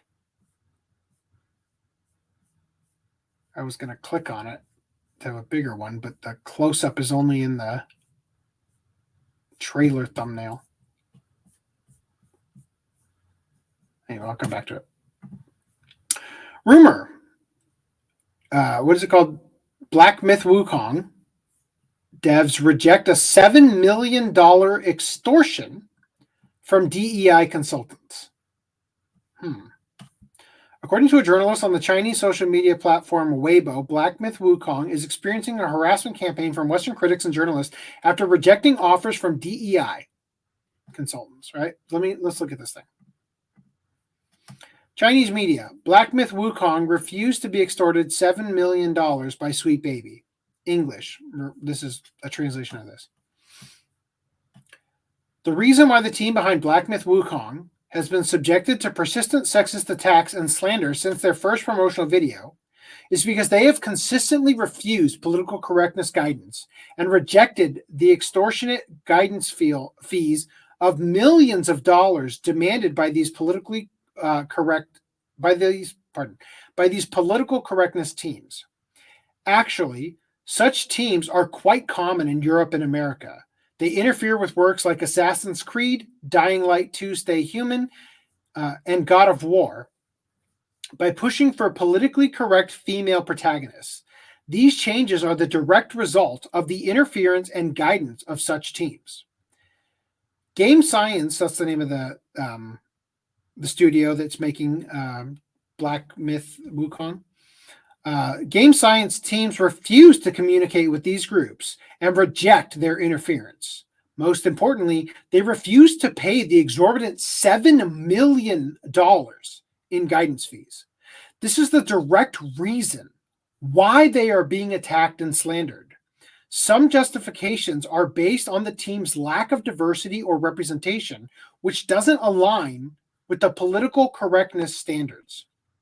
A typical example is an article by major IGN writer criticizing Hogwarts Legacy and refusing to evaluate or promote it due to its alleged lack of political correctness. So this is something from Weibo or whatever. I don't know why Kojima is included here. I think it's separate. He says, this title has been on my mind since I saw the first trailer about 3 years ago. Black Myth Wukong. Its original look, design, coloring, effects, and presentation have an outstanding sense of style that sets it apart from other games. I've also been eagerly following blah, blah, blah. So I think actually what it is this is a screenshot included perhaps in the post here, where this person says, seeing you promoting and praising a game studio with such a fervent history of sexism and hatred is really disappointing to me. Have you ever played the original Metal Gear Solids? Fuck, man. You're a goddamn idiot. Western consultants like Sweet Baby tried to intimidate Black Myth Wukong's devs, and they were having none of it. Imagine trying to extort $7 million and claiming that you are good and moral. I am continuously convinced SBI and other Western consultancy groups are glorified mafia. Black Myth Wukong, $7 million shakedown by Sweet Baby Inc. So the Black Myth Wukong game developer, Game Science, claims companies like Sweet Baby Inc. are asking the studio for $7 million in guidance fees to fix their game and studio image. Game Science was slammed by IGN for its founder's sexual innuendo in remarks which they claim was sexist. The studio claims the attacks were made in order to extort the guidance fees, which they refused to pay. The founder of the studio has a controversial style that easily gets him in trouble with the wrong think crowd. Okay. So first of all, I just want to point out, remember I was talking about how things change graphically between the original trailer to, the more up-to-date graphics. So I want you to look at his nose. He had a much more human nose originally, right? He looks better. I agree. I definitely think he looks better now. So this is an article we'll look at in a minute. How Black Myth Wukong's developers' history of sexism is complicating its journey to the West. This is the thing we were just reading. All right. This is going to be very rambly, but it's worth it to get through. And it's fucking funny as hell. Holy shit, these translations are hilarious. But we have to get all the way down to here. Okay, so just bear with me here. Pay attention. Regarding the issue that gaming content must cater to female players, I have always been extremely confused as I look at the way I position my product and say loudly into the mirror, my game is for girls.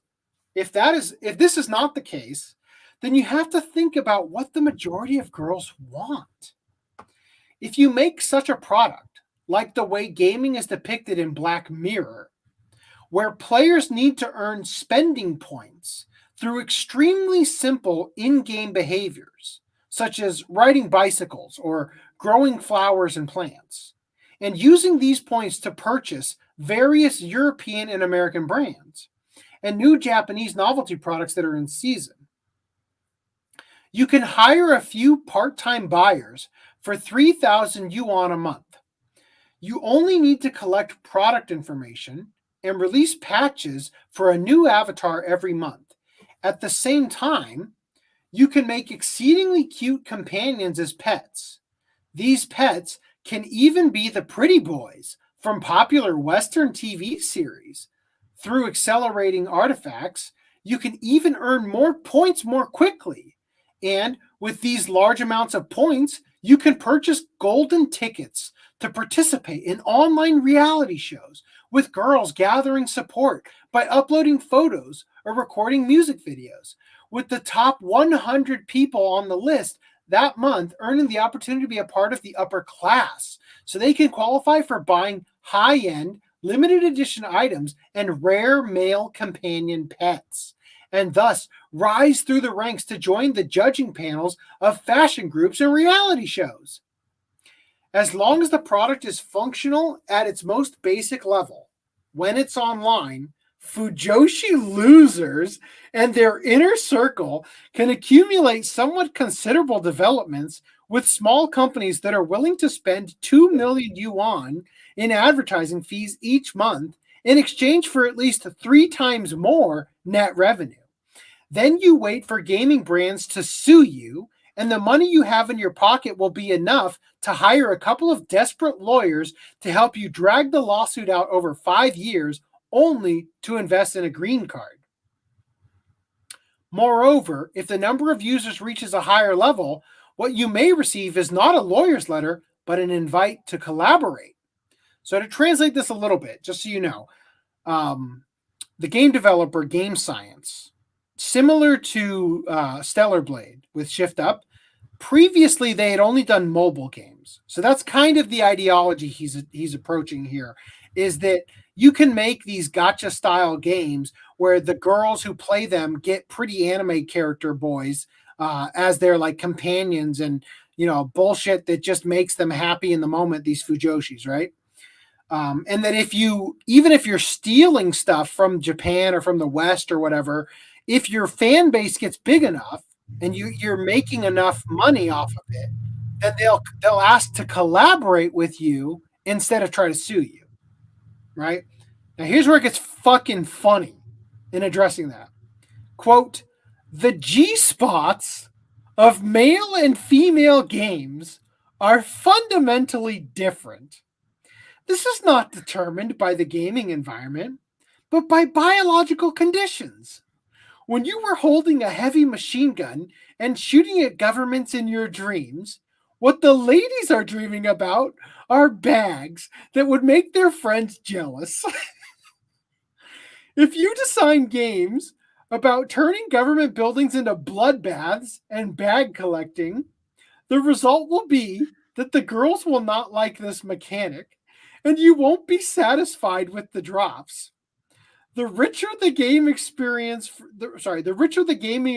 of players, the clearer they are about what they really want. If you want to make games that will be well received by the public, you have to be true to the quirks of the market. Fuck sissies. Fuck tragic love stories. Fuck moonlit peach blossoms and flute-playing scholars. You don't need the reverse motivation of female players. You don't need to take care of those worms who just want to date chicks. Some things are just for men. Their depression, their anger, their pain. If I really like soft and effeminate things, I just need to make something different and wear stockings and suspenders to work every day. Work out at the gym at 4 p.m. without fail. Brew chrysanthemum tea every day. Put a humidifier on the table. This is what I call professionalism. All right. I don't know why Grums chose that one of all things, because God, the other ones are even funnier. By the way, I don't know that that specific quote was in reference to Black Myth Wukong versus like the mindset of making, what do you call it, mobile games. But I can say that Black Myth Wukong is Dead Souls like, or Dark Souls? Dark Souls, right? I don't even know anymore. They're both part of the Souls line, right? Anyway, so I don't think there are as many women who are specifically into these kinds of games. In fact, I despise the fact that I am gonna have to support this game, even though it looks fucking awesome, and I was on board with doing that all the way back in 2020, except I didn't have a PS5, but now I do, right? I only despise it because I dislike playing Souls games, and I'm gonna play the shit out of this game, just like I am Stellar Blade, to get the bottom line of this game's, you know, if it's a Souls game, I might not pick it up. I wanted to like it though. I just can't get into another Souls game. Yeah. Like I am personally like just like I am not enjoying the combat in Stellar Blade because quite frankly I don't care. Right? I'm not eager to challenge myself into perfecting the timing for each style of monster and everything. For me, I just want to kill the monster as fast as possible, to level up my skill tree, to make it easier to kill the next one even faster so that I can get through the game. Like I want to get to the next part of the story, and I just feel like there's so much fucking bullshit fighting, right? And I just fear that this game might be similar. And again, there are people for whom that is their fucking jam. And I'm so happy for you that you're going to get to play this game and enjoy it on every level versus owning the libs, right? No, I'm just saying, like, the game looks awesome in terms of the graphics, the artistic, like, art direction and all that. So, like, I'm thrilled to play it from that perspective. But I'm not thrilled that I'm going to have to grind all the way to each aspect where I get to enjoy that. That's kind of what I'm getting at. Anyway, so I'm just going to read these. They're fucking funny. I want to expand my circle and hire more people. Get licked until I can't get an erection.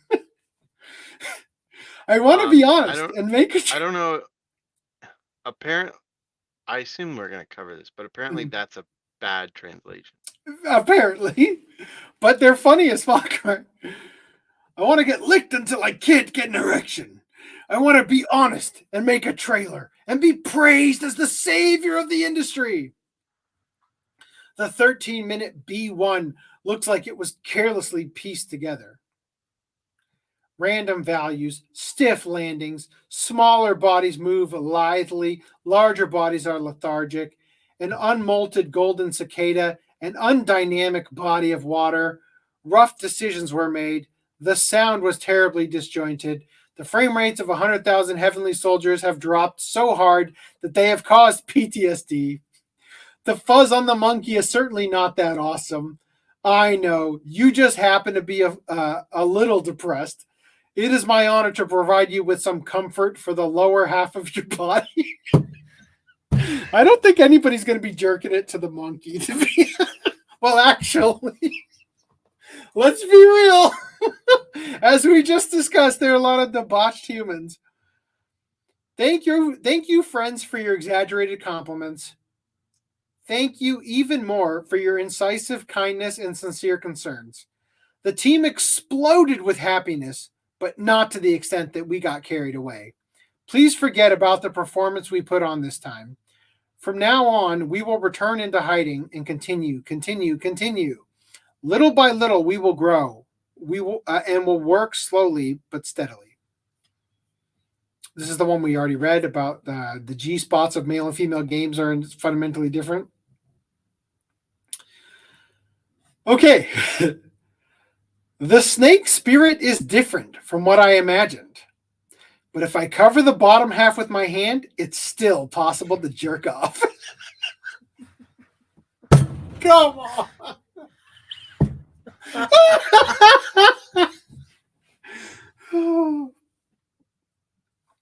First commenter. What's up? No, I was like, You're seeing her. You're putting your hand up and getting it ready. First commenter, Mr. Dai, you need to adjust her face. The uncanny valley effect is too distracting. Daiwei replied, look at it more and you can jerk off to it. Although I'm not used to the snake neck yet, but this can still be nurtured. Second commenter, okay, Black Myth Wukong has changed my fetish.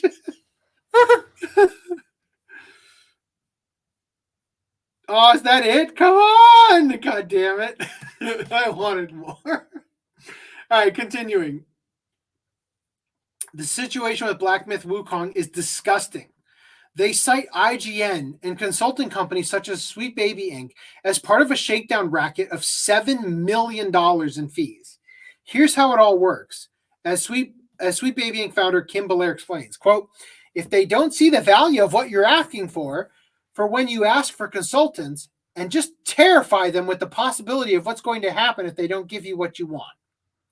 Here is the whole web of people who support each other and make this shakedown happen. Sweet Baby Inc., quote, hire us or else. Reporters support the racket by writing hit piece articles and run defense for the consulting companies, play down the racket as a conspiracy theory. Alyssa Mercanti writes hit pieces on Cabrutus Rambo for exposing Sweet Baby Inc.'s long list of ruined games. Rebecca Valentine defends Alyssa and writes hit piece article on Wukong, leading to the shakedown. Jason Schreier gaslights you when it's all exposed, saying it's a hallucination and isn't happening. We didn't cover this, but he came out and wrote a report on what happened with Suicide Squad. Not one fucking mention of Sweet Baby Inc. and the DEI shit. Not one mention. And when people said, how could you not even mention this as a reason for why the game failed, he said, it doesn't exist, you're imagining it, kind of thing. It sure seems like it's all part of... For that article was that he was interviewing specifically the devs of the game. The devs of the game basically wouldn't admit that that was the thing that tanked it. Yeah. But then he told the people questioning him on Twitter... Yes. All those things, right? So it sure seems like a part of a multi-million-dollar racket. In fact, DEI and DEI consulting is a huge industry. See my post about the Activism Blizzard report. They call us grifters, but they are the ones making bank. Wukong directly cites the IGN hit piece article by Rebecca Valentine, as well as companies similar to Sweet Baby Inc., as being behind the $7 million extortion attempt. Savvy said, this is the tweet about the article, right, from IGN, full of intentional mistranslations, claims to avoid a lawsuit, and vague commentary from no one ever named. Yeah, they say women familiar with the gaming scene. It was like who they're quoting in the sexist thing. This article is one of the prime examples of what one would call bullshit. Good people don't construct lies to tear down others. They want to talk about professionalism and comments, but won't hold the same standard to the Americans who post hateful commentary, strange and sexually devious things,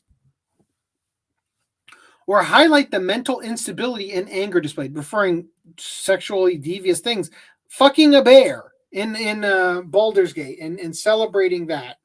And again, the bear is a druid or whatever, but do you fuck it in the bear form? Am I wrong? Like that is a way you can play the game. No industry is without flaws and problems. By the way, bestiality is illegal across the board, right? Yeah. At least in the United States. So like you can show depictions of bestiality in fiction and even do it in a way that is erotic to some people, Yet if a manga or a hentai / anime or whatever has a character who is not yet 18 in a sexual situation, it is child exploitive material. The same as child porn. Despite the fact in Canada, actually, bestiality is like even depictions of bestiality are prohibited. So is Baldur's I don't know how Gate. that works with. I don't know how that works with Baldur's Gate. I'll tell you how it I works don't with know. Baldur's Gate. When they release the ratings board, they send in what the game designers themselves determined is the most egregious of each example, and they just omitted that part, I'm sure. I guess.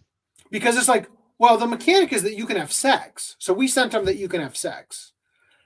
The thing is, there are druids in the game, and you can initiate the sex while you're in bear form. So you can have sex with the bear too, but that's like, it's a person dressed as a bear. Yeah. You know, like technically, I don't think it actually shows it, so maybe that's how they get around it. It's I just, don't know. you know. All I'm saying is that people I haven't were done the bear thirsting. thing, but like, I've seen the sex scenes, or at least I think I've seen them. And it's like, you know, the girl just walks off screen, and it's like, let's go have sex, and it's like, I okay. don't know. Haven't seen it. Don't want to play it. Again, it's not about what it does or doesn't show. It's about the thirsting over the concept that I had to endure, watching people salivate over it. And again, it's not even about that. It's about the hypocrisy of that. They want to talk about professionalism in comments, but won't hold the same standard to Americans who post hateful commentary, strange and sexually devious things, or highlight the mental instability and anger displayed. No industry is without flaws and problems, but this is not the way to go about it. It was targeted, and again, there is a pattern of behavior here that gives yesterday's post validation. Every studio needs to feel empowered to come forward.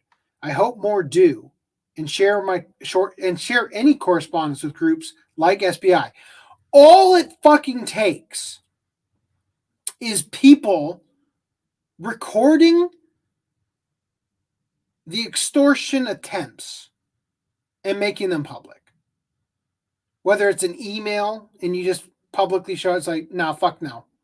You know, all it's going to take for everything to fall apart is that. And this is the path we're on. I'm thrilled. I got back into gaming at just the right time. It's time to end these games and get to the truth. I think by this she means the games they play, not the video game specifically.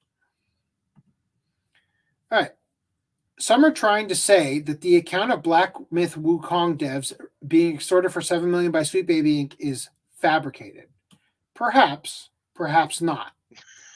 But I personally find it interesting that after the supposed fabricated incident, Western games journals started a smear campaign. So this is The Gamer, Black Myth Wukong developer accused of sexist, unprofessional work culture. I'm Chinese, and Black Myth Wukong doesn't excite me as much as it should. Be careful what you say. China might put you on a list. Knowing the devs refused to pay SBI $7 million in protection money, this hit piece suddenly makes a lot more sense. No matter how much you think you hate game journalists, it's never enough. It turns out that IGN has actually been hammering the slander on Game Science, the studio behind Black Myth Wukong, for months. Every single article they write on Black Myth Wukong, they bring up the hit piece article they wrote about the game studio. Every single one. It isn't journalism. It's a hit job. Black Myth Wukong has a release date. Upcoming fans it's released on game. Developers still not responded to reports of sexism. Black Myth Wukong has a release date, but still no reports on sexism. New Black Myth Wukong trailer ditches Xbox Series XS version.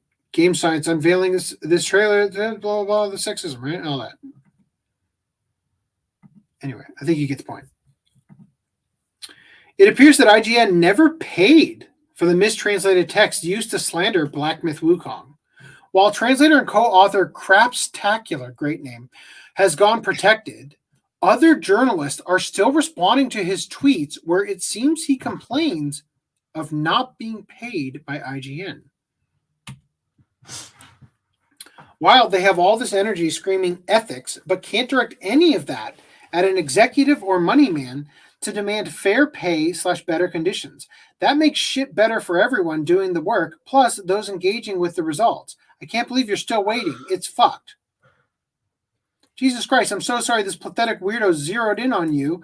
I hope it dies down and that you at least get paid for that piece. Fucking hell, pal. I'm so sorry. That guy is a fucking loser. And frankly, at this point, you should be paid at least double for that article. If I can support you anyway, just shoot me a message. Always here for you. Anyway, so yeah, the person has gone protected, so you can't see the thing. But the point what they were saying is they never got paid. Manga Lawyer says Black Myth Wukong's artistic direction is extremely high level. I like it. I like it a lot. I hate monkeys, but this looks fun. That looks fucking awesome, right? My tab keeps crashing. Uh-oh.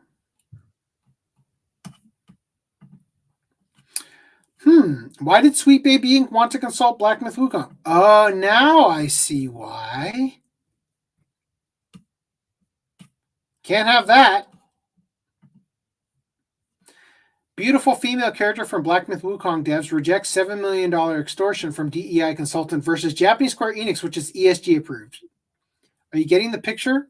Now I will buy your game.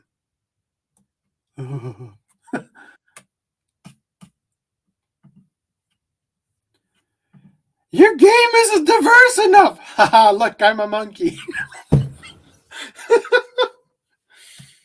Oh.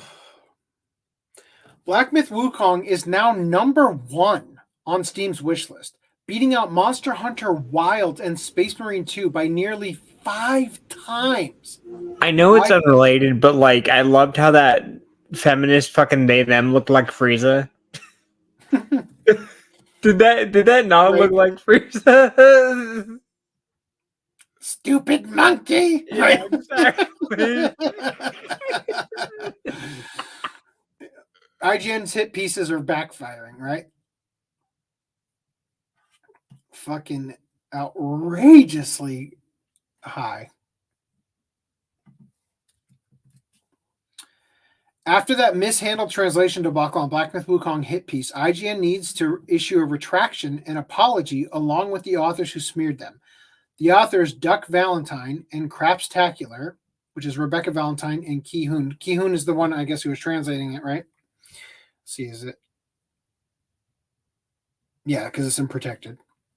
Free Palace. Have gone protected. Oh, so Duck Valentine did as well. Oh, they did.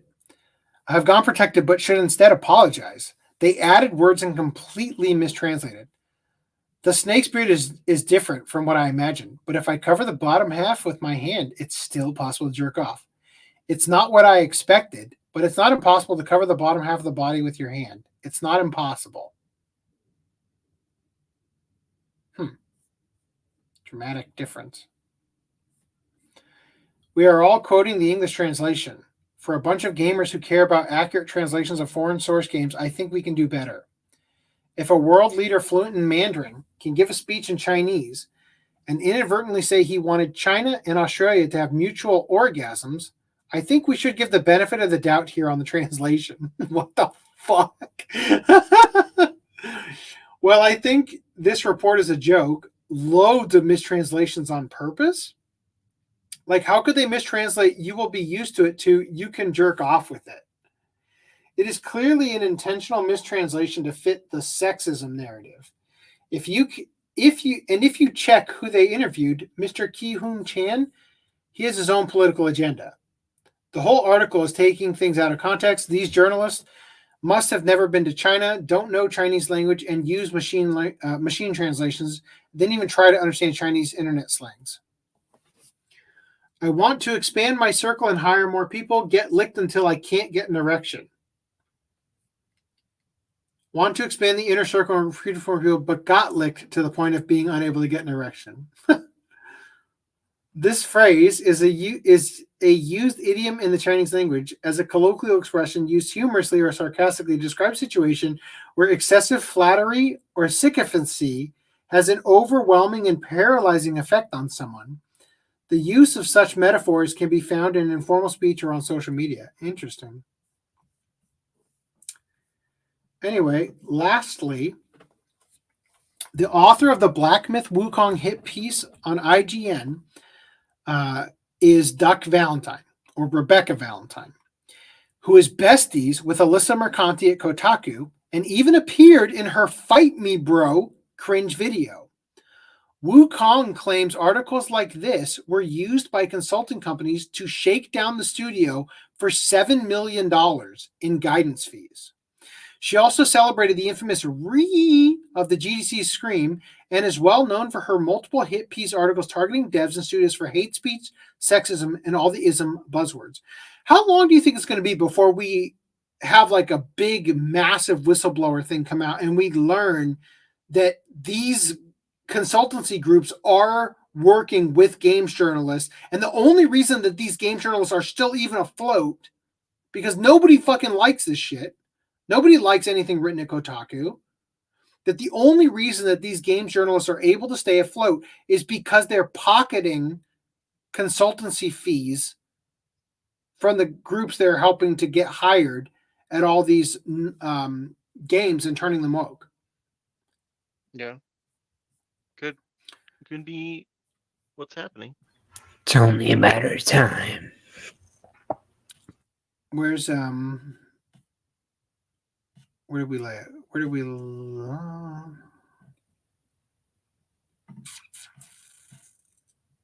okay. Where are all the chefs? They do not know what pansexual is. Bring up such great points. I bet you there's at least one chef who jerks off in a pan. I know that transphobia is scared of the truth going across, and homophobia is scared of masculine men and feminine women. Okay. The DEI that I was asking if the host noticed are the Chad jawline in female characters, not Yasuke. AC is right. 10 years ago, Yasuke wouldn't lead to this reaction. Gotcha. Sorry. PAN is basically code for no standards and desperate. Some say PAN is code for PDF file as well. I mean, it would include, that's like saying, well, she's not a lesbian, she's bisexual. It's like, okay, so what do you call it when she has sex with women? Lesbian sex? Okay, cool. So yeah, right? Sorry your tab is killing you, Reese. I had to restart. I restarted my computer. Cool. I hope you're going to be here forever now. Kids are never interested in sexualities. That happens in puberty. Two-Spirit is Canadian, not in the U.S. Oh. Yet they sexualize She-Ra in the Netflix, saying two young girls kissing is a good thing. Yeah. Does Dragon Age have poop desperation, though? When my wife plays it, I'll let you know. My wife is going to angry play it. I'm going to have to buy her own controller for when she breaks it. They call the anime community full of pedos, yet they sexualize a child, saying two girls kissing is the greatest thing ever. Anime did it first. Look up the anime fake. Okay. I never saw Rule 34 till well into adulthood. Maybe that's why I'm not into that stuff. Rule 34 as a concept might have been birthed out of the thing that I'm referring to. I don't know. Cool Tucci, how old are you? What you guys think of that Macross collector set coming up? Not buying it.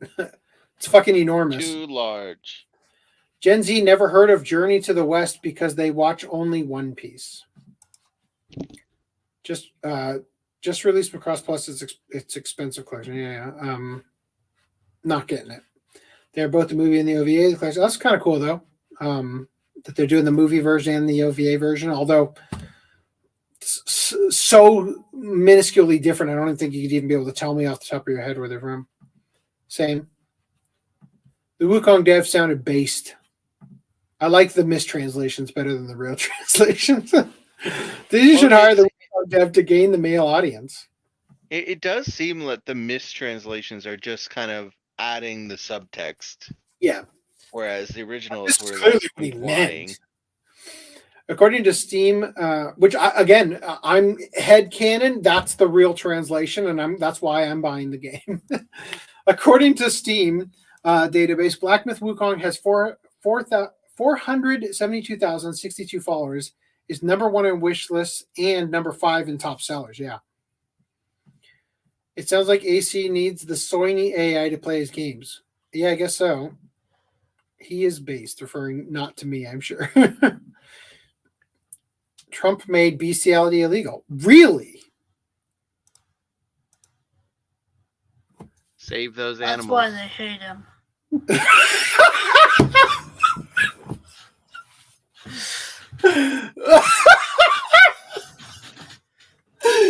Oh, that's why they screamed up in the sky like all the characters in the games.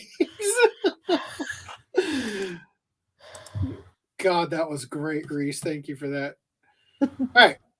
So what's this about? I'm taking off. Oh man, you're gonna miss the fight. Yeah, I'm gonna miss the cringe. I wish I could follow you as well, but I have to do the right stuff. It's almost 4 a.m. I gotta take off. Later. Yeah. Okay. So earlier he said Rebecca Valentine is besties with Melissa Mercanti and even appeared in her "Fight Me Bro" cringe video. Kotaku senior editor Alyssa Mercanti challenges YouTubers to fight. Veridark accepts. So she shared a clip of her appearance on a YouTube channel called Giant Bomb. An important message straight from the Giant Bomb couch. People are calling it Frosk 2.0. I don't know if we covered Frosk. I don't know if we really talked about it on podcast because it was just so fucking cringe. But this is the video. It's equally cringe. You know what I want? What you really, really want? I want people in the industry to be a little bit louder about people being mean to other people. And maybe say it's not a good thing. Yeah. Maybe say we don't want you around if you're going to be a cunt. Yeah. And hateful. And that the games industry is diverse naturally. Not because anyone's making them be diverse. Because the world is diverse, you stupid motherfucker. And if you have a problem with that, come fight me. Physically. Bitch. Has anyone taken you up on that yet? No, because they're all pussies. Yep. They're all pussies. That's funny. It would be wildly interesting if people in the video games industry did indeed take her advice, given Mercanti is one of the meanest people operating in it. One need only look at what she posts on Twitter. A recent post details she's marinating in men's tears. In another post, she attacked Mark Kern, writing, "Reminder, Mark Kern is an old, crusty bigot, and I have a ton of super rare merch from the game he drove into the ground that I'll be auctioning off for Trans Lifeline once I'm back and settled after SGF." In fact, Mercanti previously called for Kern to be blacklisted from the industry, saying, quote, this absolute toenail is trying to sick any of his followers on women, people of color, queer folks in the industry. Every single person in a position of power should be speaking out against this with their entire chest. Ban this man from events. Support your employees, period. Mercanti also celebrated Second Wind editor-in-chief's Nick Calandra's coordinated reporting campaign against YouTuber Smash JT. Calandra was able to briefly get Smash JT's website and his Kotaku Detected webpage shut down. While it was shut down, Mercanti celebrated. Oop, website not detected. Huge shout out to Nick. This is that Nick Caldera guy or whatever. Calandra. Who reached out to Wix about this site and consistently followed up. Clearly they agree that he was engaging in targeted harassment, among other things. This is a great precedent, a great sign that there are people and places on the internet who know targeted harassment and cyberbullying when they see it. However, she quickly changed her tune when Wix restored Smash JT's website, writing, "You can keep your website. It helps me." Wow. So great to see targeted harassment not being tolerated. It helps me. Funny, because that's exactly how she responds when everybody took her up on the offer to fight her. As for the claim that people are not intentionally trying to make video games diverse, this is a flat out lie. There are numerous consulting companies such as Sweet Baby whose primary goal is to diversify the video game industry. I am not reading all this recap. Okay, don't worry. As for her challenge to fight, YouTuber Vera Dark accepted it after the video was posted. Vera Dark wrote on Twitter, "Can't hit up this little bitch who's hiding behind a block, so send me a DM and let's talk match details.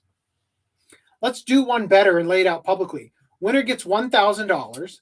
Loser has to put up content publicly announcing their loss, an article from you, a video from me, and what? 3 months for a venue and train?" Mara Jade also accepted the fight and shared a number of her first place judo trophies as well. Alyssa Mercanti, "Come fight me. Physically, bitch. Challenge accepted, sweetheart."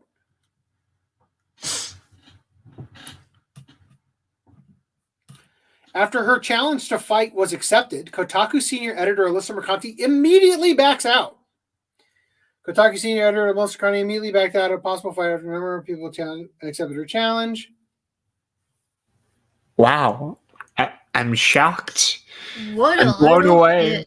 I'm blown away by this turn of events. So after Vera accepted the challenge, Mercanti attempted to position herself as tough, writing on Twitter, "Girly Pop, have you seen me?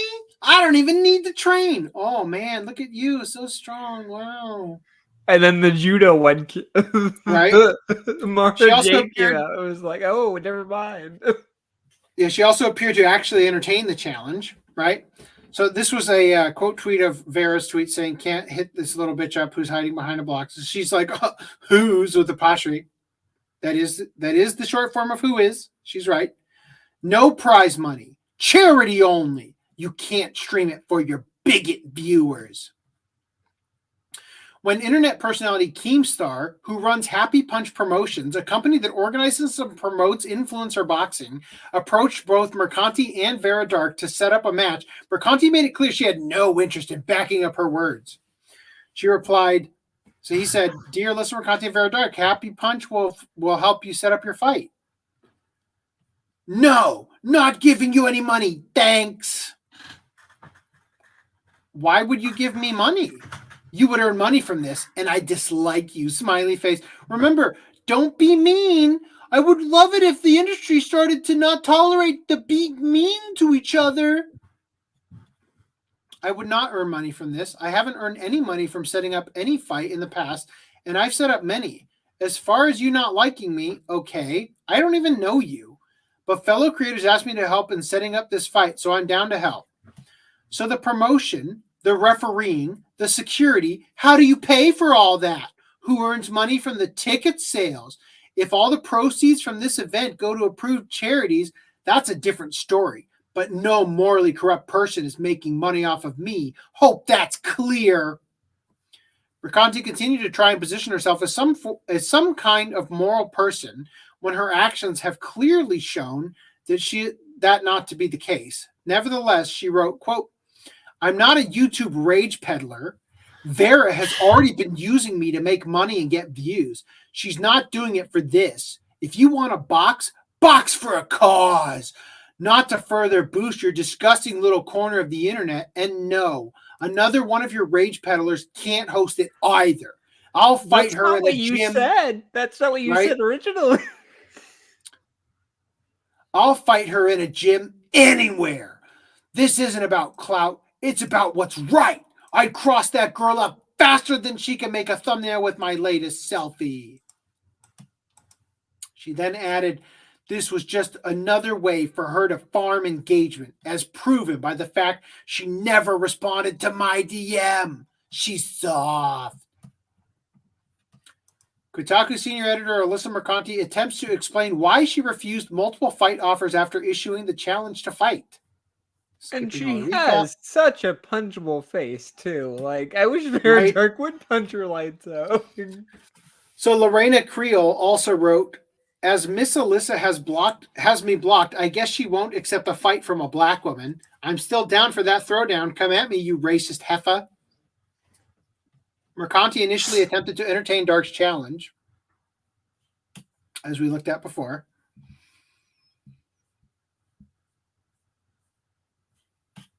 Mercanti doubled down on the response to coverage from the author in a previous article.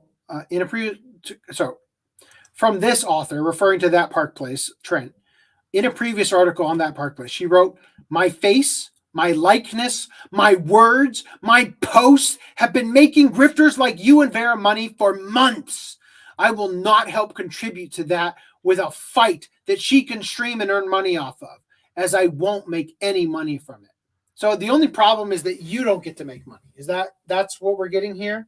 And the fact that more people will go to her channel to experience that's exactly it, and they're what going to this super is. chat her. Even if she loses, she's going to come out of this filthy rich, and you're going to come out of this just as bitter and hateful. As It's you a went in. lose-lose situation for her. Yeah, fucking idiot. But the fact that like she's making all these tweets, it's like Vera's gonna farm the tweets as well. What are you tweeting about? Like, stop fucking tweeting about Charity only. She would not agree to it. I made it clear that this is about what I believe in, and I don't need cameras to box her. She then said I was trying to illegally street fight her. She never responded to my last DM, which I posted in a reply to her on my own page. Go back to reviewing Epcot bathrooms or whatever it is that you did before the grift. This is similar to what Mercanti DM'd to Dark, which Dark shared to Twitter on June 12th. She wrote, quote, you make money off clout chasing and rage baiting. Why would I allow you to do that with this? Charitable causes only. Ticket sales included. I'm not scared of you, Vera. Not in the slightest, babe. God, that face. And I block you and others of your ilk because you use all of my social media posts as content for your videos. God damn, you criticize me and get paid for it. Fuck! So that's just a little hurdle I like to make you have to jump over. If you can manage without pulling something. Keemstar makes money. I need an alt. Oh no, what will I do? Yeah. Keemstar makes money off promoting boxing matches, and he's also a piece of shit just like you, she wrote. Would you agree to me letting Hassan host it? Be so for real. No one makes money off of this. Charity only. You'll have to get your ass beat for free. Sorry, love. Dark responded, if you had actually been serious, I wouldn't have said cut that shit straight down the middle. Sorry, if you had actually been serious, I would have said cut that shit straight down the middle. You can get content creators you like to film. I'd get mine. You can have your sponsors. I can have mine. You can donate to trans charity, and I'll donate to one of my choice. But I'm over your back and forth bullshit, Alyssa. I don't play this game of blocking and unblocking people I don't like. I have no people blocked for a reason. If you're going to talk about me on a public platform, don't hide from me, and that's your game. I luckily don't have to play. She concluded, quote, you had a chance at a professional level event being set up and said no instantly. You rejected my stipulations from the start because you didn't want me streaming it to my bigot viewers. You then said you're a busy gal working. Get back to writing game guides then, because working your hardest isn't getting you far. I put up more content in a week than you put up in a month. It's pretty clear that Mercanti had no intention of fighting. Her entire plan was to posture herself as a tough defender of woke ideology, but her actions reveal her true inner coward. You know, we've covered Vera many times on the podcast, and every single time I am floored by how she handles herself in these situations. Like, it is so easy to fuck up once in a while. Worst thing we've covered ever is that she used Who's with WHOSE, which is possessive, versus who is, which is, WHO apostrophe S. The conjunction. Wow, the contraction. Yeah, whatever. Right. Alyssa Mercanti backs down from fight she demanded as soon as Veridark accepts her challenge. Refuses fight, refuses Keemstar's free venue, creates even more conditions and stipulations, and goes back to claiming she's too busy creating content to fight. Says, we can meet up in private instead. Yeah, right. So yeah,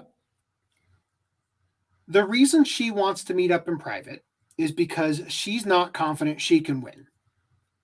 She thinks she could, but just in case she doesn't, if this happens in private and it's not recorded, filmed, yeah, she will immediately go to the police, of course, and say that she was assaulted by Vera. That's the fucking point of trying to make this a private matter when you fucking publicly challenged everybody to a fight. Fight me physically, bitch. Right. Who's the dumb cunt now? And then watch, like, if that actually happened, hypothetically, if that actually happened, she gets her ass handed to her. She goes to the police. Bear just pulls up was recording it the whole time, or whatever. Like, it pulls up the video of, like, the public, fight me physically. Like, it's like, Mercante, like, tries to press charges, and Vera countersues and sues her into oblivion. There was no way she was ever going to actually fight someone. She got up on that stupid soapbox, just like Frost, and fucking tanked her entire reputation that was already pretty shit to begin with. Like, absolute dog shit. She's just trying to get away from it now, like playing, dancing around in circles. And Vera's not the only one who even accepted the challenge, right? She certainly doesn't want to fight that judo champion. Pretty obvious. She hasn't even responded to that one. Just keep her behind the block. Never address that one. You already tried to change the terms. Though, to get out of it. So I just should just trust you? No shot. You expect someone else to do all the preparation when you're the one who went on the unhinged rant in the first place. I would require streaming it to my channel, as it is an event I am affiliated with. I want my bigot viewers to see everything that happens. Prize money can go to the charity chosen by the winning side. I would also require what was said in my first post. Oh, okay. This entire time, I thought this was Vera's DM to her. This is Alyssa's DM to Vera, where she said, you want a box? Let's do this. Sell tickets to raise money for charity only. You cannot benefit financially from it. Properly organized, ref, security, police attendees. I am very glad to wipe the floor with you for a good cause. Didn't say she couldn't do. So Vera goes to accept this, but she can't. She's changed the thing to now you can't have the you can't stream it to your bigot viewers thing, right? Prize money can go to charity chosen by the winning side. I would also require that what was said in my first post, loser has to put an apology on their main platform. Maybe even a live debate on your standpoint on the gaming industry. At the end of the day, Alyssa, you're desperate for relevancy. If you think fighting YouTubers is going to change your image with gamers, you should be prepared for a losing battle. You just look like an idiot. Fuck, man. Again, the eloquence of this woman is astounding to me. Like, I cannot believe how well she handles this game. Alyssa Mercanti's meltdown against creators has continued by retweeting the seemingly mentally ill Kate Bush's husband and Wash Your Cracks posts about YouTubers. They're even making fake thumbnails with my face to try and own me. This is the woman who claims she doesn't listen to videos centered around her while creating an entire list of videos about herself. Meanwhile, Kotaku journos are out here getting called out for intentionally misrepresenting CEOs' words and not knowing what the definition of censorship is. So this is that person, Kate Bush's husband. Note, Alyssa Mercanti reposted. Can you guys send this to the following professional and trusted gaming sources for me? The Quartering, Smash JT, Rev Says Desu, Vera Dark, Grums, Niche Gamer, Give Me Banhammer, Manga Lawyer, Kyle, Not V, my cousin blog GameX Rule. He's blocked in our family group chat. I don't know what that means. I guess it's literally his actual cousin's blog. So Wash Your Crack is making fake thumbnails of Vera, pretending, right, that, and they're saying, woke Tendo makes gay Falcon. Nintendo rejects gay Falco. Fuck you, I'm straight.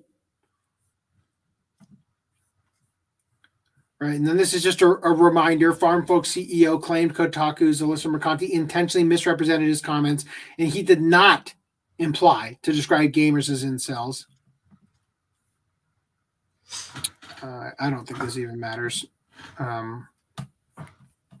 This is about Stellar Blade. She's saying that they're misrepresenting CEO's words and not knowing what the definition of censorship is. The main accusation of censorship revolve around things like the bunny swimsuit. This is for Stellar Blade, where a layer of lace was added to cover up some of Eve's cleavage, and the cut of the fabric was changed to cover up more of her hips. It's not about inches of fabric. It's about fighting for the double standard and getting Stellar Blade customers what was advertised. Current tweet over the weekend. So they misrepresent. It is legitimately censorship. The game was shipped with these outfits on the disc, and a day one patch is how they were censored. And it was advertised with the stuff with it, right? So the same thing about, can you guys send this to all the list, right? Ah, yes, classic tactics of progressive Western. This means this is Shiro, and this is, what is this, Hidari? It literally means Western white left. When unable to gaslight or lie their way and have constantly been proven wrong due to their poor quality arguments, they resort to creating hit lists and threatening physical violence against anyone who dares criticize them. Fight me physically, bitch, right? So this is the list. I hope it's a list to kill them all. What was it that she said? Hold on. What was it? You know what I want? What you really, really want? I want people in the industry to be a little bit louder about people being mean to other people and maybe say it's not a good thing. Whoa. It's not a good thing to wish death on your enemies, huh? Also, meanwhile, the hate merchant is going bald. Wow.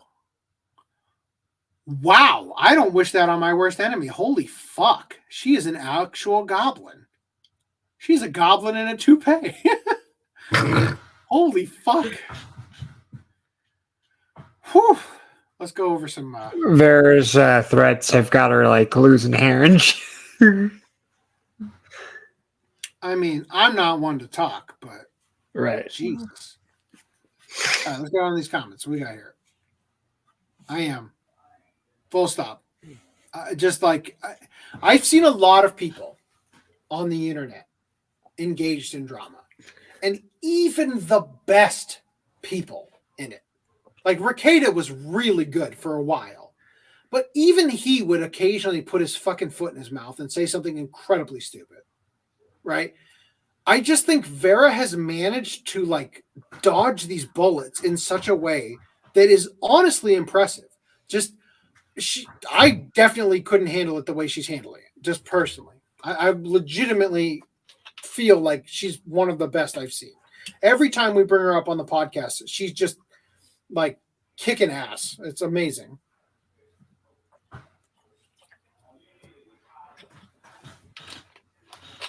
She is acting like a clout chaser. Alyssa, yeah. The meme about Alicia was, who is this 12-year-old boy? Jokes. Oh. Because she looks like a 12-year-old boy. Is that the thing? Anyway, I almost closed the StreamYard tab instead of clicking on the chat again to make it go away. Good job. Idiot. All right. Tokyo Revengers parody Todai Revengers revealed with 6 more 7 Seas licenses. So they got Wild Roses and Pretenders. The Cursed Swordmaster's Harem Life.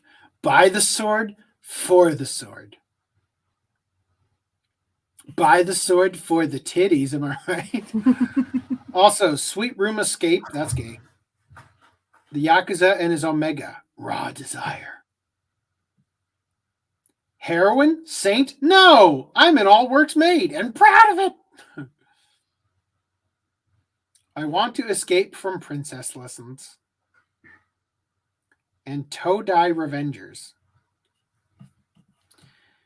All right. Do you have these up, Reese, or should I do Yes, I do. I have all of these up. All right. I got the Walmart exclusives up. Yeah, I got those up there too. He's been ready. I've been waiting. All right. So, Anime Ghost release for Otaku no Video is up on Crunchyroll. Is the limited still available? Like I was looking through the. It's not the limited. It's not the limited. But well, I know, but should I? If the limited's still available, should I get the limited or should I just get this? It's up to you. I mean, it could very well not be available. Last time I checked, though, it was. So just hold on, don't buy that. Hold on. Back to my screen share.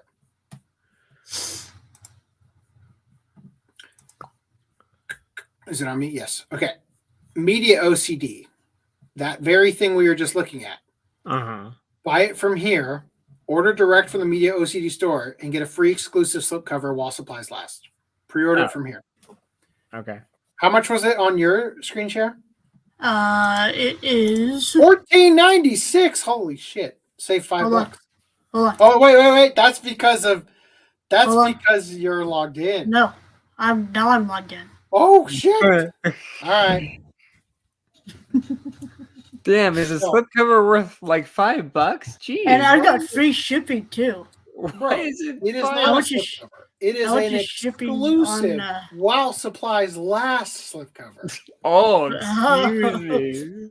But how much is shipping over there at Media OCD? Do they have free shipping? I don't know. I pre-ordered a bunch of stuff. All right. Can I move on? Yeah. Okay. So, Crunchyroll has put up their September slate. So we have Mobile Suit Gundam, Kukuru's Dones Island. I didn't know what this was, but looking at it, this seems like an older Gundam, or not older, but you know, no. like We've older covered this a style. couple times.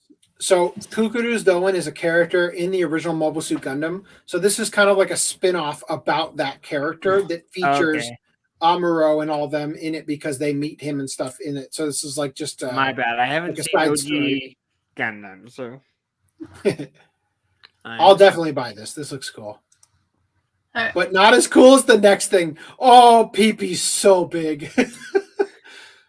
Oh my god, that looks amazing. Mobile Suit Gundam, The Witch from Mercury, Season 1, Blu-ray Steelbook. I am buying that shit right fucking now. I mean, it looks great. And lesbians. Mobile Suit Gundam, The Witch from Mercury, Season 2, Blu-ray Steelbook. Does it come out on the same date as Season 1? Fuck, I don't. I think can't so, yeah. afford that shit. Damn it. Yep, same day. Fuck. Mushoku Tensei Season 2 Part 1. By the way, those steelbooks are Crunchyroll exclusive as well. Yeah. Just a heads up. I think it's the only release. They have one for like Anime Limited or whatever UK branch. They also have those steelbooks over there too. So Mushoku Tensei Season 2 Part 1. God damn it. One Piece Collection 34, which I believe was supposed to have come out back in May, but it got pushed to September. Hey, Reese. Hey, AC. Remember how we went and updated all the docs to have the the thing? There's one doc that didn't get it. This doc. Leaving the thing. So it doesn't include DVDs in the search. Oh, right. And it's not the how did I fuck that up? Did I put in the wrong link for all of those? No, it's just this particular one that didn't get updated. Oh, okay, whatever. That's on me. That's not my problem. Ranking of Kings, the Treasure Chest of Courage. Isn't this is this going to get an LE? Its first season had an LE, right? Yeah, but this is no LE for this one. Yeah, I thought this was like I felt season two quotes. Yeah, I they don't, call it season 2, but it's mostly side stories, and apparently, like, I thought it was all side stories, but I must. So this won't fit in the art box from the. Absolutely not. No. Art box is only for season 1. yeah, part we're 1 and getting 2. cucked, man. We're getting God, cucked. I hate you, Crunchyroll / Yeah. Sony / Funimation. I'm Are we- still glad I Like just the- tried to stand You're like the unholy trinity. Are we even getting a season 2 of this, or did they not announce one? Well, at this all? is technically called season 2. It's Well, written on excuse me, 5. season 3 then. Well, there is a movie coming. Okay, yay! And That's that's not all going that- to get an LE because movies hardly ever get an LE. Yeah. But whatever. Unless it's like a Shinkai movie. Yeah, if it's a standalone that's popular, then yeah. Rent a Girlfriend, season 3. Speaking of getting cucked, That time I got reincarnated as a slime, the movie, Scarlet Bond. I thought it was meh, but okay. Freaking finally, though, like, holy shit. Right, This was in yeah. theaters, like, January of last year. The Great Cleric, complete season, was kind of eh. Trigun Stampede is coming out. Boo. So we got the standard edition. Oh, wait, hold on. I mean, I'm happy for you guys. Hooray, So- but Hold on, I forgot to mention something. So, going back to that time I got reincarnated as a slime movie, I noticed this in the special features list. Unreleased scenes. Huh? When was the last time you've seen an anime release Pardon? that had deleted scenes?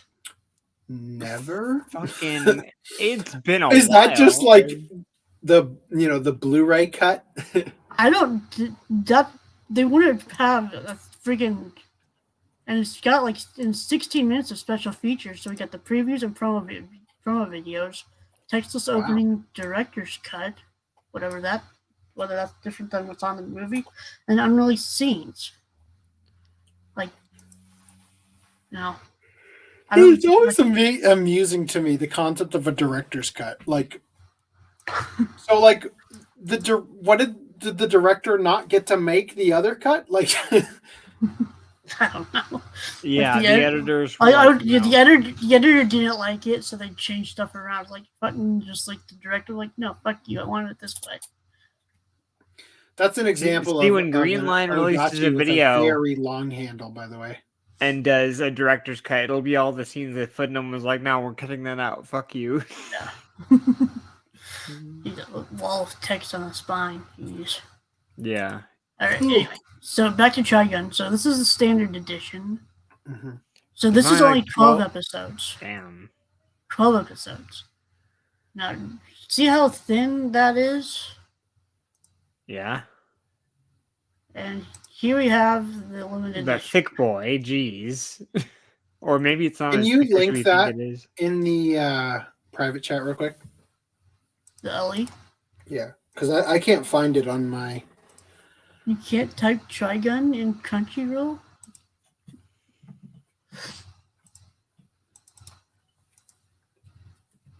Thank you. Alright, so it comes with a couple art cards, some coasters, a patch, Blu-ray and DVD. The standard edition is Blu-ray only, and then this like newspaper thing, which is like the art book folded up as a newspaper. Neat. I guess. I'm a boomer. I prefer the original series. So. So, and I saw when they solicited this, they mentioned these behind the scenes production and cast interviews are exclusive to this release. Like Crunchyroll actually produced these with the Japanese side of things. And it's shadow. And hold on, it's back. It's on the standard edition. I was looking at the back of it. I noticed. Tab. Bonus feature runtime over 2 hours, 132 minutes of bonus. What the For what? For Trigun. Damn. Like, because all of the behind the scenes with production cast and cast interviews. And I got a CG making of video, promo videos, commercial teaser trailer. So like they listed like 4 interviews. So. All right. Order placed. That's very not typical anymore because like they barely put anything on these discs. Like yeah, they opening, do. endings, and promos. It's basically all we like. Well, they used to put like commentaries and fucking bloopers and fucking friggin' ages ago. Yeah, I know. Years and years. That was years like ago. 4 or 5 years ago, but yeah. Really. And also, not solicited yet as of I haven't checked recently, but Walmart is getting these 2 Yu Yu Hakusho seasons 1 and 2, and then 3 and 4 box does sets. it come with the stupid fucking over? Then what and is also PP hard for Green Line? Kind of PP soft. Yeah, PP semi hard because I was waiting for this release. Not Yu Yu Hakusho, My Hero. Yeah. Also, yeah, and also, so this is also kind of weird. So My Hero Academia is getting a season 5 Blu-ray DVD combo, complete season 5, with a slipcover. Now, they never re-released season 1, so that's only ever had that initial release. They re-released season 2 Blu-ray only Blu-ray only with no slipcover. Season 3 Blu-ray only, no slipcover, and season 4 Blu-ray only, no slipcover. And now they're going back to the Blu-ray DVD combo pack with a slipcover. Green Line getting cucked. So inconsistent. Green. And this has an LE, right? Season 5, Yeah. with the parts 1 and 2, yeah. Good. And season 6, which the second part's coming out, and I'll get it with the Yeah, LE. but the LEs are AIDS.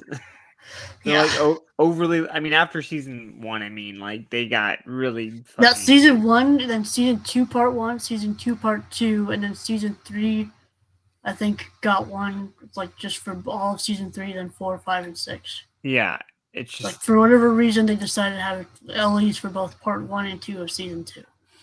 So JT Vega says they plan to make another season of Trigun.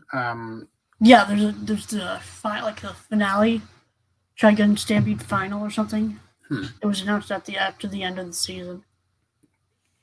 So It's like- I don't necessarily want spoilers, I guess, but didn't they kill Knives? No. Okay. Do you remember the original series?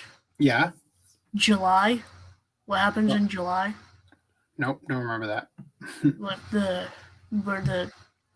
about the halfway point where the city of July gets just destroyed. Vaguely. Okay, that's where episode 12 is at. Okay. Of Stampede. And they still haven't introduced Millie, the big girl. I assume she wasn't in it. They at the very spoilers, but at the very end, Meryl gets a new partner. Oh, like what's her Thompson? And she's like the guy's trying to say Thompson, like couldn't remember if it was Thompson. So, okay, so Millie's coming in. Awesome.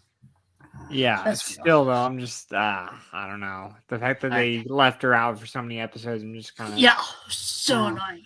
All right, so I also pulled this up since I can just point stuff out. Go for it. So the U.S. and Japanese home video differences for Digimon Adventure 02, the beginning. So TLDR, the U.S. version looks better than the Japanese version, like picture quality wise. However, the U.S. release was the theatrical version and not the polished Japanese home video version. So that's But it looks almost better. But like better picture quality wise, but the actual, anime, like you see on the D3, how it's got it on the Yeah, no, I do the notice. left. The left is the theatrical one. The right is the Japanese Blu-ray one. So like the unfinished or D3s. Did you pick this up, Reese? Yeah, I just had this. That was in the pickup system. Yeah, I was like, I could have sworn Reese did. Yeah. So like, for Ken's, it shouldn't just be the grips. It should also be like the main body, and like the two triangle buttons should be white instead of black. How do they fuck that up so badly? But anyway, so yeah, so like all of these are like these are how obviously like the Japanese, they fixed them to how they're supposed to look like, but at least these are all consistent. I do always just so I understand, you're telling me the image quality looks better on the American sets, but they're using the theatrical cut versus the Blu-ray cut, and the Blu-ray cut scroll down.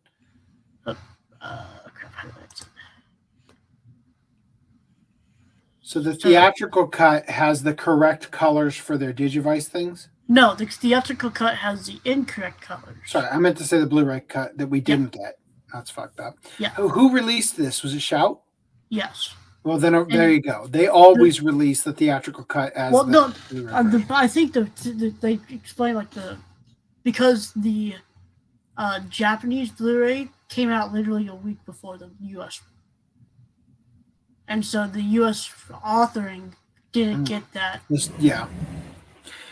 They should have had access to it. Like, they should have waited a month or two. No, they wouldn't have even had to wait a month, because when the authoring was done and it went into production in Japan, they would have had that shit like 2-3 months beforehand.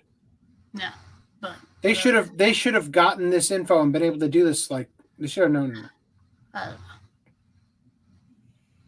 Anyway, that's the thing. I mean, I haven't seen it yet whatsoever. But I mean, it's not that big of a deal to me. I mean, sure, it would have been nice to have, consistent with all the rest of it. You know what would really be nice is if we had been able to start at 5. Okay. Just a heads up to Randy. I am taking some articles out just so we can wrap this up. Got 2 fun houses in there. I know. It's because I moved the Funhouse header into the actual block, so now it's repeated for this one. Sorry, I'll fix it. All right, Stealth Weeb. If you'd like to support me, there are many ways to do that, but one of the best ways that pays the most dividends. One of the only things that's been profitable about this whole fiasco is Stealth Weeb. Let me put it this way. If you like what Stealthweave is doing, the more funding it gets, the more likely I put more stuff up. Even though, again, it's the only thing that's really been profitable, and I could do a ton. And I honestly probably could quit my day job with it. Because it's like I'm kind of walking that line of nobody actually gives a shit about these designs. Like they're not actually hounding me and stuff. I don't want to put all my eggs in that basket unless I'm making a good living, or whatever with Patreon and all that stuff. So appreciate that. Anyway, you guys can shop at Southweeb. You can also shop at ocpodcast.com/store. There's so many good things. Yes, I know OCA Porncast thumb still hasn't been put there, but you can buy it. You can buy it. It is a premium shirt, by the way. It's a nicer one than the other shirts are printed on. It makes you look sexy when you wear it. All right. Seal your documents with a mimic chomping on free run. Soon as this show comes out on disc, we're doing a watch club, by the way. Oh, for sure. Yeah. Yeah, these are Honko seals. Such a good show. And of course, the best one, free run in a mimic. Fucking funny. All right, cool. Beyond goldfish crackers, Japan is getting 75 different Pokemon crackers this summer. Holy shit. Collect them all, bitches. Like, it's hard enough when you're eating animal crackers and you're trying to, like, you at the bottom of the bag and it's just crumbs. And you're like, is this a camel? trying to put them back together again.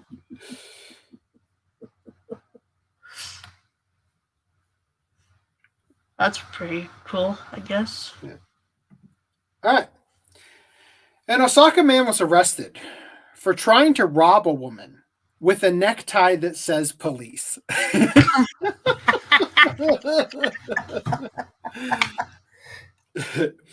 Suspect stands accused of impersonating the long tie of the law.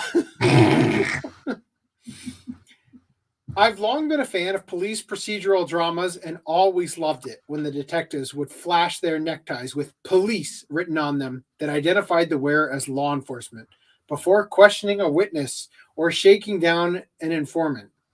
And even after my head injury, those cool scenes have remained a cherished and vivid memory. Okay. What the fuck is that? There's no there's no hyperlink or anything. No hyperlink about the Sword News 24 reporter getting his head bashed in accidentally by a police raid. Okay, here's the news report showing the tiny badge. I didn't realize this, that instead of badges, they have like yeah, for real fucking tie. I thought it was like a joke. Like I didn't realize. It's like I'm undercover. Flip up the tie. Like, holy shit! This is significantly less funny because it actually seems like a much more reasonable attempt. Yeah. At theft. Unfortunately, one man just wearing a fake badge. It's just like, oh, right. That's fine. Unfortunately, one man in Osaka is suspected of using that cool power of authority for evil in an attempt to extort money from a restaurant worker in a bustling downtown area near Tenma Station in Kita Ward, Osaka City. It was late at night, and a woman in her 20s was standing outside while trying to invite passerbys to come into the restaurant she worked at for a drink or five. The practice, known as kyakuhiki, customer drawing, is commonly done, but is also technically a violation of municipal ordinances in many parts of Japan, such as Osaka. This means that there aren't really any substantial punishments for kyakuhiki on its own, but it allows police to pursue an investigation into the business doing it, as they are sometimes illegal themselves. You can always tell when something has a long history in Japan because there's a woodblock print of it. So this is, I guess, kyakuhiki. It would seem the suspect was relying on general legal ambiguity surrounding kyakuhiki when he approached her wearing a suit and necktie that read police and telling her that he was with the Osaka Prefectural Police. He then explained that what she was doing was against the law and could result in a fine of $3,230.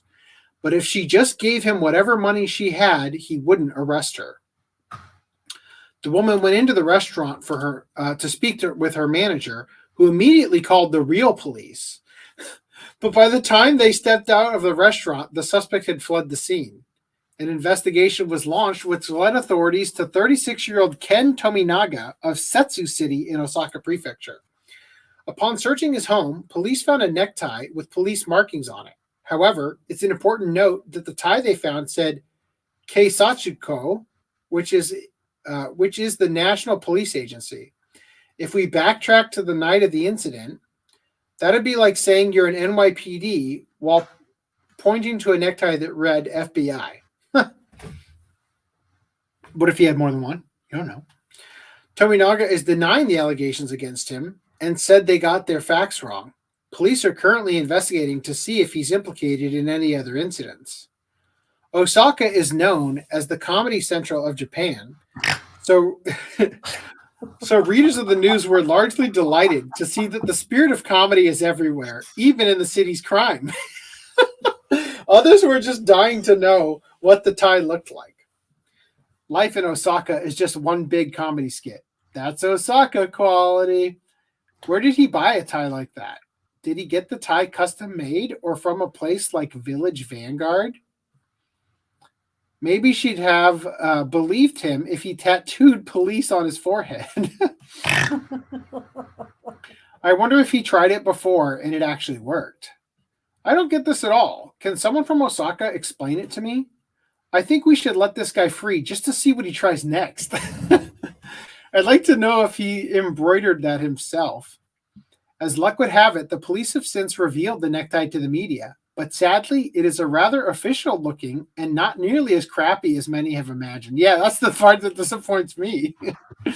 Yeah, I wanted it to be like written in crayon, police.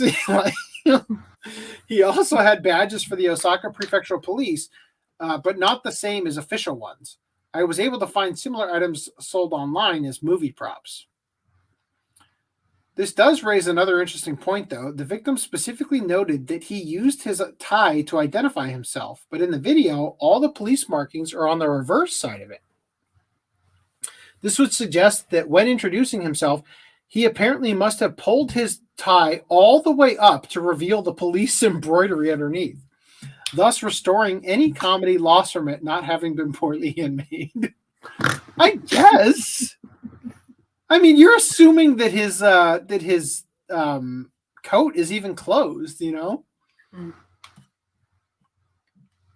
In the end, hopefully we can all learn that when someone approaches you claiming to be a police officer, be sure to see both their tie and their socks to make sure it's the real deal and not some imposter. Wow. All right. Mirage Leonardo, I do not have a man getting his dick stuck in a car door, but I do have this for you. You might have even shared it.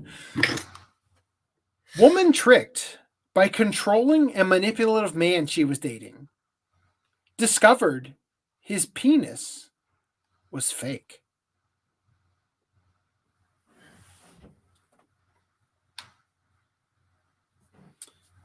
I don't know how you pull this off for so long. Didn't we have that one guy who's like had sex with his wife and was turned for 20 years and it turned out he was just using a dildo the entire time? Had sex with his wife, what? We covered an article where a dude was having for 20 years he wasn't actually having sex with his wife. He was just using a dildo on her. You remember this? Not I mean, this is the end of the podcast where my brain goes to die. So I wouldn't doubt it, but it doesn't ring a bell. I know we did. I didn't remember. Warning, this article contains discussion of domestic violence, which some readers may find distressing. I can't wait. A woman has spoken of how she was tricked by a controlling and manipulative man who was shocked to find out how penis was fake. Good job. There's no denying that dating is an absolute minefield at the best of times. But nothing could prepare this woman for the shocking secret her new partner was hiding. Roxanne Shermer had been single for 9 months before she matched with TJ on an online dating app. TJ sounds like the name of a man who doesn't have a penis. Oh, I'm sorry, that's JT. Not JT Vega, the other JT. JT, Mr. Poopy Pants. Oh no. The 22-year-old has been put off. Sorry. The 22-year-old. 22. You're fucking 22. Why do you look a billion? How are you so old looking?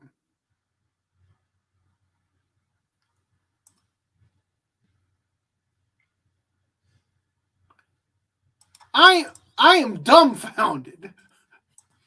The 22-year-old has been put off from dating following a distressing period in her personal life.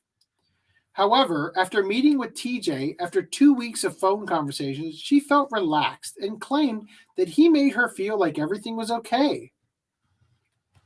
In a UK TV documentary, Red Flag, she explained that TJ was slightly shorter than she expected him to be, but there was no awkwardness. Well, that's nice. Oh, fuck. Come on. Oh, Oh no. Oh, fuck. I didn't know I was going to take this turn, to be honest. During their date, TJ, whose name is Tarjit Singh, Indian too, huh? Asked Roxanne if she would mind going with him back to his father's house so he could change into cooler clothes. Despite being shocked by his filthy house, things got very intense very quickly between the pair. After only 3 weeks of knowing each other, Roxanne decided to move to live with TJ. And this is when cracks in their relationship started to show. That's the red flag. 3 weeks, you're like, yeah, let's move in together in your filthy, disgusting house with your parents. Back to his father's house. Yeah, like where you live, because that's where your fucking clothes are. TJ showed some reluctance to be intimate at first, which is normal within the early days of a relationship. For the man? However, when they finally did the deed, Roxanne explained it felt uncomfortable and the lights were dimmed. Probing him following the experience, TJ revealed that he had been through a gender transition journey from female to male. Oh, damn. Damn. TJ explained that he was going to get surgery, but wanted to do this alone. Do what alone? The surgery? He also falsely claimed that the surgery would be completed in a day, which raised red flags in her mind. In the documentary, she said, it just didn't look right. TJ seemed to have a convenient explanation for the entire situation. However, things began to make sense after Roxanne shockingly discovered his prosthetic penis, as well as his birth certificate, which confirmed he was biologically female. TJ was named Hannah Walter at birth, but had not revealed this information to Roxanne. When she confronted him with the revelations, he resorted to physical violence and began controlling and manipulating Roxanne. Encouraged by friends and family, she launched an official police complaint against him, leading to his eventual arrest and sentencing. For the violence or for the line? And it turned out that this wasn't the first time TJ had been convicted of a criminal offense. What? You saying this isn't a mugshot? No, it is. He was found guilty at Snaresbrook Crown Court of 3 counts of assault by penetration. Whoa. Assault by penetration. It's like fingering, right? That's got to be what that is. 6 counts of actual bodily harm and a chilling count of making a threat to kill in July 2022. In 2022, he was jailed for 10 years. What the fuck? When was this written?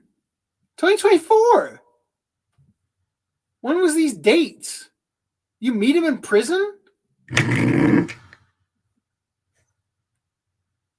Did AI make this up? I am fucking confused.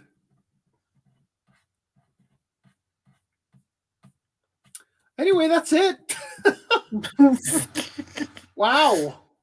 That wasn't That's uncomfortable. satisfying. No, that sucked. Sorry I had to skip so many articles, but I'm not sorry. I gotta go to work in like 5 hours. I'm gonna take some sleep aids that might not kick off or that might not wear off by the time I'm at work tomorrow. So Thanks for reminding me to take my own. yeah. All right. TJ Trans J. Her 22 is fake as his baby. Yeah, she was more like fucking in her 50s, man. Like I was like, what the fuck? Oh, he actually said he didn't do it, and there's doubt. Oh, referring to the there is no mistake. Right. Digimon localization. Yep. Okay. All right. Well, that was a ride. I definitely want to go back to doing these at 5, but we'll figure that out later. Anyway, crazy how like doing those just 2 times at 2 hours earlier is like damn. God, it makes such a difference, right? Here you go. We'll do this one.